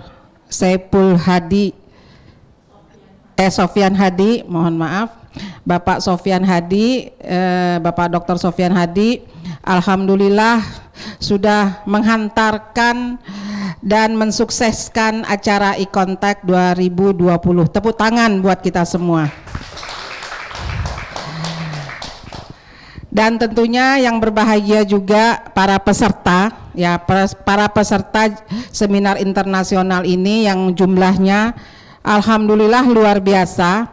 Kami bersyukur dan menyampaikan apresiasi kepada panitia yang saya yakin proses persiapannya ini ada hampir sampai 1 tahun, dan itu memberikan kebanggaan kepada kita semua karena pesertanya berjumlah 450 peserta seminar internasional. Ini tentunya adalah kebanggaan bagi Fakultas Ilmu Pendidikan Universitas Muhammadiyah Jakarta. Kenapa dikatakan suatu kebanggaan, dan kami selaku pimpinan universitas menyampaikan apresiasi karena untuk FIP UMJ ini adalah yang pertama kali kegiatan perdana ICONTAC tapi bisa mengajak peran serta 450 peserta, dan yang mengisi presenter sebanyak 150. Dan mudah-mudahan teman-teman peserta seluruhnya nanti akan memasukkan papernya atau artikelnya ke dalam proceeding WOS. Itu kan luar biasa nih. Ini sekali lagi saya ucapkan terima kasih, dan juga nanti akan masukkan jurnal ke dalam jurnal Scopus Q2. Bayangkan kalau jebol sampai Q2 itu kan bisa langsung profesor. Mudah-mudahan di tahun 2021 kita akan melahirkan profesor dari rahimnya ICONTAC. Tepuk tanganlah buat teman-teman semua. Dan artinya tidak sia-sia pekerjaan kita, persiapan kita selama 1 tahun. Teman-teman yang kegiatan seminar internasional ini juga disupport dan didukung juga oleh co-host. Kita ucapkan terima kasih tentunya kepada pimpinan Universitas Muhammadiyah Sukabumi. Terima kasih Pak Rektor UM Sukabumi, UM Jember, Universitas Muhammadiyah Jember, Universitas Sebarang, Universitas Muhammadiyah Sukabumi, Universitas Muhammadiyah Tasikmalaya, dan Universitas Pakuan. Ini adalah kerjasama yang luar biasa dan kerjasama yang sangat bersinergis. Bagaimana ke depan kerjasama ini bukan saja dalam hal kegiatan seminar-seminar internasional. Mudah-mudahan kerjasama dalam penjajakan, apakah itu dalam pertukaran mahasiswa, dalam kegiatan penelitian, dalam kegiatan KKN, dan kegiatan-kegiatan yang bisa kita sinergiskan antara dosen dan mahasiswa.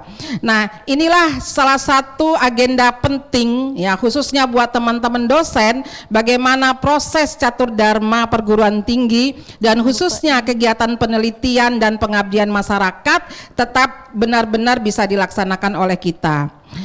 Dan juga kami juga menyampaikan terima kasih kepada beberapa keynote speaker yang berasal dari New Zealand. Alhamdulillah ya, FIP UMJ bisa mendatangkan keynote speaker dari New Zealand, dari Malaysia, dari Thailand, dan dari Yaman. Dan juga tentunya peran serta dari Indonesia, yakni Bapak Dr. Sayuti dari pimpinan pusat Muhammadiyah.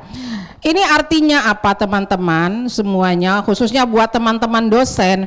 Artinya ini adalah salah satu kewajiban kita sebagai dosen untuk melaksanakan kegiatan penelitian. Dan penelitian inilah sama-sama kita diseminasikan, sama-sama kita seminarkan bahwa penelitian kita ini memang penelitian yang berbobot dan bermanfaat untuk masyarakat. Tentunya sekali lagi kami ucapkan terima kasih yang sedalam-dalamnya kepada para panitia, mahasiswa, khususnya program studi pendidikan bahasa Inggris, dan juga teman-teman dosen dari program studi pendidikan teknologi informasi yang mensupport melalui channel YouTube-nya Sarjanamu. Mudah-mudahan bisa juga nanti teman-teman seluruh Indonesia dan teman-teman dari perguruan tinggi mitra untuk sama-sama tentunya melihat melalui channel YouTube Sarjanamu. Dan tentunya juga kepada program studi pendidikan sekolah dasar, pendidikan matematika, pendidikan guru PAUD, itu juga sudah sama-sama bersinergi untuk mensupport adanya kegiatan seminar internasional ini. Mudah-mudahan kegiatan ini bermanfaat buat kita semua, Dan apabila ada kekurangan dan apabila ada kesalahan teknis kecil-kecil, kami mohon tentunya dibukakan pintu maaf yang seluas-luasnya. Mudah-mudahan kegiatan ini tetap mendapat ridho Allah Subhanahu wa taala dan kita terus bersemangat, terus bergairah melakukan kegiatan-kegiatan seminar internasional dan akhirnya kita tembus di Q2 dan Q1. Amin ya robbal alamin. Billahi taufik wal hidayah. Wassalamualaikum warahmatullahi wabarakatuh. Sebelumnya dengan sama-sama membaca alhamdulillah dan mohon ridho Allah Subhanahu wa taala, kegiatan seminar internasional ICONTAC ditutup dengan sama-sama membaca hamdalah. Alhamdulillahi rabbil alamin.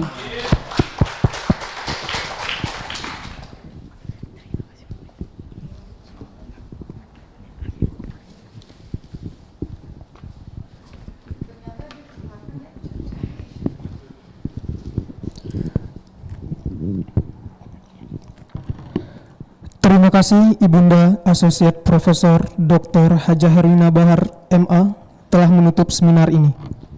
Thank you to Associate Professor Dr. Hajah Herwina Bahar MA for closing this event. Demikian acara penutupan pada siang hari ini. Saya Sandi Bernandes dan rekan saya Alia Nafisa Karyadi selaku pembawa acara mohon undur diri. Terima kasih kepada para pembicara kunci peserta ICONTAC 2020 yang sudah berpartisipasi dan berkontribusi dalam seminar internasional ini. We would like to say thank you to all keynote speakers and attendees of 2020 ICONTAC. Thank you for participating and contributing this two-day international seminar. We apologize if there are mistakes when guiding this closing ceremony. Mari kita tutup acara ini dengan mengucap lafaz hamdalah. Alhamdulillahirrabbilalamin. 1, 2, 3. Billahi fisabilil haq fastabiqul khairat. Wassalamualaikum warahmatullahi wabarakatuh.